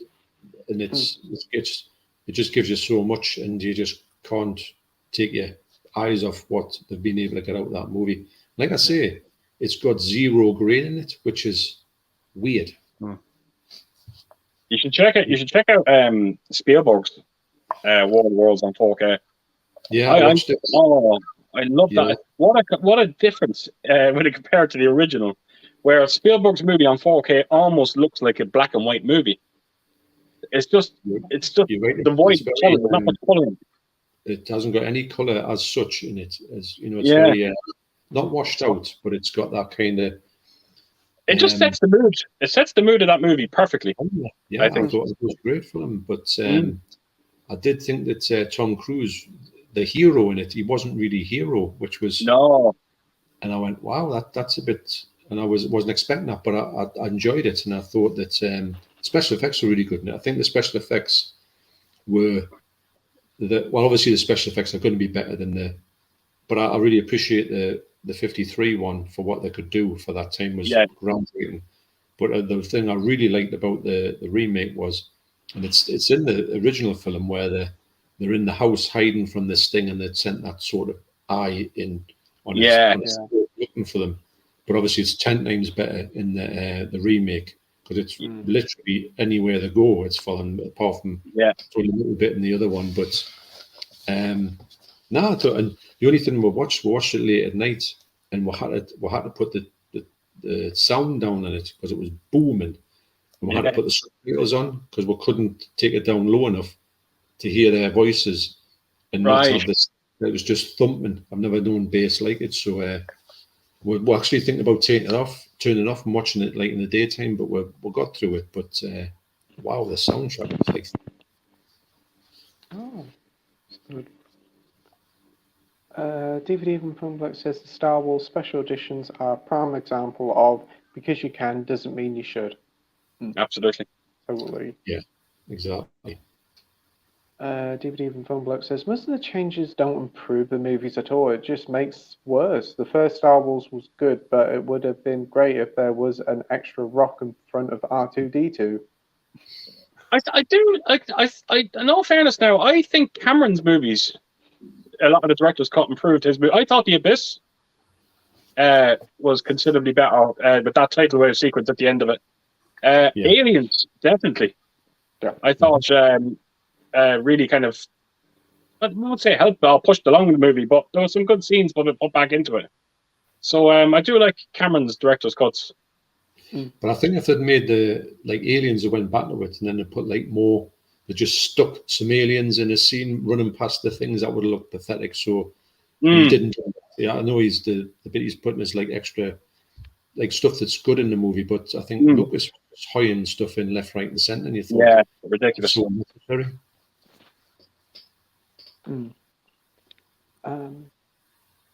We've got Peter McCluskey here saying, I think Vertigo looks so good because it was shot at 17mm VistaVision. Yeah. VistaVision is something else. Oh, really is? It was, what's that other one that I've got, which was the biblical one? The Ten Commandments. That's that's very good. Yeah. God Almighty, that's another one I can't wait to watch that fully, because I think that'll be up there with Vertigo. I can imagine.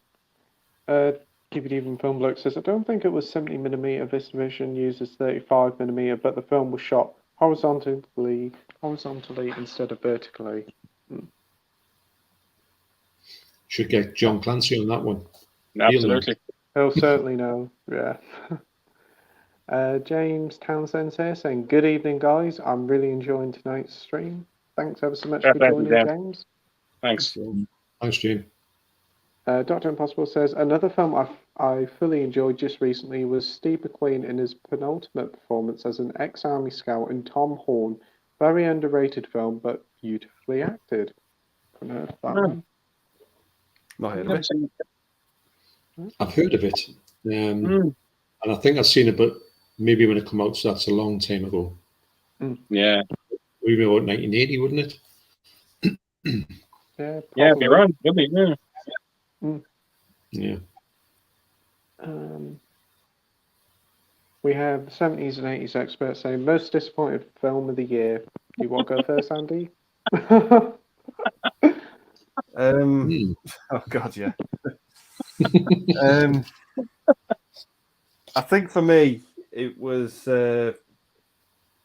I'm gonna have to go with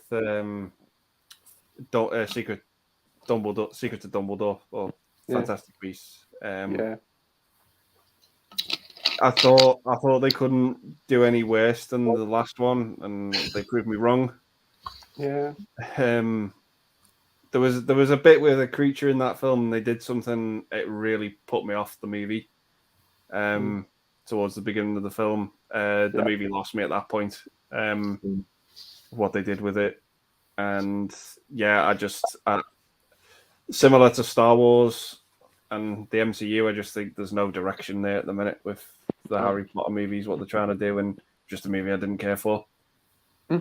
Yeah, great pick there. John, what about you? I don't know really, because everything I've seen, I've enjoyed.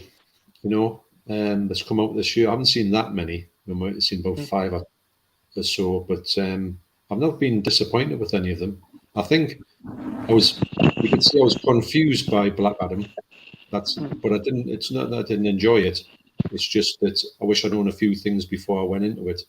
But it wasn't disappointing at all. But I could understand how people were disappointed by it. But no, I pretty much liked everything I saw.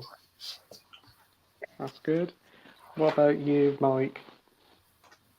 I think I'd probably have to say Halloween Ends. It just wasn't the movie I wanted it to be, so I was pretty disappointed in it. Yep. And I think Keith's going to echo what you've said, Mike. No, Stephen, you said that. I'll change. I'll go with Scream 5. I will. Yeah, absolute rubbish. Definitely a movie not catered to us true fans of the franchise. Another stupid, pointless movie brought out for a younger crowd. Don't give a shit about the original cast either. They don't give a shit about Wes Craven's vision for them movies. Yeah, just awful. But Halloween Ends is absolutely brutal. And the reason why I'm not going to talk about it is because John hasn't seen it, so I don't want to ruin on him. So yeah, I'm wanting to see it, but I'm not holding out anything big for it. Actually, I'm going to change that. I'm going to say Scream 5 as well, because I put half an hour in it, and I just thought it was absolute pointless waste of time, rubbish. So I'm going to say that Scream 5. I wasn't really expecting anything. I just put it on because it was there online. And when I watched it, I thought, I sat there. I think I looked at my phone for the full half hour and then looked up and thought, oh, it's been a half an hour. Did anything actually happen in that half an hour? And then it just turned off because I thought, pointless. Yeah. For me, I think of two: Fantastic Beasts, The Secrets of Dumbledore. Such a boring film. As Andy said, they haven't got a clue what to do with the franchise. And the Elvis film, I just could not get on with it. I didn't enjoy it at all. DVD from Filmbook says, sadly, the downside, since before Disney, Lucas owned the sole rights to Star Wars, he dictates what versions are out. Yeah. He doesn't really have anything to lose either, does he? Really, by just putting out the original? There's nothing to lose, and there's everything to gain. Yeah, just I think he's just a pissy, moany, whiny child that just doesn't want to put it out because he hates the fact that people hate his special edition versions of it. So that's he's just stubborn. It does seem like he's spitting his dummy out, like. Yeah. Perfect way of putting it. DVD from Filmbloke says, if Fox owned the full rights, then they would have released them on DVD sooner, or even have the unaltered versions as well. Yeah, and chances are they would have fucking butchered them as well. So it's a, to be honest with you, it's a lose-lose in my eyes, because if Disney do someday get the rights to the original movies, they'll bring them out. They'll be shit conversions. They'll look terrible on 4K with equally shit sound, and it'll all be for nothing. Yeah, that's unfortunately true. We got the viewer Drew saying, I just finished watching Rocky 2. It was a really good follow-up to the first one. Yeah, very solid sequel, great film. Actually, tell you the truth, I actually prefer the fight in the second one than the first one. Yeah. The end. Yeah, there was something about it. Yeah. Great tension at the end when they both brilliant. They both fall. The two get first. Yeah. DVD from Filmbloke says, the original trilogy didn't come to DVD until 2004. Keep in mind, DVD came along in 1997, and most classics and big movies were out on DVD by the millennium. DVD from Filmbloke says, Phantom Menace was the first Star Wars film to come out on DVD, I think 2001 or 2002. It was released on video years prior. A lot of people got the Japanese Laserdisc to get it in better quality. Peter McCluskey says, have any of you picked up Columbia Classics Volume 3? The transfers on these sets are amazing. Thumbs up to the work Sony's done. Lawrence of Arabia and Taxi Driver are 2 demo discs from Volume 1 and 2. I've seen the sets, they look lovely. Very expensive, but they do look very good, especially for 4K. Have any of you guys got any of them? No, I don't. These volumes, they're a tricky thing. They're 100 quid. They're expensive. The chances of you actually enjoying all the movies in them that's the problem with it. It's probably only one or two you actually like there. That's the thing. Yeah. I think the first volume had a league of their own, and I ended up getting an IMAX enhanced version of that movie with my television when I bought it. So Jerry Maguire was there as well. I managed to pick that up from Germany, the 4K release of it. So there was no that's the only problem with them box sets, unfortunately. There's always going to be maybe one or two movies that you don't really care about owning on 4K. I think I would get some of them on standalone, but I wouldn't get the full lot. So if Lawrence of Arabia came out, and Taxi Driver, and a few of the other ones I would get. but I would never go for the full package because they're massive as well. A bit too big for me. Way too big. I agree. They'll all eventually get their own standalone releases, either in this country or another country later on down the road. I think they have in the US got a few of them on standalone, but they're not come over here yet. But they will eventually. Yeah.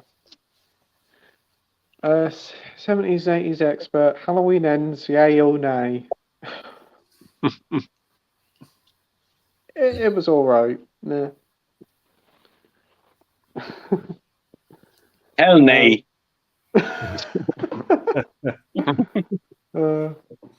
I know you enjoyed it, Andy, didn't you? Yeah.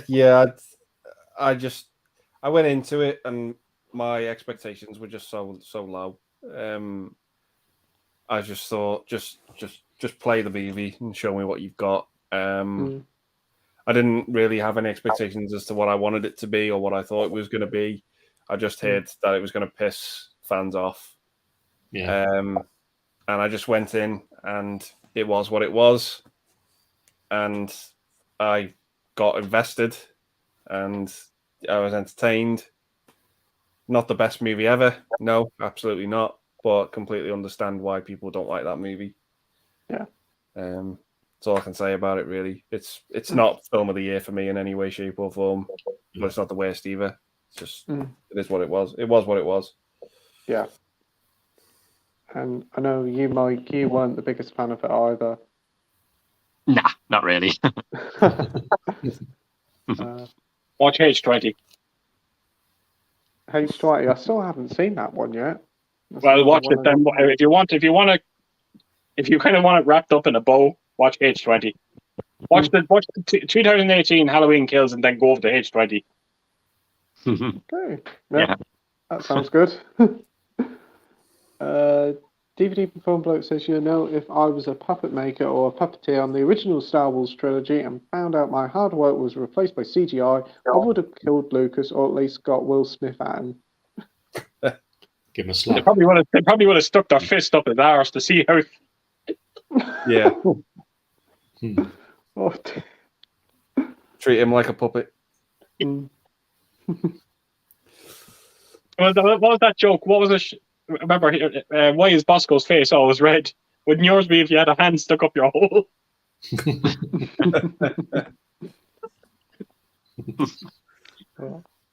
Dr. Impossible says, Keith and John, who are your most go-to directors in your collection? You have to know mine. Yeah, I think I do. Yeah.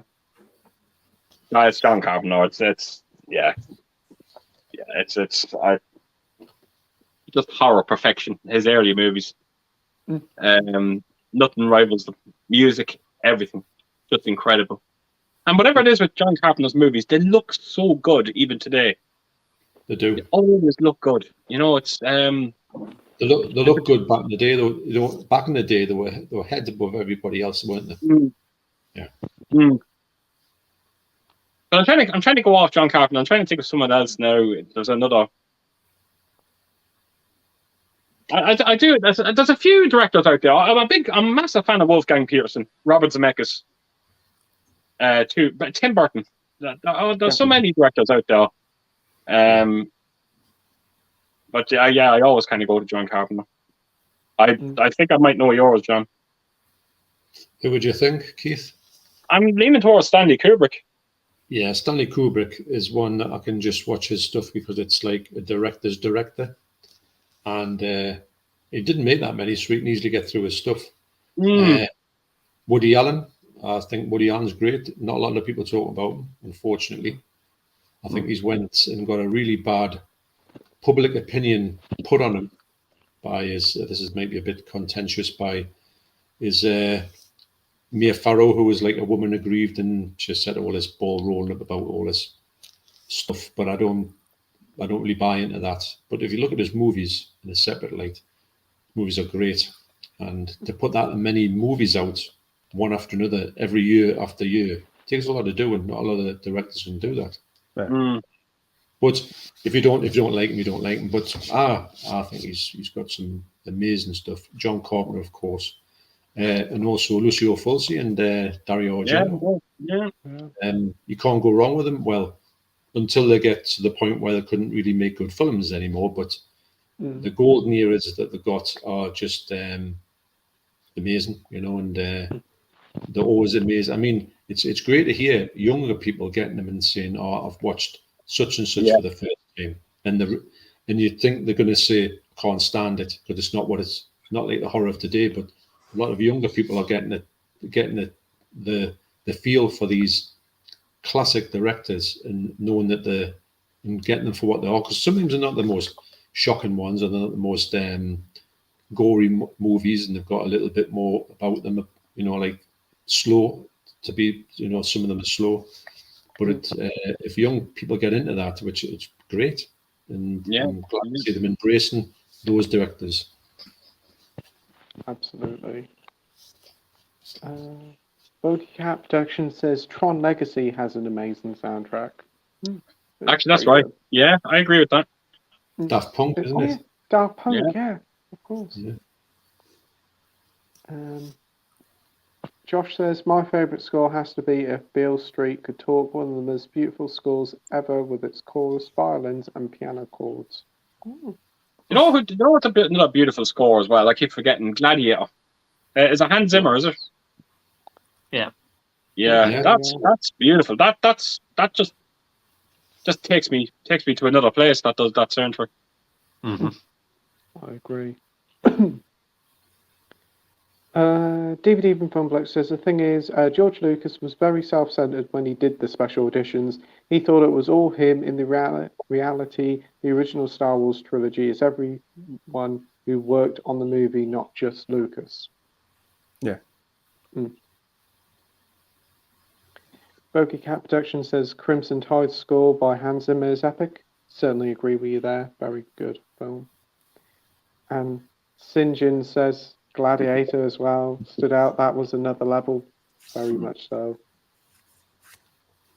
Actually, when I've been watching the Star Trek movies, I found that the soundtracks on theirs is, I know it's not got the original, sometimes you hear the original Star Trek theme in various parts of it, but I thought that the music soundtrack on them was really good. Something I didn't really expect to hear. Yeah. Much better than you would. It's quite, it stays with you, Absolutely. Yeah. That's good. The Jerry Goldsmith one on the original that they used for Next Generation theme tune is just get you pumped. Oh, I 100% agree. Yeah. It's such a shame they only used it in that one and 5. Yeah. Yeah, I don't know. There's something about that theme. I just listen to it and I'm just like, oh God, I'm pumped. I'm pumped for Star Trek. That's what kind of, I kind of, like I said, going back to when I said about the aliens, when you hear that music, the bit, right, the bit at the end of it where she kind of gets onto the ship and she says, punch it, Bishop. And then you just hear the music and it just pumps you up. It's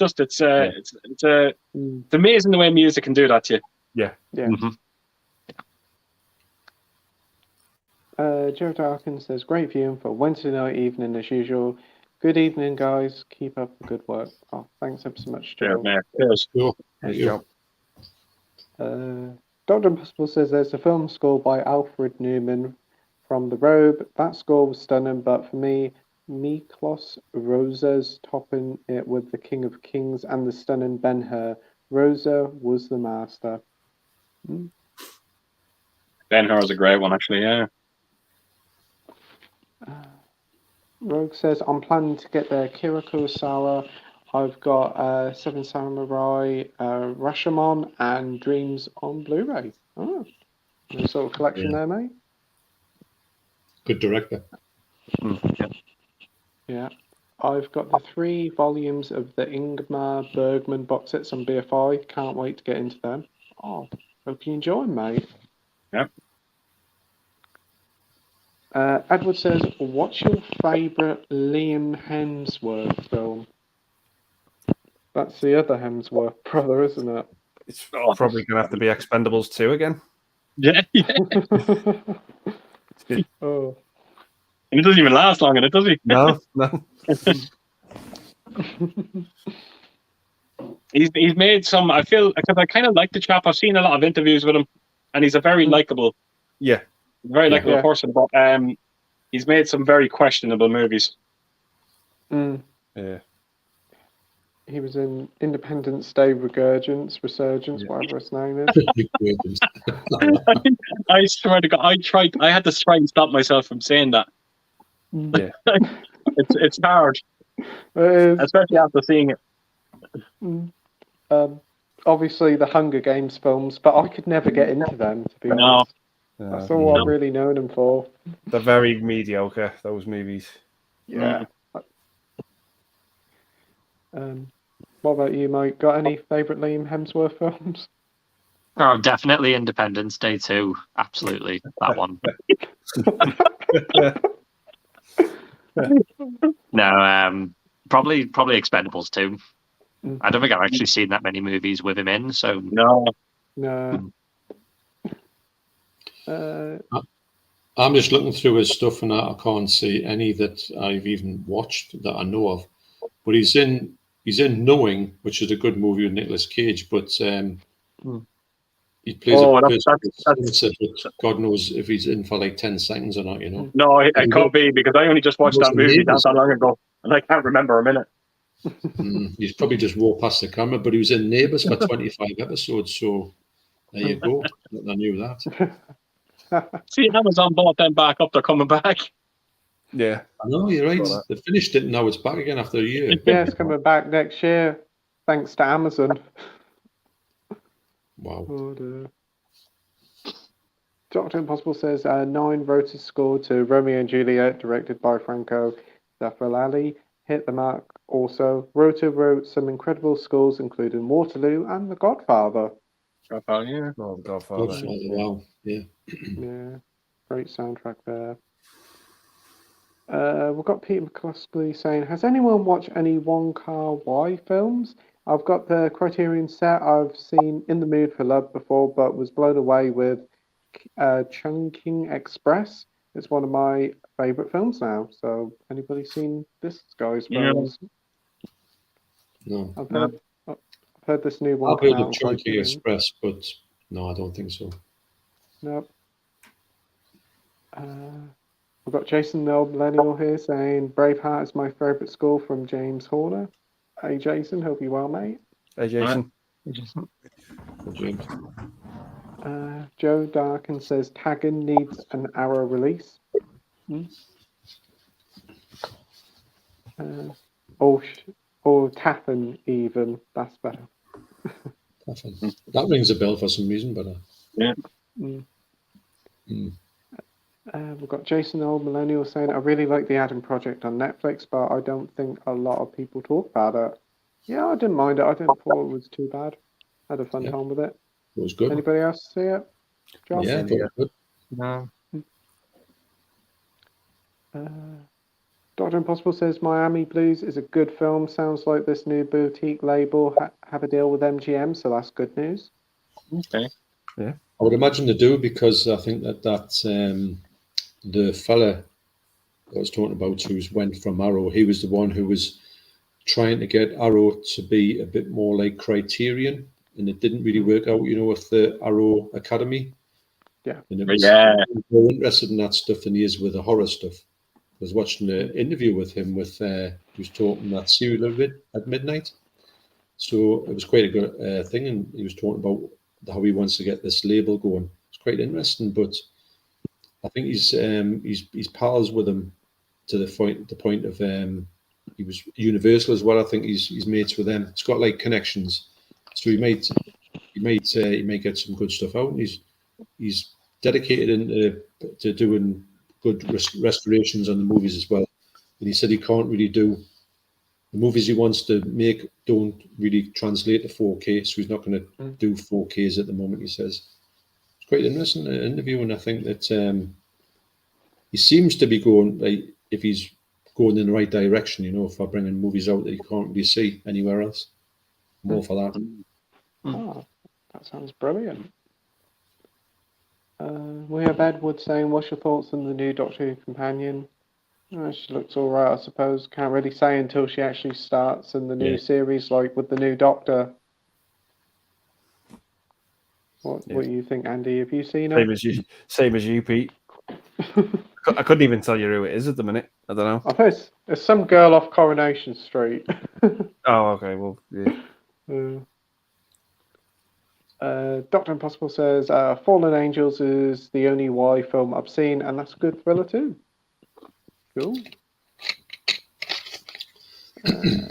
Tim Young in production says, are you guys excited for Nicholas Winding Refn's new Netflix series called Copenhagen Cowboy? What are your thoughts on filmography in general? Drive, Only God Forgives, Neon Demons, Bronson, etc. Never even heard of this Netflix series. Anybody else? Me neither. No, never heard of it. No.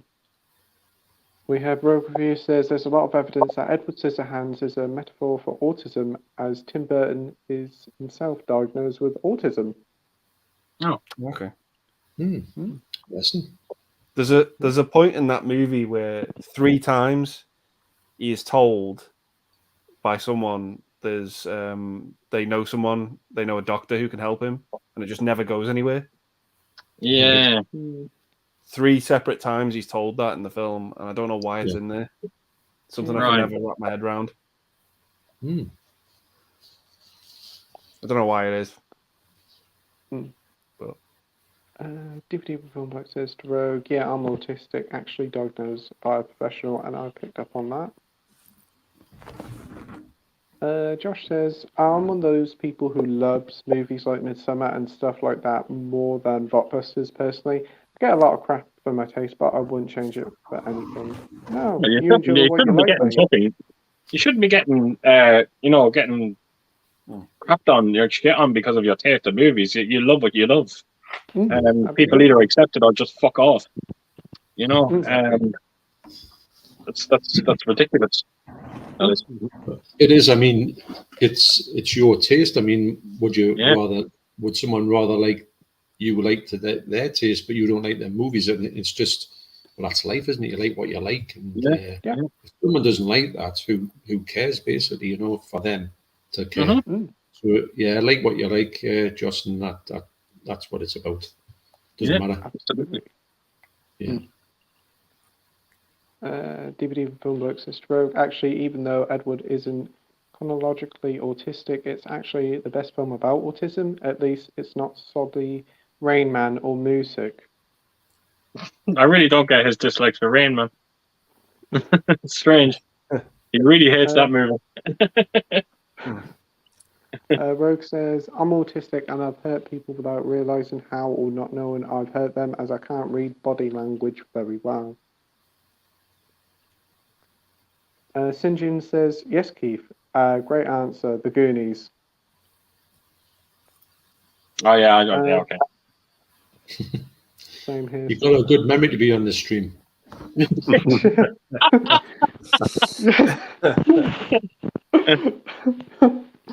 Oh. Peter says, AIDS jokes now, is it? Wait, what? Oh, yeah. James Bond. Yeah. Oh, 2 or 3 hours ago.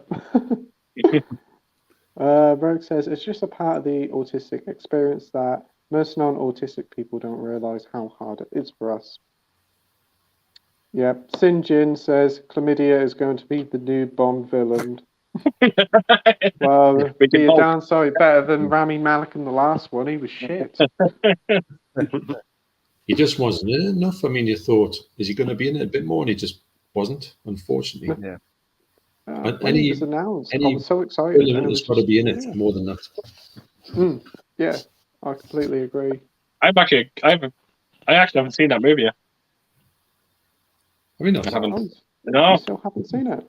No. Oh, wow. I just find the Daniel Craig movies are just so hit and miss with me. At least when I watched the movies with Sean Connery and Roger Moore, they were consistent. Yeah. The Daniel Craig ones aren't.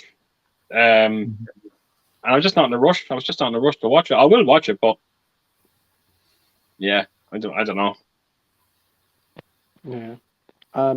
what was it? Quantum of Solace and is it Spectre? Oh, I just could not get on with them two. But Casino Royale and Skyfall. Yeah, I love it. Love Casino Royale. Yeah, that's the best one. No Time to Die. I'm still very mixed on that after seeing it a couple of times. It's weird. One of the reasons probably why I have not seen that movie is because, like I said, I buy, everything that I want to watch. I buy. I haven't bought that movie yet because there's actually an edition out there where you get an Aston Martin. Oh yeah. And I'm actually trying to get it. I am. So I don't want to buy the singular release. Yeah. Because there might be a chance that I might get this one sometime in the future. So. Ooh. Yeah, so it could be a couple of years by the time I get around to it. We might get a next James Bond by then because we still haven't heard nothing of one yet. I thought we would have heard one by now. Yeah.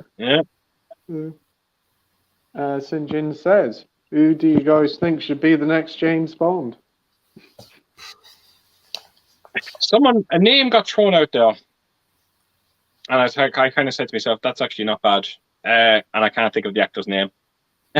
He is in Mad Max Fury Road, Warm Bodies. What's his name? Nicholas Hoult. Yeah. I heard a rumor that he's in the running for it. So he's a good actor. Yeah, he's in that menu, isn't he? Might be a bit too young. I don't know.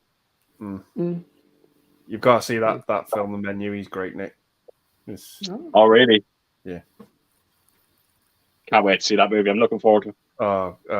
Yeah, I loved it. Yeah. The cast is great in it. Like Ralph Fiennes in it and Anya Taylor-Joy. Yeah. She's really moving up in the world, isn't she? Oh, yeah. Very much so, yeah. The only thing that she's done I've not liked is New Mutants. I haven't seen it, so I'll think I'll stay away from it. Yeah, but the Northman, Last Night in Soho, and this have just been home runs for me. Yeah. Right. Yeah. Fantastic stuff. So, who would you like to be the next Bond, Andy? I couldn't even answer it. Couldn't even really hazard a guess. The guy who was in Game of Thrones and Rocket Man. I can't remember his name. Yeah, I know. Yeah, he's been in quite a bit of stuff. Yeah. He was in that Bodyguard series. Yes. I can't remember what his play name is, but I know who you mean. Yeah. John, what about you? Well, actually, I think me and Keith had a conversation about this. If you can remember, Keith, I think it was a while ago. The fella who was in The Guest, the movie The Guest. Dan Stevens, brilliant. Yeah. That's a good one. When I saw him in the extras when he was talking about the movie, now I thought I didn't even know he was English. And I thought, hang on a minute, he could make a good James Bond. I mean, I think he's too old now, but his sort of persona would have made a good James Bond. I think they should get someone who's kind of unknown to a certain extent, not established. Someone who's quite young. Yeah, I agree with that. Because Daniel Craig was relatively unknown when he took that role on, so kinda, yeah. I kind of prefer if they did an unknown actor again. I think problem is if you have a bigger name. I know Henry Cavill's been thrown about quite a bit. You just see like Superman or Henry Cavill it's too obvious. Henry Cavill, too obvious. Like, these big names are too not needed. Somebody who hasn't done too much, I think. Who was it that was in the running for it as well? He was Gascon in Beauty and the Beast. The Luke Evans. What's that? Luke Evans. Yeah, Luke Evans was in there as well. What about you, Mike? I'm kind of the same as you, Pete and John. Like, I'd rather it be someone unknown. I couldn't really give you a name, but I just think it should be someone unknown. Like, I think if it's someone too famous, I think you're gonna have this expectation on what they're gonna be like before you've even seen the movie, and that's why I just prefer it to be someone unknown, so you don't really know what to expect when you see it. Yeah. Correct me if I'm wrong. I don't mean to be, but technically, it's not going to be James Bond. Am I right in saying that? It depends. We don't know, do we? No. I don't know. Is it not the next 007? I don't know. It can't be James Bond. He died in the bloody movie, didn't he? Did he? Well, I seen it. I did see. I seen that bit. I did. Well, that was spoiled with me and my brother. Day one, he ran down the stairs. Guess who dies? And I was like, thanks. No. Oh, I'm interested to know how they're going to make the next one. How they're going to do it. I don't know how they're going to do that. No, Could be a they woman, might could do- be him, could be a new one. You don't know. It's yeah. weird. But there's literally nothing being said about it from that movie when it stopped. It's like just not even spoken about. Yeah, yeah. It's weird. They delayed the film for like 2 years, and like you thought they'd had a plan going on in behind the scenes, but nothing. Oh, you're right. On that note, Pete, I think I'm going to have to reluctantly sign off. Got work early tomorrow morning, so No worries, need to get mate. to sleep. but no, yeah, it's been great chatting to you, and Keith, John, it's been great to catch up. Mike, it's always a pleasure, and thanks for having us on. And, Yeah, no problem. Yeah, it's been great, and thanks to everyone watching as well. And yeah, I'll catch up with you guys soon. See you, Take it mate. easy, Mike. Take care. Yeah. Bye. Good night.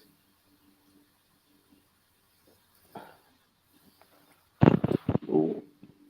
We've got Peter here saying Sean Young is amazing in Ace Ventura, Pet Detective.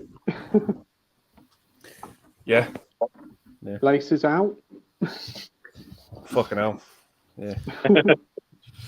Steve71 says, for me, sports movies has to be Slapshot. Wow. Good movie. Young Blood. Young Blood. Do you remember that one? That was actually quite decent as well. Ice hockey. Rob Lowe, Patrick Swayze. Yeah. Oh, I'll have yes. to check that out. Yeah. Classics are saying the next James Bond should be a corpse. So much smoking, drinking, and checking that he's dead yet. MI6 keep wheeling him out. Calling it Weekend at Blondie's. Peter McCluskey says, good shout, Keith, at Tin Cup. Love that film. Yeah. There's a bit now, if you've ever seen it, but Cheech Martin is his caddy. And he decides to get him drunk the night before a PGA tour, one of the biggest events.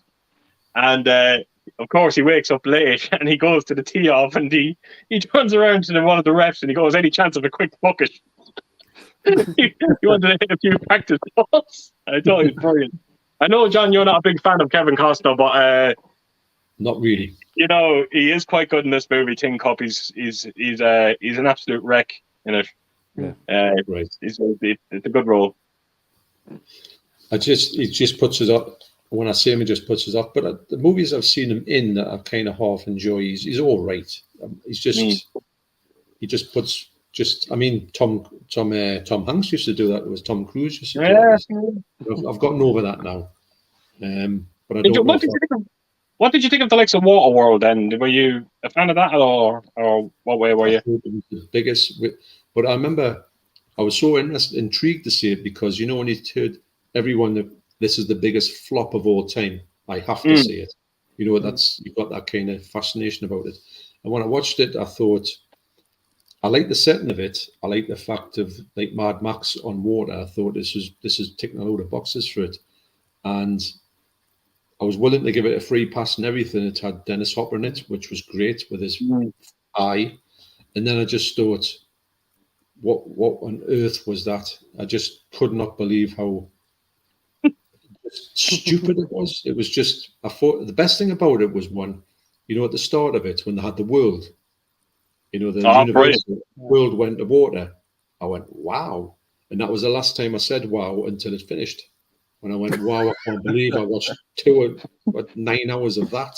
But anyway, the weird thing, that movie was out nearly 4 months when I realized it was called Waterworld. I thought it was called What a World.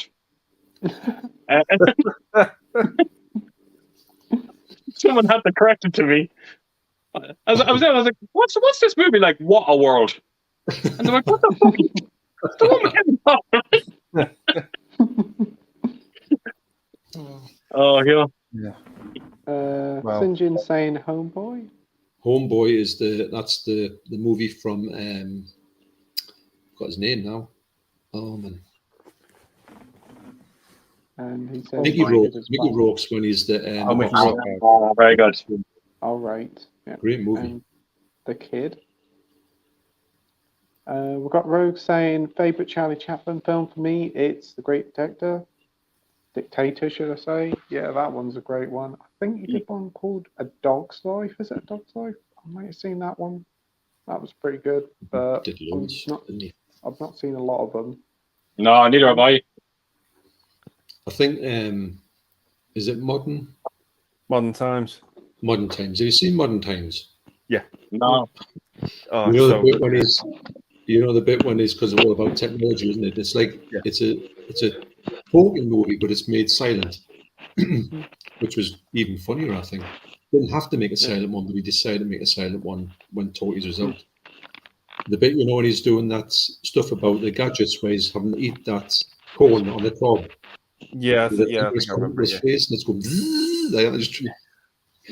I tell you what, I've never laughed so much in all my life. It's one of the funniest things I've ever seen. And the way he's going on it, I don't know how he did it, but and they're trying to do the thing on the production line, the thing and all that. You can't keep up. That's brilliant. So when he does a good movie, it's good. When he does a bad movie, it's not that good. Right. That makes sense. Yeah. City Lights as well was a great one. Yeah. And The Kid, with I've not seen The Kid. Yeah. That's, it's a Great Dictator. It's great. It's got one of the best speeches in movies ever. Great Dictator. Yeah.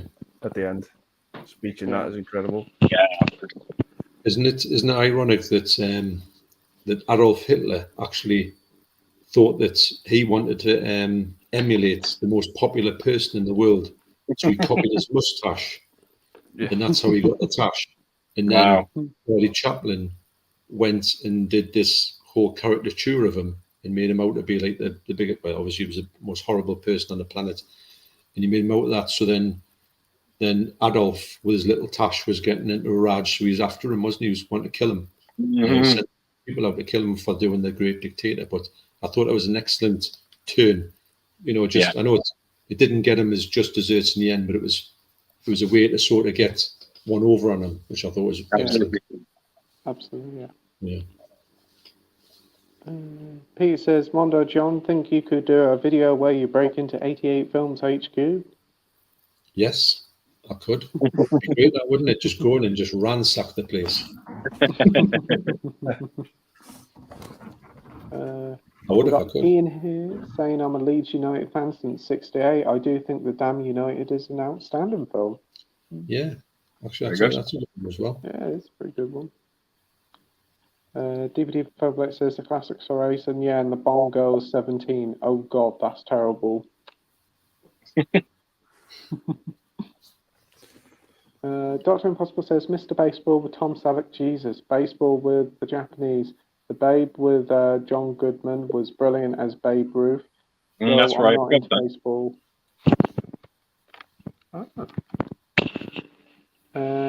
Bogey Cat Productions says 2 great sports movie, Escape to Victory and $1 Million Baby. Oh, $1 Million Baby. Yep. Very emotional. Oh yeah. What an ending. It is. Amazing movie, but I can't watch the ending. I can't watch it for the end. I can't rewatch it, put it that way, because it's just too intense.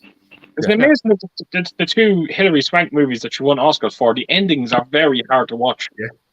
Oh yeah. Boys Don't Cry on the Whole is just God, it's horrific. I've never seen that one actually. Oh wow. She's great in it. Very Oscar worthy, definitely. But the subject matter is just fucking hell. The way it goes, the 2 fucking pair of bastards in that film. Oh my God. Yeah. I've heard about that film, but I haven't seen it. I must admit though, and it sounds bad saying this because $1 Million Baby was like I say, an emotional roller coaster.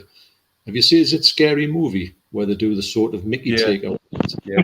And to be honest, I was laughing my head off at that. It was just Yeah. the way everything she did, she was falling, wasn't she? The whole thing, and I just thought, wow. That's the only thing about them. That's the only thing about them movies, them scary movies, because they can harm a movie. They really can harm a movie, because when the last time I watched The Exorcist, all I kept thinking about was James Woods. Which has to be one of the greatest opening sequences to a comedy. I thought he was brilliant. And then when I'm seeing the scene with Poltergeist with the clown, you know, I'm instantly going to the, you know, it's they can actually harm a movie. Oh yeah. Oh god. That James Wood opening sequence, I'm not kidding you. We showed my father that. I thought we sent him to his grave. And I'm not kidding. He was. Do you know when you get into that kind of fit of laughter where you just cannot breathe? Yeah. And that oh my god, I never seen anything like it. When he walks in the room and she turns her head and he just goes, "Fuck this."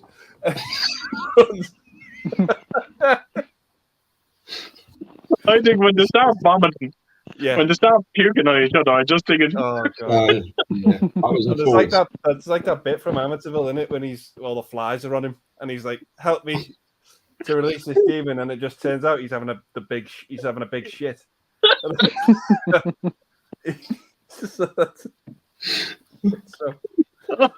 Even when the first scene with him, when he's like, they drop him off at the house and they like create the iconic poster, and it's just him getting out of the taxi and he won't pay the fare. He just runs straight in.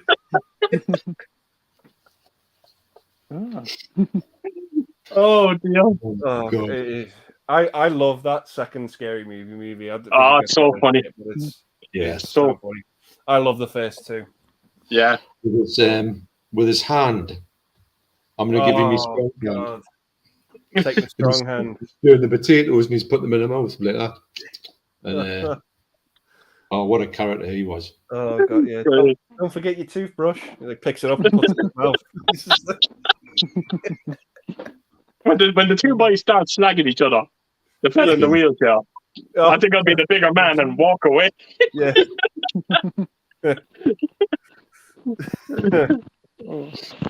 Oh my god, Tim Curry in that film as well. Oh, yeah. Yes. He is so funny in that film. Yeah, absolutely. All he's bothered about is getting laid. That's all he's bothered about in that film.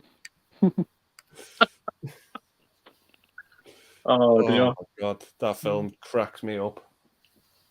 The weird thing is, I don't mean to say, because I do love it. I think it's a great comedy, but I don't think it doesn't live up to that opening sequence. I'm laughing that much. And she's like starts making the tongue at him, and he starts getting into it. The next thing, he's on top of her. Oh yeah, she's, back me, and then he's on top of her.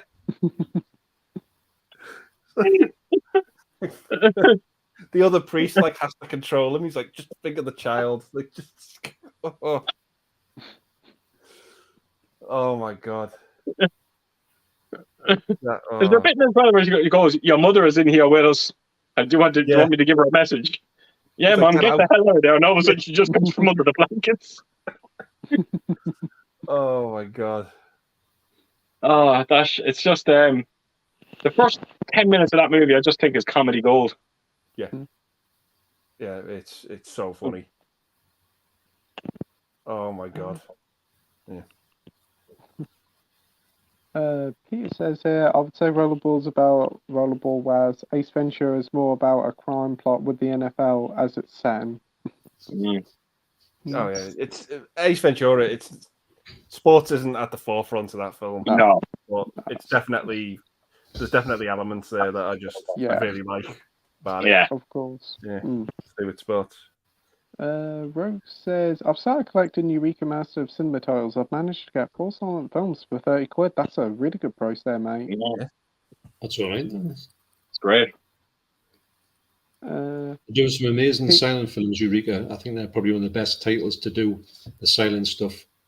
If they release one, you know you're in for a good movie. Some of the movies you never heard of, but when you check them out, they pick a brilliant one and introduce you to them, you know, and you kind of think to yourself, wow, I'm so glad that they've done them, because I never would have even thought about it or even knew that existed. Definitely. So Peter says that Amazon do a lot of sales on Eureka. Yeah, I've noticed that quite a lot. Right. Andy Lukestuff, what are your favourite comedies you can just put on without a thought and enjoy like it's your first time you've seen? Mine are Ace Ventura, Caddyshack, Zoolander, Shot in the Dark, Friday, and Anchorman. Great selection there, mate. Great movie, so. Yeah. I would say all of them for me as well. I could put them on. And Shot in the Dark, I was thinking about that the other day, you know, with Clouseau, when he's trying to do, throughout the movie, it's like a running joke where he's trying to do these, he's like in disguise. And he's putting himself in places where he gets into like situations and he gets arrested. And he'd be doing something like, I think he was like a street artist, and he's following his people around, and he's nearly got them or whatever. And then there's a pair of boots come beside him, and he just looks up, and you see him getting transported, Nino. And in the back of the van, you just see it, and there's loads of times through the whole movie where you just see him getting caught or something. He just looks around. The next thing you see him shooting off in a police van. I just think it's one of the funniest things I've ever seen in my life, and I keep thinking of it, and I think I've got to go and watch that again. I never do watch it again. I've got it upstairs, but right. What a funny, well, the whole Clouseau things were so amazing, I thought. Yeah. Oh, so I would say like it's better Clouseau to add to those ones. Caddyshack is so good as well. Yeah. And Young Frankenstein is one of my favorite. Frankenstein's fantastic. I do enjoy that one. Blazing Saddles as well. Blazing Saddles is brilliant. Yeah, I watched that for the first time last year. Really enjoyed that one. You know, Blazing Saddles, it's amazing. I'm such a massive fan of it, but I have to tell you, the ending ruins the movie for me. Oh, really? When they go onto the set, like, you know, I don't know, there's just something, I don't like it at all. I never like the ending of it. To be honest, I quite like it. I think it's just so stupid. Yeah. It's just a perfect ending to this ridiculous movie. I think if I had to pick, I've always said it. I've never, and I don't think I'll ever change my mind on it. But I think the greatest comedy, in my opinion, is Porky's. Always will be. I just think if you've actually seen the movie, the scene with the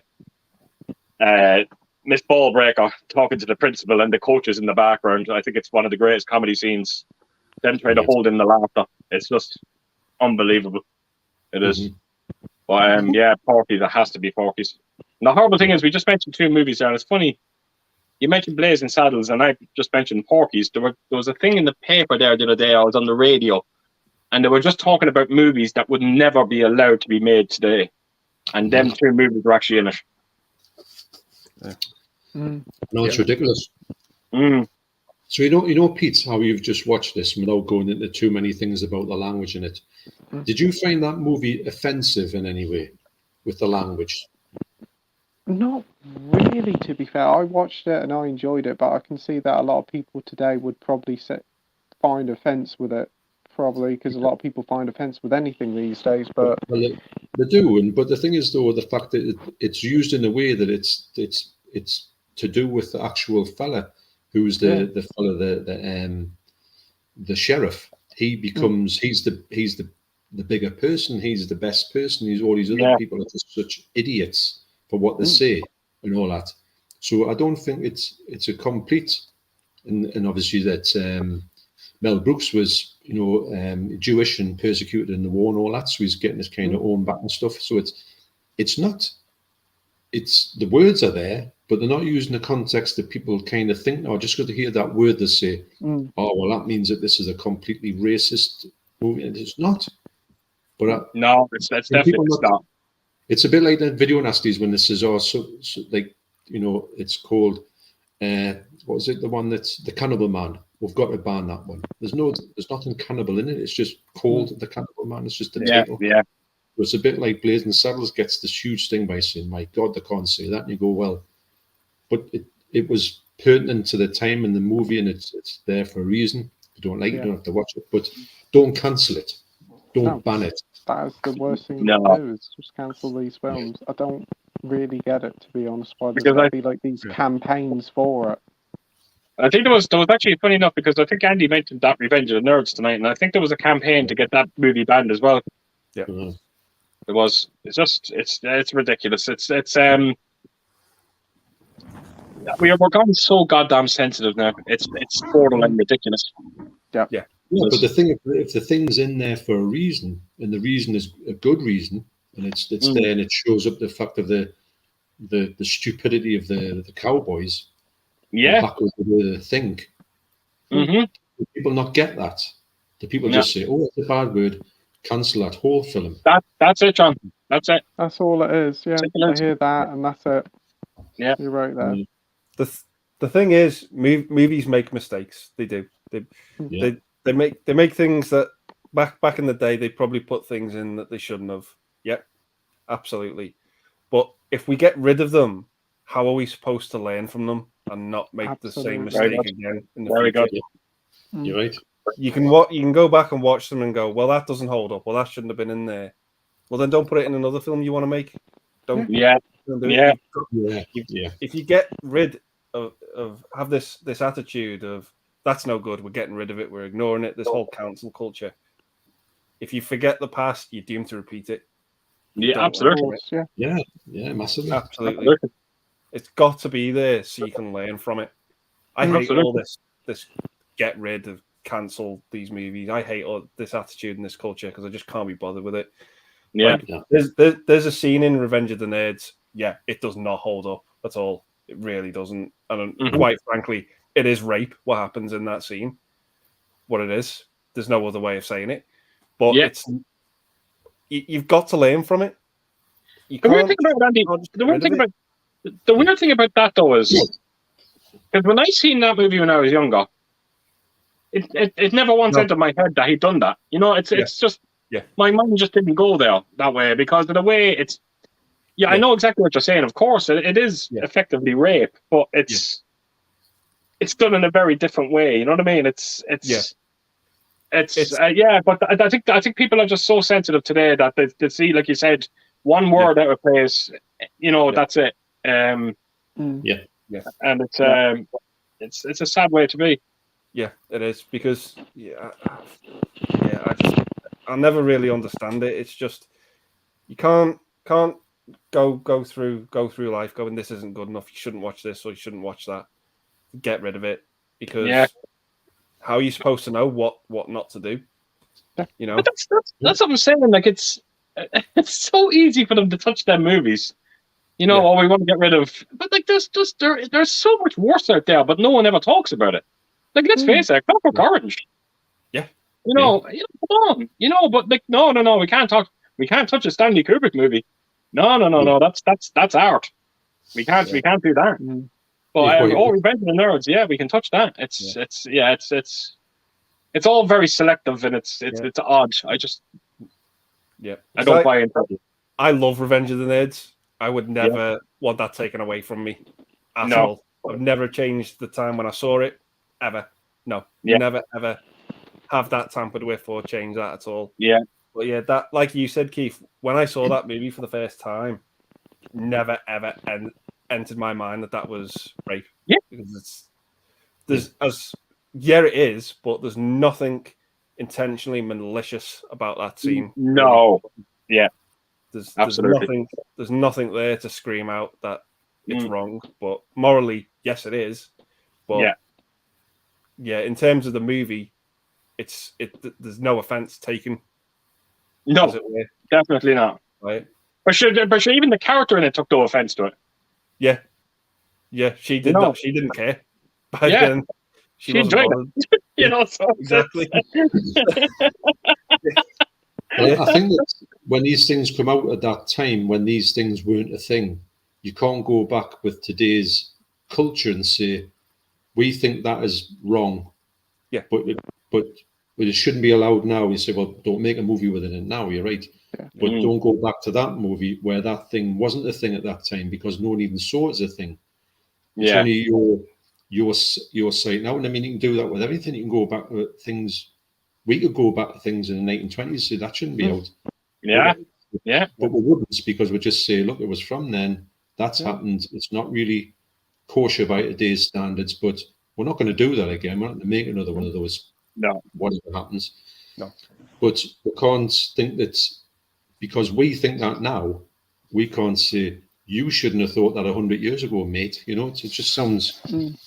It's just odd that we've got to this point now where this thing is just a massive thing. It's like, it seems to be more like a sort of bit of a fashion craze to do this point, rather than just being some movies.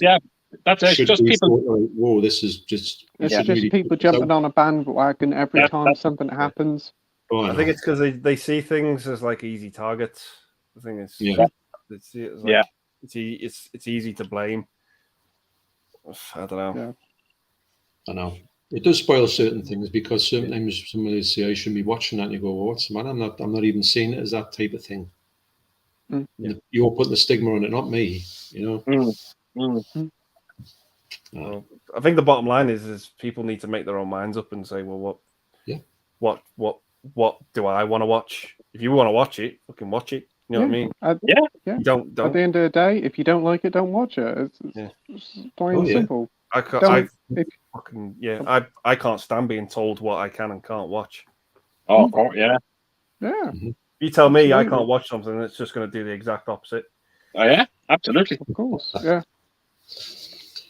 We should just lock them all in the room with a big projector with pink flamingos on every single wall and just let them go. I think they all need a copy of Pink Flamingos to calm themselves down. Watch this and sort your priorities out. Absolutely. That's the best way. Yeah. All of a sudden, Revenge of the Nerds would feel like a Teletubbies movie.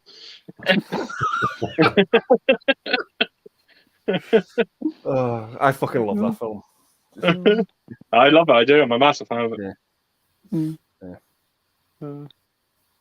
St. John says, now we know why his name is Chris Pratt. Putting your hand out in front of a dino is not a good idea. Yeah. No. Peter says, Andy, Ace Ventura, Anchorman, Zoolander, definitely for me, but also definitely Fatal Instinct. See, I love the two, for me, the two comedies I always go back to are the two Wayne's World movies. Very good. Yeah. And the Naked Gun trilogy. For me, it just has me in stitches. The first one, though, in particular, I just it's that scene where he's in the apartment and he's trying to save all the vases, and then he just fucking pulls himself up and smashes everything. You know, when this was cut on the telly, you know, when he's hanging outside the windows and he's going across the statues like that. And the whole thing I just love about that is just a woman minding her own business in the room, and he just comes in and he's got one of those and goes, just walking towards her. Oh god, he was brilliant at facial expressions. Just when he looks at it and goes, just puts it behind his back. I kind of keep forgetting as well. The Top Secret is another great, great comedy as well. Yeah. I don't know what is with that movie, but every time I see the cow with the boots on, it's just because you can clearly see it's a real cow. Oh yeah. What was the cow thinking? The Peter spots that's up in there. Oh. So good. That's a clap. Well, all of their movies are good. Yeah. We got Dr. Impossible saying, what's your most iconic film scene you've seen in film, and why did you feel that scene was iconic? Far away. Jesus. There's one for me, but it's a major spoiler. What's the movie? As soon as I say it, you'll know what I'm on about. Empire Strikes Back. Oh, okay. That's great. Okay, I've seen it. The end of that, we all know what it is. Yeah. Absolutely. Incredibly iconic. That to me is like the most iconic thing in cinema. That. I think the best thing about that scene is if you're introducing, like, introduce my son into this, and you know what's coming, and you're watching a person who's invested in the movie, and you see that coming up, and when you see them get that, wow, you get like a double. It's as if you're getting it for the first time again, and I don't know many things that can really do that in a movie for me. There's a few scenes where you're like, you know that the person's going to get that kind of wow factor, but that's one of the best. I think there's a thing on YouTube with some kid who's been actually shown for the first time, and that's right. He's freaking out, but it's great. And it's a thing you can pass on to your generational thing. Every generation, if they're into Star Wars, will get that. Yeah. You know. Yeah. But I think if you watch them the other way around, you know, like lineal, you don't get that. Takes it away. Away. Yeah, you've got to start with Star Wars before really, haven't you? Yeah, you've got to watch that original trilogy first.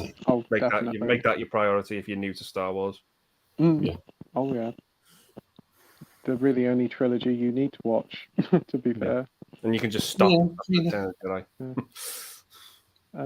It's interesting and kind of unique how Playtendoguy mostly seems to prefer remakes or reboots to the original films of things. I like a lot of originals, Peter.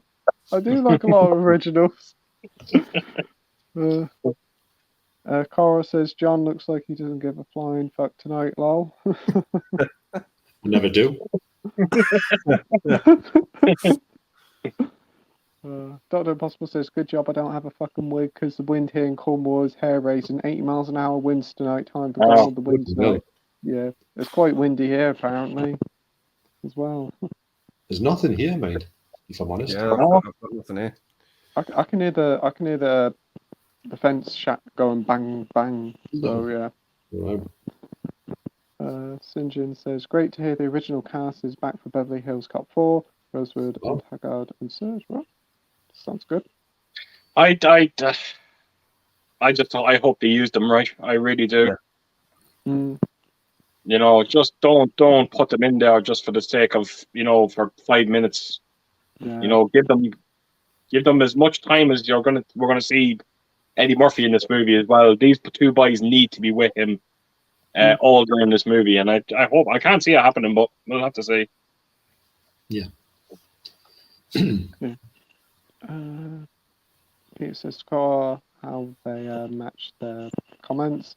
Peter said, wouldn't the mid-2000s be around the year 2500? I'll say the mid-noughties then, Peter. Dr. Impossible says, Cora, you have to got a link to that live stream you did, or did you check a tantrum and headbutt the screen in the Dutch anger and check the computer out on the grass? Cora says, I didn't have a link for my live stream. Ask Pete, Ryan, and Terence how it went. Your stream went really well, Cora. You had Terence on there, and it was really enjoyable. Hope you do another one soon, mate. So when was that? Was that recent? Oh, that was about a couple of Saturday nights ago. It was. It just randomly popped up. He was doing a live stream. He was sitting in his kitchen just talking about some films, and Terence popped on as well. Oh, I didn't. I never knew about it. No, I didn't know myself. Might have something to do with the fact that I was drunk. But there we go. Yeah, all distance, isn't it? That's how it is, mate. Yeah, that's my night. Yeah. Oh, Cora, if you're still watching this, we've got Terence on next week, so if you'd like to come and join us, you're more than welcome to, mate. I'll be interested to see it. Very good. That'd be great to see. DVD Follow says, when you watched Team America as a kid, Playtendoguy, did you land on the puppet sex scene? Yeah. My dad was like, I can't remember they did that in Thunderbirds, and my mum said they fucking well didn't. Now turn the fucker off. Of course, she had to go at. Pete says there might be a Cora Live unboxing his new Vinegar Syndrome release porn from Black Friday, I've heard. Double speak, Cora, you sound like a politician. We've got Gary here saying good evening, everyone. Hey, good evening, Gary. Or should I say good morning? Good morning. Good morning. Cora says, haha, you'll never know, but it surely won't be Vinegar Syndrome porn movies unboxing. Peter says DVD of the film bloke. Playtender fucker is too young to remember Team America, and when he finally does watch it, he'll say he prefers. I have seen the film a couple of times, Peter. Actually, if I'm honest, that's a movie that can't be getting made today. That No, just it would never be made. No. Anyways, It would they've offend. vowed never to make a sequel to it, have they? As well? No. It was very controversial at the time when it came out, I should imagine. Yeah, it was bad, but it's just when you look at it now, you just think how they didn't get like killed.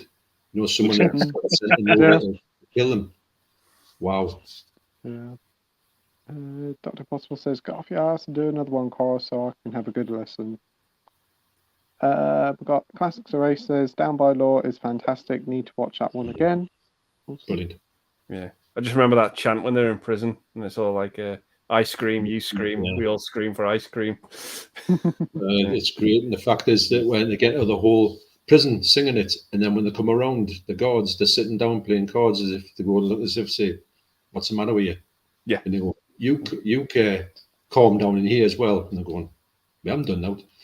It's such a funny film without being a funny film, if that makes any sense. It's very humorous without being a humorous movie. But I'll urge anybody to watch it. It's great, I think.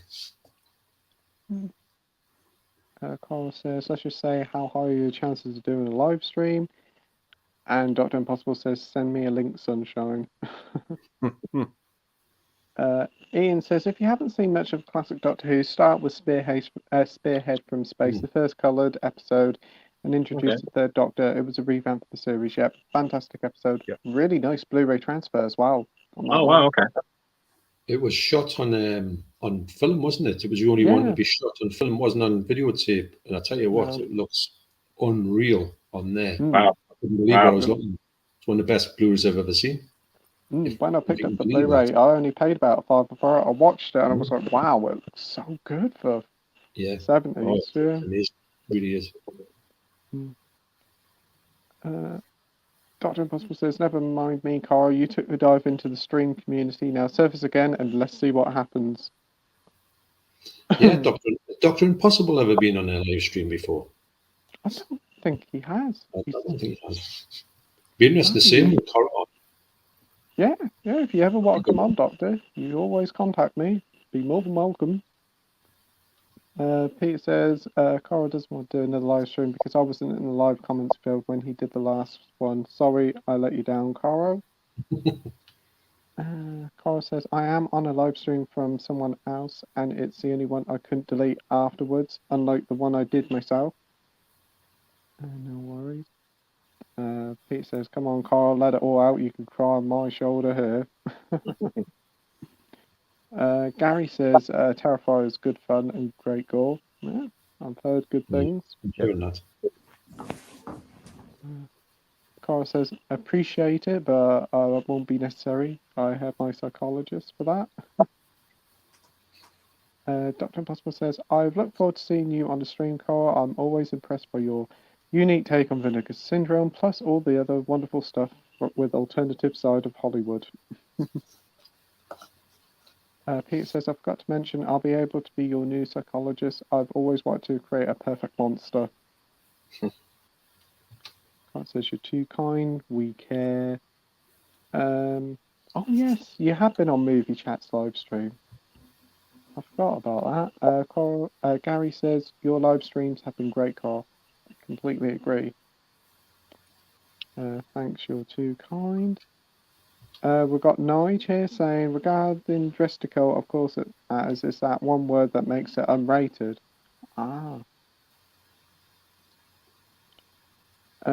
It wasn't until Imprint changed it to begin with. They changed one in Galaxy Quest. Really? I heard about that. Yeah. Yeah, It's the bit where I think Tim Allen and Sigourney Weaver, they like get to like this corridor and there's all these like doors shutting and opening. Okay. And then the line she's supposed to say is "fuck that." Right. As if they're looking out like not go, but they changed it to "screw that." If you look if you watch it, you can see she says "fuck." Oh wow! But they overdubbed it with "screw." to make because Wow. I think it was to do with the rating or something Yeah, like of course. Yeah. that. But yeah, she clearly says "fuck" when you like read her lips. Yeah. I'm It's sure not that, Sorry, John. what's it called? Bridget Jones. I'm sure he calls her, the C word, and it's cut out. Yeah. He said something else. You call her a cow or something like that, but it's you know what Right. he's saying, but you can actually see what he's saying, and you think, I went, hang on a minute, that's not that. But yeah, Isn't that scene in Planes, Trains, and Automobiles? The scene where he's like, "I want my fucking car right." Yeah. Isn't that scene that's designed as well, isn't it? You're allowed to say so many fucks in a Yeah. movie before you get an 18's rating, I and think apparently that's what that scene is about, isn't it? Yeah. Nah, I think they don't say it enough. I think they say it that they leave it. Well, it's one fuck under yeah. the amount or something like that. It's something, yeah. I thought it was brilliant. Because there's like no other swearing in the movie apart from that concentrated little bit. It's great. It made it better, actually, didn't it? Because you weren't expecting it. Yeah. No.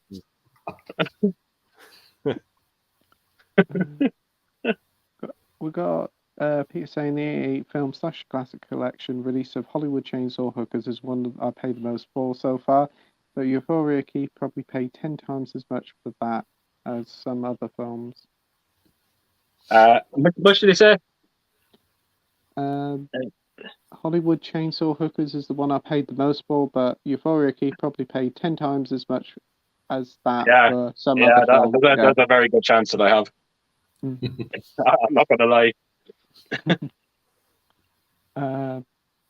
DVD from Film Bloke says that's the MPAA for you.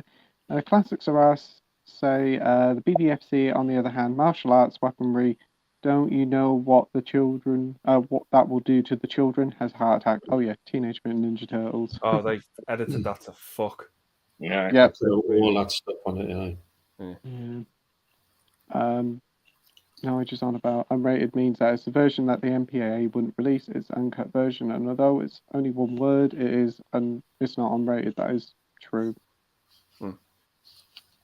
Dr. Impossible says I've got my 20-pack of Turnock marshmallow tea cakes here. That's my 4 a.m. food done by the time Pete gets down to his comment. Bloody blood sugar will be hyper. Wow, I'm about 3 hours before that, so yeah. I've got hordes of comments to get through if we can get through them. I'm looking at it now. Your comments has gone up to 383. You're never getting through it. Oh, dear. Oh.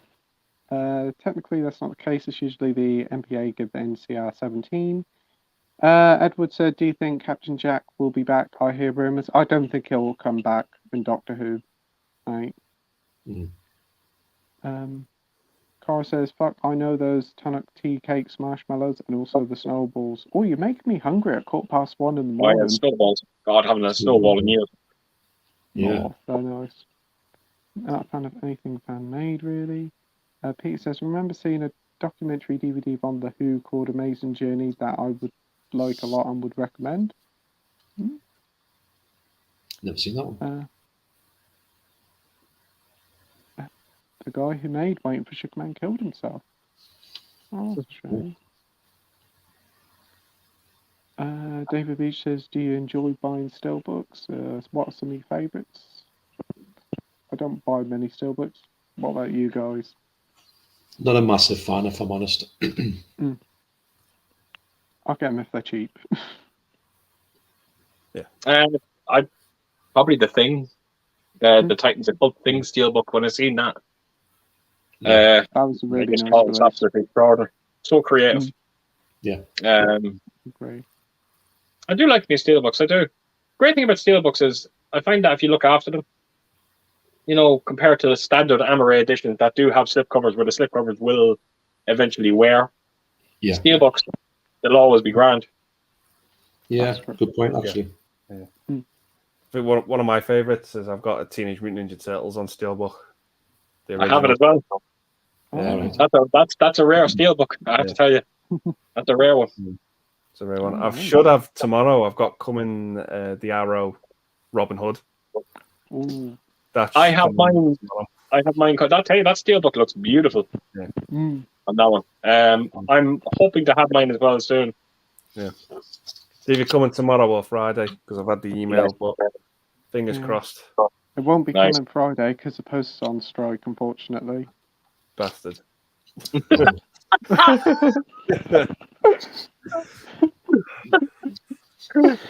Always a fucking hell. It never rains when it pours with you, Pete. Fucking hell. Yeah, so the post is on strike on Friday. Yeah, the HMV sales finished on Thursday night. It's not going too well. Wow. No. Well, payday for me on Friday, all dressed up with nowhere to go. Just have to go to CEX. Oh, fuck. I picked this. I got this today. This came in the post, and luckily, I didn't have a problem getting the sticker off. Oh. Oh, Psycho 2, nice. Great I film. love that film. Great movie. The first one on 4K. I've got to get the second one because the second one's just as good. Love it. Yeah. Came with a booklet as well. Surprised. Oh, wow. Yeah. That's good. Normally CX around where I live, they chuck them all away. Bricks. Yeah. My favourite music documentary is Scream for Me, Sarajevo. Bruce Dickinson from Iron Maiden performed a solo gig in 1994 in the middle of the Bosnian conflict against all advice. Oh. Okay. Didn't know that, but yeah. No. David says you all have amazing YouTube channels. Everybody needs to subscribe to your channels. Thanks so much, David. Right, thank you, Dave. Thank you so much. Yeah, thank you. Peter says I have both heard of The Residents. Ah. But once you hear them, you never forget them. Did Playtendoguy get the new Pokemon game? No, not yet. Peter says yes, Playtendofucker did get the new Pokemon game. He's played that over and over instead of catching up on those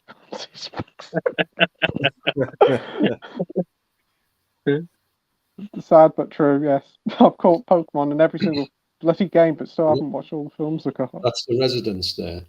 Oh, wow. Yeah, that looks familiar. Yeah. Yeah, it does. Yeah. They don't look like that now. They've changed. Still wear masks though. Yeah. I don't want to meet Pop Geldof. You shouldn't. Carl says, "Oh my God, Doctor, you mentioned Derek Jarman, you wonderful bastard." Bogey Cat Production says, "Love that Fly 666 is my personal favourite music documentary. I highly recommend it." Absolutely. Cora says, "Blue is great." Just a blue screen, but it's just people talking. It's strange, but I couldn't rewatch it, but it was all right. I did watch it. Scream for Me. Do you know that one, Keith? It's about Bruce Dickinson playing in the show in Sarajevo doing the. No, that's the first I've heard of it now. Someone actually just mentioned it there in the comment a second ago. I didn't. Yeah. We've got David saying, "What 4K would you like to come in a complete box set?" So, like, what get a 4K box set come out of? I'm thinking Dirty Harry. I think that'd be quite good for 4K. Yeah, definitely. Nice. For me, it will never happen, and I think Keith would probably agree with me on this. The collective works of John Carpenter. Yeah. 4K box set of that. Yeah. From Dark Star to The Ward, if they just put everything in. Yeah. Happy days. Sounds incredible. Yeah. It will never happen. Never happen. Never happen. But we can dream. We can dream. We can dream. That's or we can wait for them all to come out inevitably on 4K and make our own box setup. Yeah. Yeah. A 4K release of movies. That's a good one. I don't know. I don't. I'll go Friday the 13th. Ooh. But I don't know, John. I'm a bit skeptical on that. I after hearing that first one, and oh yeah, you know, it would have to be done properly. Because I think the first one's not being done properly. They would have to go back and do it from original negatives, the whole lot. Yeah. It Yeah. plugs out. Otherwise, what's the point? Yeah. Exactly. I think I suppose the Nightmare on Elm Street you could put in there as well. Yeah, Yeah. that'd be great to see. Mhm. We've got Coral saying hello. Is it me you're looking for, Coral? Dr. Impossible says, I agree, John. Some of Jarman's output is touch and go. He's very niche, but good choices. He is very niche, you're right. Josh says, I do love these streams and love doing the podcast with Pete. It's always a pleasure doing streams and the podcast with you, Josh. Yeah. Andy saying 26 people watching, 20 likes. We've still got 16 people watching at 1:30 nearly. Wow. Gary says the Greasy Strangler is hilarious. It is, mine. I do like it. I love the music in it. Rose says John Walters polyester is amazing if you get access to the Adorama, Odorama, which is the Criterion release that come with it. It Pasolini was stinks. murdered because of Salo. Yeah, you were talking about that earlier, weren't you, John? Mhm. And he was flattened by a car, and I mean flattened by a car. So, doesn't get much worse than that, does it? No. Shocking. Andy watched Runaway with Tom Selleck last week. Been years. Crazy film. Have any of you seen it? I've heard of it, but haven't seen it. Oh, it's a long time. Yeah. I think that came out with 101 films or 88 films brought out. Yeah, that's the edition I've seen. I did sort of like it when it came out. Haven't seen it since that, though. Gene Simmons is the villain, isn't he? That's right. Wow. Yes, he is. That is a way to sell a film. Yeah. Wow. Dr. Impossible says Defense of the Realm was a great British thriller and the last film ranked made as a studio. There you go. Andy says Red Letter Media, Twin Peaks Fire Walk With Me review and 2-part review of Twin Peaks Return are great viewing. I've never checked out any of their videos before. No. Honestly, their ranking of the John Carpenter films is a must. Wow. It is. There's 3 videos. I think they're about 40 minutes long each. Wow. They just rank everything. They leave out the TV movies and they leave out Body Bags, but everything else they rank. My God, it's incredibly funny and it's just so entertaining. I highly Is that it recommend. there, Andy? Is that theirs? Oh, them. Yeah, they've got about 1.4 million subscribers. They've got. It's just yeah. Incredible. So they're a bit popular then. Yeah, just a bit. Just a bit. Yeah. Well, They did a review of. I'm interested in what you say about what they do. Yeah, I've never heard them before. Check out actually, the review for Pink Flamingos they've done. right, I'll check that out definitely. They've done. I think they've done one for The Thing as well, and they've done a few Carpenter movies. But check out the 3-parter of the John Carpenter ranking video. It's incredible. Wow. Yeah, I'll definitely do that. Give that a go. I wish they'd do more. I wish they'd do more of those with directors just rank the movies because the only one they've done is John Carpenter. Yeah. But everything they say he's just spot on with. Even though one of them's not a big fan of Halloween, but they're great. That'd be interesting to see that. I'll check them out. Yeah, I'll have to. I know their reviews are quite long, aren't they? Like between half an hour, 40-odd minutes of review. Yeah. They've because I watched Ed Wood and I was never a big fan of Ed Wood. I watched their review and I went back and rewatched Ed Wood. I love it now because their review sparked my interest again in that film. Because I didn't know Ed Wood was a real thing, whole Plan 9 from outer space and all that. I had no knowledge of that at all when I first watched it, and then going back over it, I fell in love with that film. So have you seen Plan 9 from outer space, Andy? Yeah. What do you think of it? Do you think it's it's bad, but it's so entertaining. It's so entertaining because it's that bad. It's that enjoyable. It's a lot of fun. That film. Yeah. The acting is atrocious in it. Oh yeah, absolutely. Yeah.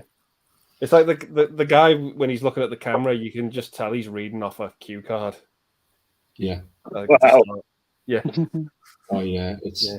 you know the bloke who was like in charge. He was like the head of the aliens, you know. Yeah. And he's sitting there, and he seems like he's so disinterested with the whole thing, because obviously he's got this space age suit which they borrowed from another set, and it's actually, if you look at it, it's got like a suit of armor on it, and he's got like a hatchet and swords, and that's meant to be him, like on a spaceship, and people are coming in. He's going, "Oh, what do you want now?" Me, he's got this whole. Well, go and kill them or something, you know. And you think, Yeah. my God, Yeah, it's so funny. yeah, Oh, wow. really good. Right, here we go. We've got Peter saying, I don't want to watch some transvestite dog shit on a film, regardless who made the film. Like Serial Mum a lot, but that's probably all John Waters I need. It's a great one, Serial Mum. DVD for Fullboat says, to Gary, yeah, it will bomb. I mean, over the last few years, people have started coming out of the woodwork saying the first Avatar's crap. DVD for Fullboat also says, Top Gun had the 80s boom, so there was that nostalgia towards it. Avatar doesn't have that, and a lot more people have come out of the woodwork, so shit. Yeah. I think the thing with Top Gun is a lot of people like the Mission Impossible films, and Tom Cruise is really popular. That's another thing.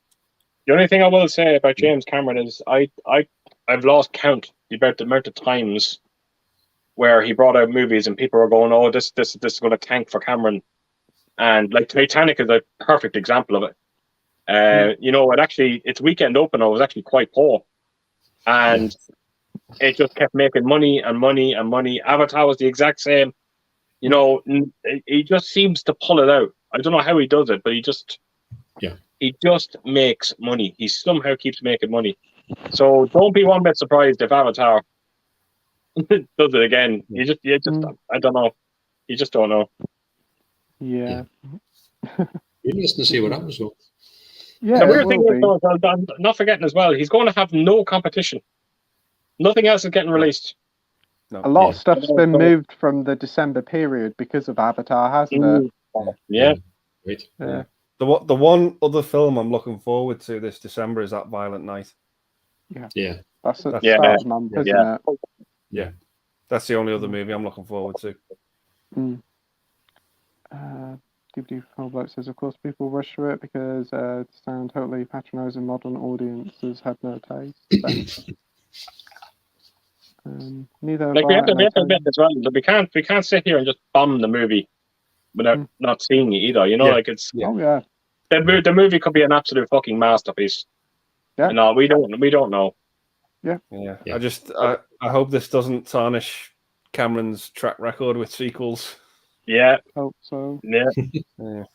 Well, we've got to see it first, haven't we? We've got less than a month to wait, and I just can't believe I'm saying it. It's been too long. Way too long. Way too long. Yeah. Darlan for Murder from 54 is also in 3D. My Blu-ray has the 3D copy on it, but I don't have a 3D player. It's a good 3D movie, though. I have it, you know. Yeah. Dr. Impossible says, I hope Cameron has a psychiatrist after Avatar 2. Titanic was a stretch for me and was a massive hit, but this is just too much. Cameron did well on smaller budgets. Tried to watch Friday the 13th in 3D, says DVD and Full Bloke with the red and blue glasses. After 10 minutes, I went back to 2D as it was a nightmare to watch. It's not easy. Not easy. Gary says, I have no faith in Cameron anymore after he endorsed the awfully crap movie Terminator Dark Fate. Yeah. No, he had nothing to do with that movie. He had nothing to do with it. If it made a fortune, he would have had something to do with it. Oh yeah. Yeah. I'm like John. I don't hate that movie. I thought it was all right. It had its I actually enjoyed it. It wasn't awful. It's definitely the best sequel for a long time. In all fairness, everyone was going on about, John Connor at the start of Edward Furlong. I have to tell you, Terminator 2, he's actually the worst thing in it. I think he's a whiny little cunt. He is, and I just can't stand him. And all that. when fucking Schwarzenegger killed him at the start of Dark Fate, I bloody was dancing a fucking jig in this room. I was. Imagine if you went on the internet movie database and that was his, like, you know, Edward Furlong, that was his name for it. His character name. Actually, it suits him because he sounds like Bart Simpson on acid. Yeah. That's the tagline on the front of the movie poster. You'll be dancing a jig after 10 minutes.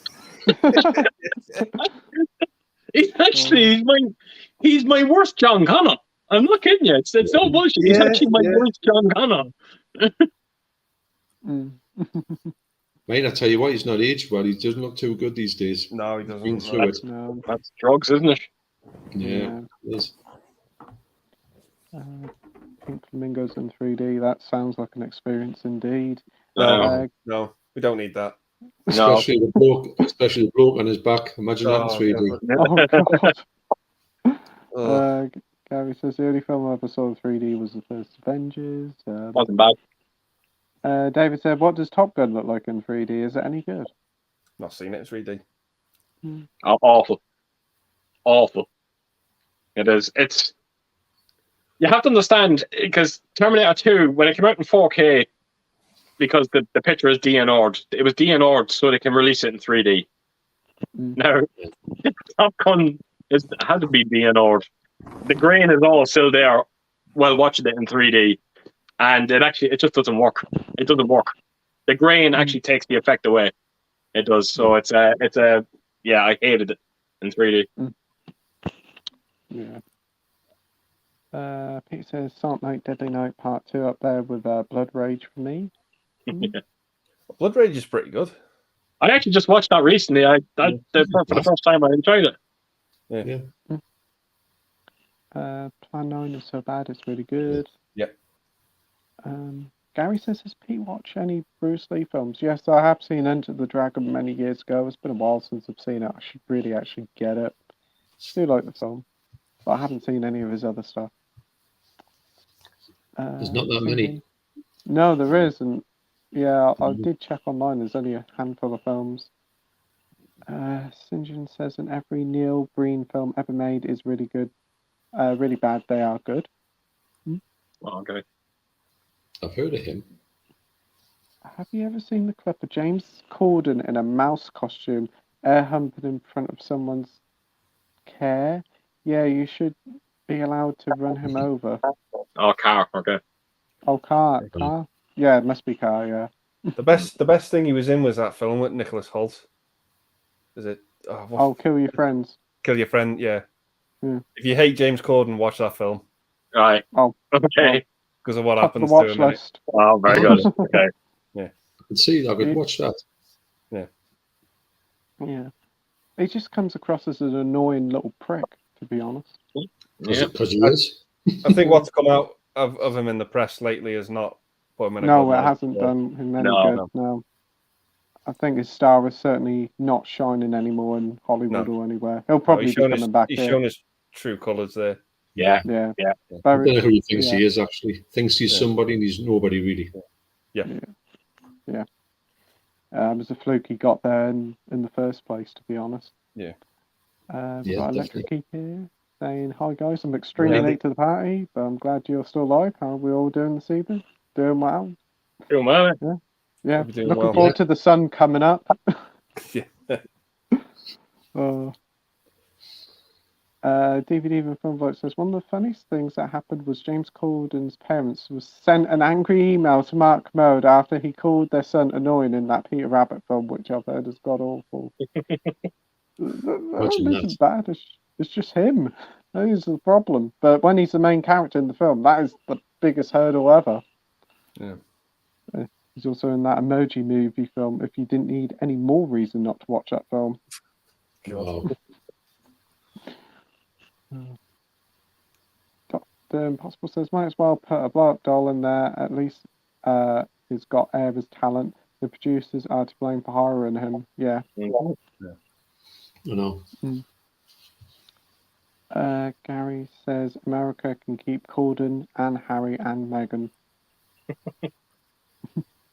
Yeah, I agree with that one. Yeah, I do.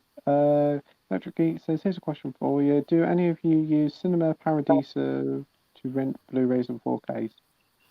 I haven't heard of the place, mate. Yep, I do. Yeah. Oh.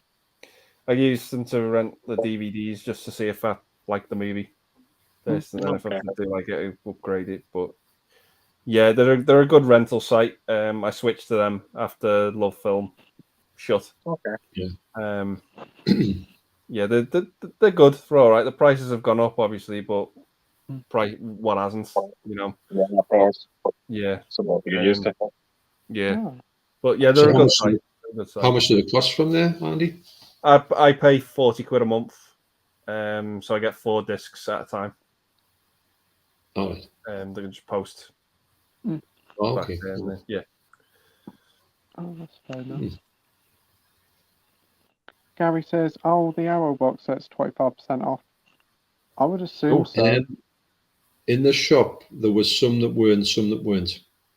I think that Count Yoga wasn't because it's just come out. The more recent ones aren't, are they? I assume. No, they're not. There's a lot more of the Arrow box sets aren't than are, if you know what I mean. The ones that are the ones that have been out forever, and they're not the really ones you would be after. The ones that you want to get a hold of are the ones that are like they're not there yet, you know. And you think, I would have been all over them like a rush if I'd seen them like that, but I thought no.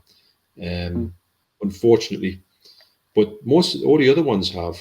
To a certain extent, and the only thing is they put the Arrow sales finished, so they put so they're kind of cheap on the Arrow sale instead.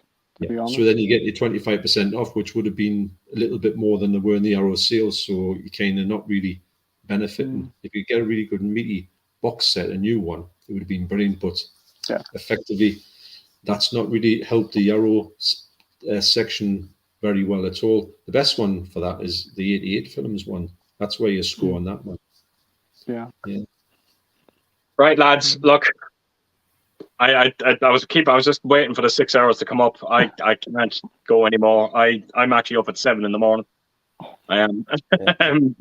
I said I'd to myself at the start of the stream that if I actually went for 6 hours, I'd actually hold out for the 6. But the comment sections don't seem to be. It doesn't seem to be anywhere near close. So I think I better call it a night and try and get some sleep. It's weird. I'm actually looking at the screen, and there was 5 windows when Mike was here. Oddly enough, there's 5 windows back. That's how bad my eyes are at the moment. I've got 10. I don't know what's happening to me. So look, it was a great night. It actually exceeded my expectations. Thanks so much, Pete, for having. It's been an absolute pleasure having both you on tonight. It's been so much fun. Yeah. I knew there was going to be a lot of comments tonight. I just didn't expect it to be that crazy. To be honest, so 6 hours have flown by. Unbelievable, incredible. It has. Yeah. Right, lads. Look, I'm going to let you be and see if he's going to try and finish it up yourselves, and I'll check it out the rest of it tomorrow. And that's we'll still be going. When you get up in the morning, we'll still be here when you get up in the morning.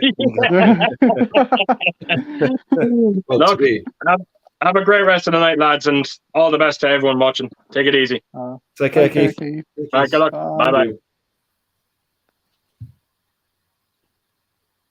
And then there was 3. So I think I can go for another 10 minutes if that's all right with you, because I'm going to finish up in a few bits as well. Go to HMV with blurry eyes and not pick up all them things I want to pick up. Can you imagine that? I was too tired when I'm buying the stuff. But no, it's been brilliant. I've enjoyed it as I knew I would, and it's one of them things where you just can't wait to be back on. That's the best thing about these streams, that you have a good time with it. You know you have a good time with it, and it's been great here for all these great comments, and we had a good laugh. Yeah, and definitely. So but that's like I say, it's one of me. It's my favourite stream to come on. You know, because I always know it's going to be good, and it's a nice familiar setting, I find. Try to make it as welcoming as possible and just have a bit of fun. You do, and you always have done, and that's why everybody likes coming on. And when Nigel was talking about coming on, and Nigel says, oh, I'm going to go on there. That's the first stream you've been on, like with other people, you know, because he kind of knows me. What do you think? I says, get yourself on there. I said, it's brilliant, man. And he had a great time on here. I knew he would. Oh, that was a lot of fun with Nige. He Yeah, I know Nige was said he was a bit nervous, weren't he? Yeah. He's just absolutely crazy. So, yeah. I was just scrolling through some of the comments, just seeing what people have put. Peter hasn't watched a single film that came out this year. Wow. It's been a solid year, I think. Yeah, there's been a lot of great films this year. I don't think there's been many disappointments, only a handful, should I say. About an hour or so ago, I said when the special editions don't improve the movies, they make them worse. Talk about Star Wars, love director's cuts. It's not about the director's cut of The Exorcist. The director's cut still looks like a movie from '73. Well, I say '73 because I never really looked like a '70s movie. It was timeless. Yeah. It's a very cold-looking movie, I find, The Exorcist. Yeah, I agree there. Electric Geek says, I think you hit the nail on the head with the Columbia Classics. Big commitment, and you most likely won't enjoy them. Yeah, it's probably only 1 or 2 films in the collection. Yeah, I agree.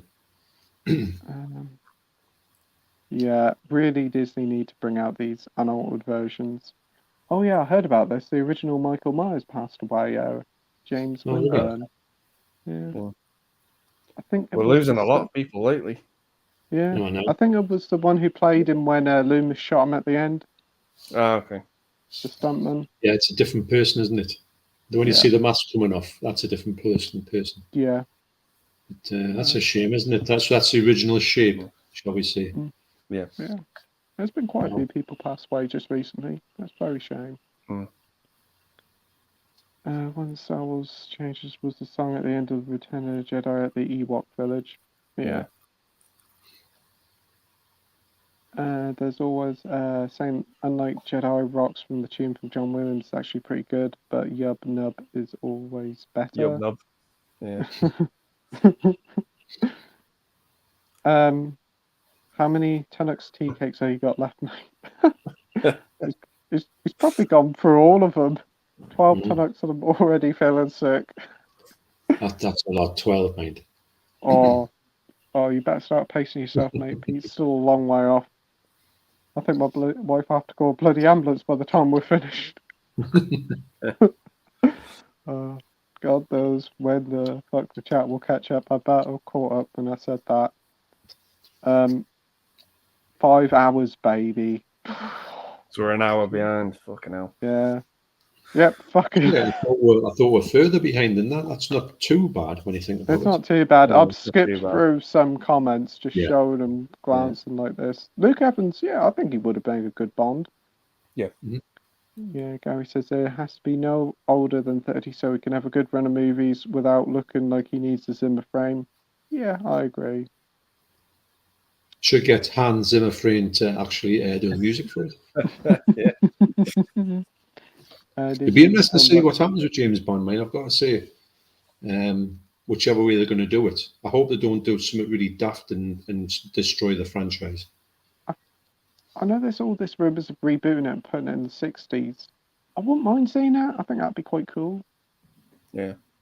I think it's already been done, though, hasn't it? It's strange. But I know he's saying I'm all for something new and fresh coming in, as long as the new and fresh coming in isn't stupid. You know? Yes. Don't ruin the essence of James Bond. Don't try to mess about with what made it tick in the first place. Exactly. James Bond is Kenny from South Park. He comes back with no explanation. I mean, at the end of the film, it says James Bond will return, not 007 will return. It did, didn't it? Tim Young-un says, damn, this has been going on for a long while. Love the stamina and the commitment, lol. That's it. You got to be prepared for long ones, don't you? There's none of these, you say, I'm just coming and do 2 hours. I mean, that time when we started the ones with me and you, Andy, when we'd done that original sort of early one. Yeah. And I said, I'm going to try for 2 to 3 hours at the most. No chance. It never does. No. It was a good stream, though. I had a great time on that one. you first get your first couple of comments over and you say that's about 10 minutes. You look, it's like 3 hours and you go, my God. I mean, the introduction for tonight, after we talked about all the films and like introduced channels, once we finally got onto the comments, it was like half an hour in. Yeah. I think the night when we had Nigel on, it was about an hour, and we were like an hour behind straight away. It's just like once you start talking, you can easily forget how quick the night goes. Oh, it just flies over. But I think that's one of the funny. I mean, usually when I watch streams, I know that you're going to be behind. It's not as if you're going to. If I come on somewhere and go, I'll type something in. I know it's never going to be probably read out in the time I'm going to be around for, if you know what I mean. Yeah. But it's just the way it is. It's just it's a sign of a good stream, actually. Yeah. Yeah. Edward's saying about Jason David, Frank, Power Ranger Sar, who passed away. Yeah, that was very sad news. That's why I'm wearing my t-shirt. All right, yeah. Yeah. That was, you look at it and go, but he's not even old, and he wasn't, obviously. Wow. No. Was he 49? 49, eh? No age. Ridiculous, really, when you think of an age for that. He's just I lost two icons from my childhood this month. Him and Kevin Conroy. Oh, Kevin Conroy, that was so sad. Yeah. So who's Kevin Conroy?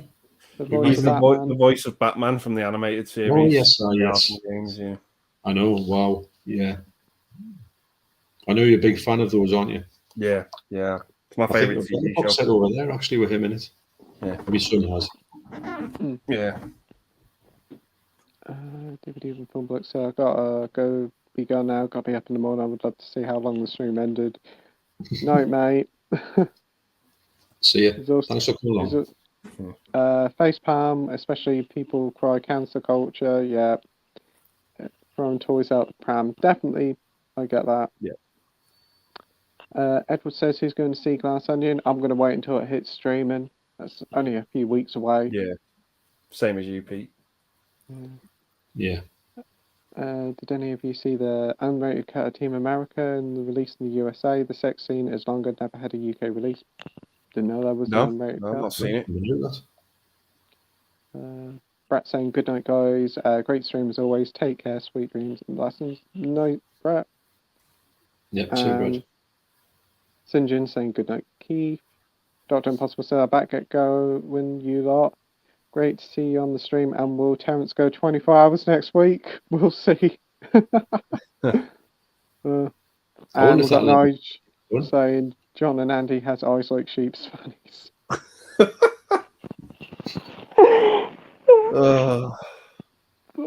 Cheers, Nige. Thanks, Nige. And yes, you can also rely on Nige to come up with something else. And what a comment to end the stream on. Yeah, we're at the final comment. 6 hours, 12 minutes. We broke a record again tonight. What a stream it's been. That's the longest one, isn't it? Yeah. Is it? I think it was 5 hours with Nige. And I think it was 5 hours a week after as well. But yeah, 6 hours. I knew it was going to be long, but wow. Yeah. You'll have to start them earlier, like 3 o'clock in the afternoon. You might get them finished by 10 o'clock. If you're looking. Yeah. But no, I really enjoyed it, as I knew I would. And it's one of those ones where can't wait to come back on in the future. Just always have a great time here. And it's always a pleasure. It's like I say, it's somewhere that I like to spend time on with you. Yeah, absolutely. It's been too long, John. It's absolutely. It's hard, isn't it? It doesn't seem long to me because I'm kind of in stupid like work situations, but but when you look back, you think, God, it was ages ago. But at least the dates all worked out this time, and we had Keith on as well. So what a night it's been. Yeah, it's been a lot of fun. It was a good surprise. Yeah. My mum's come down there. She's just like, you do realise what the time is? 2 o'clock, and your dad's got to get up at 4. Good night, guys. Great stream. Have a good night, mate. Busy Cat Production says, cheers, guys. Great stream. Well, yeah. Thanks ever so much, everybody watching at home. For you 13 people who are still watching, thanks ever so much for sticking by for the whole 6 hours. Hope you enjoyed it, and thanks everybody who put all comments. Sorry I couldn't get them all read out tonight, but wow, what a stream it's been. It's been so much fun. Thanks as always to Andy and Mike for joining the stream. And thanks to John and Keith for joining. What a night it's been. So join us all next week for another stream where our special guest will be Terence. So see you all next week. Bye. See you now. Cheers.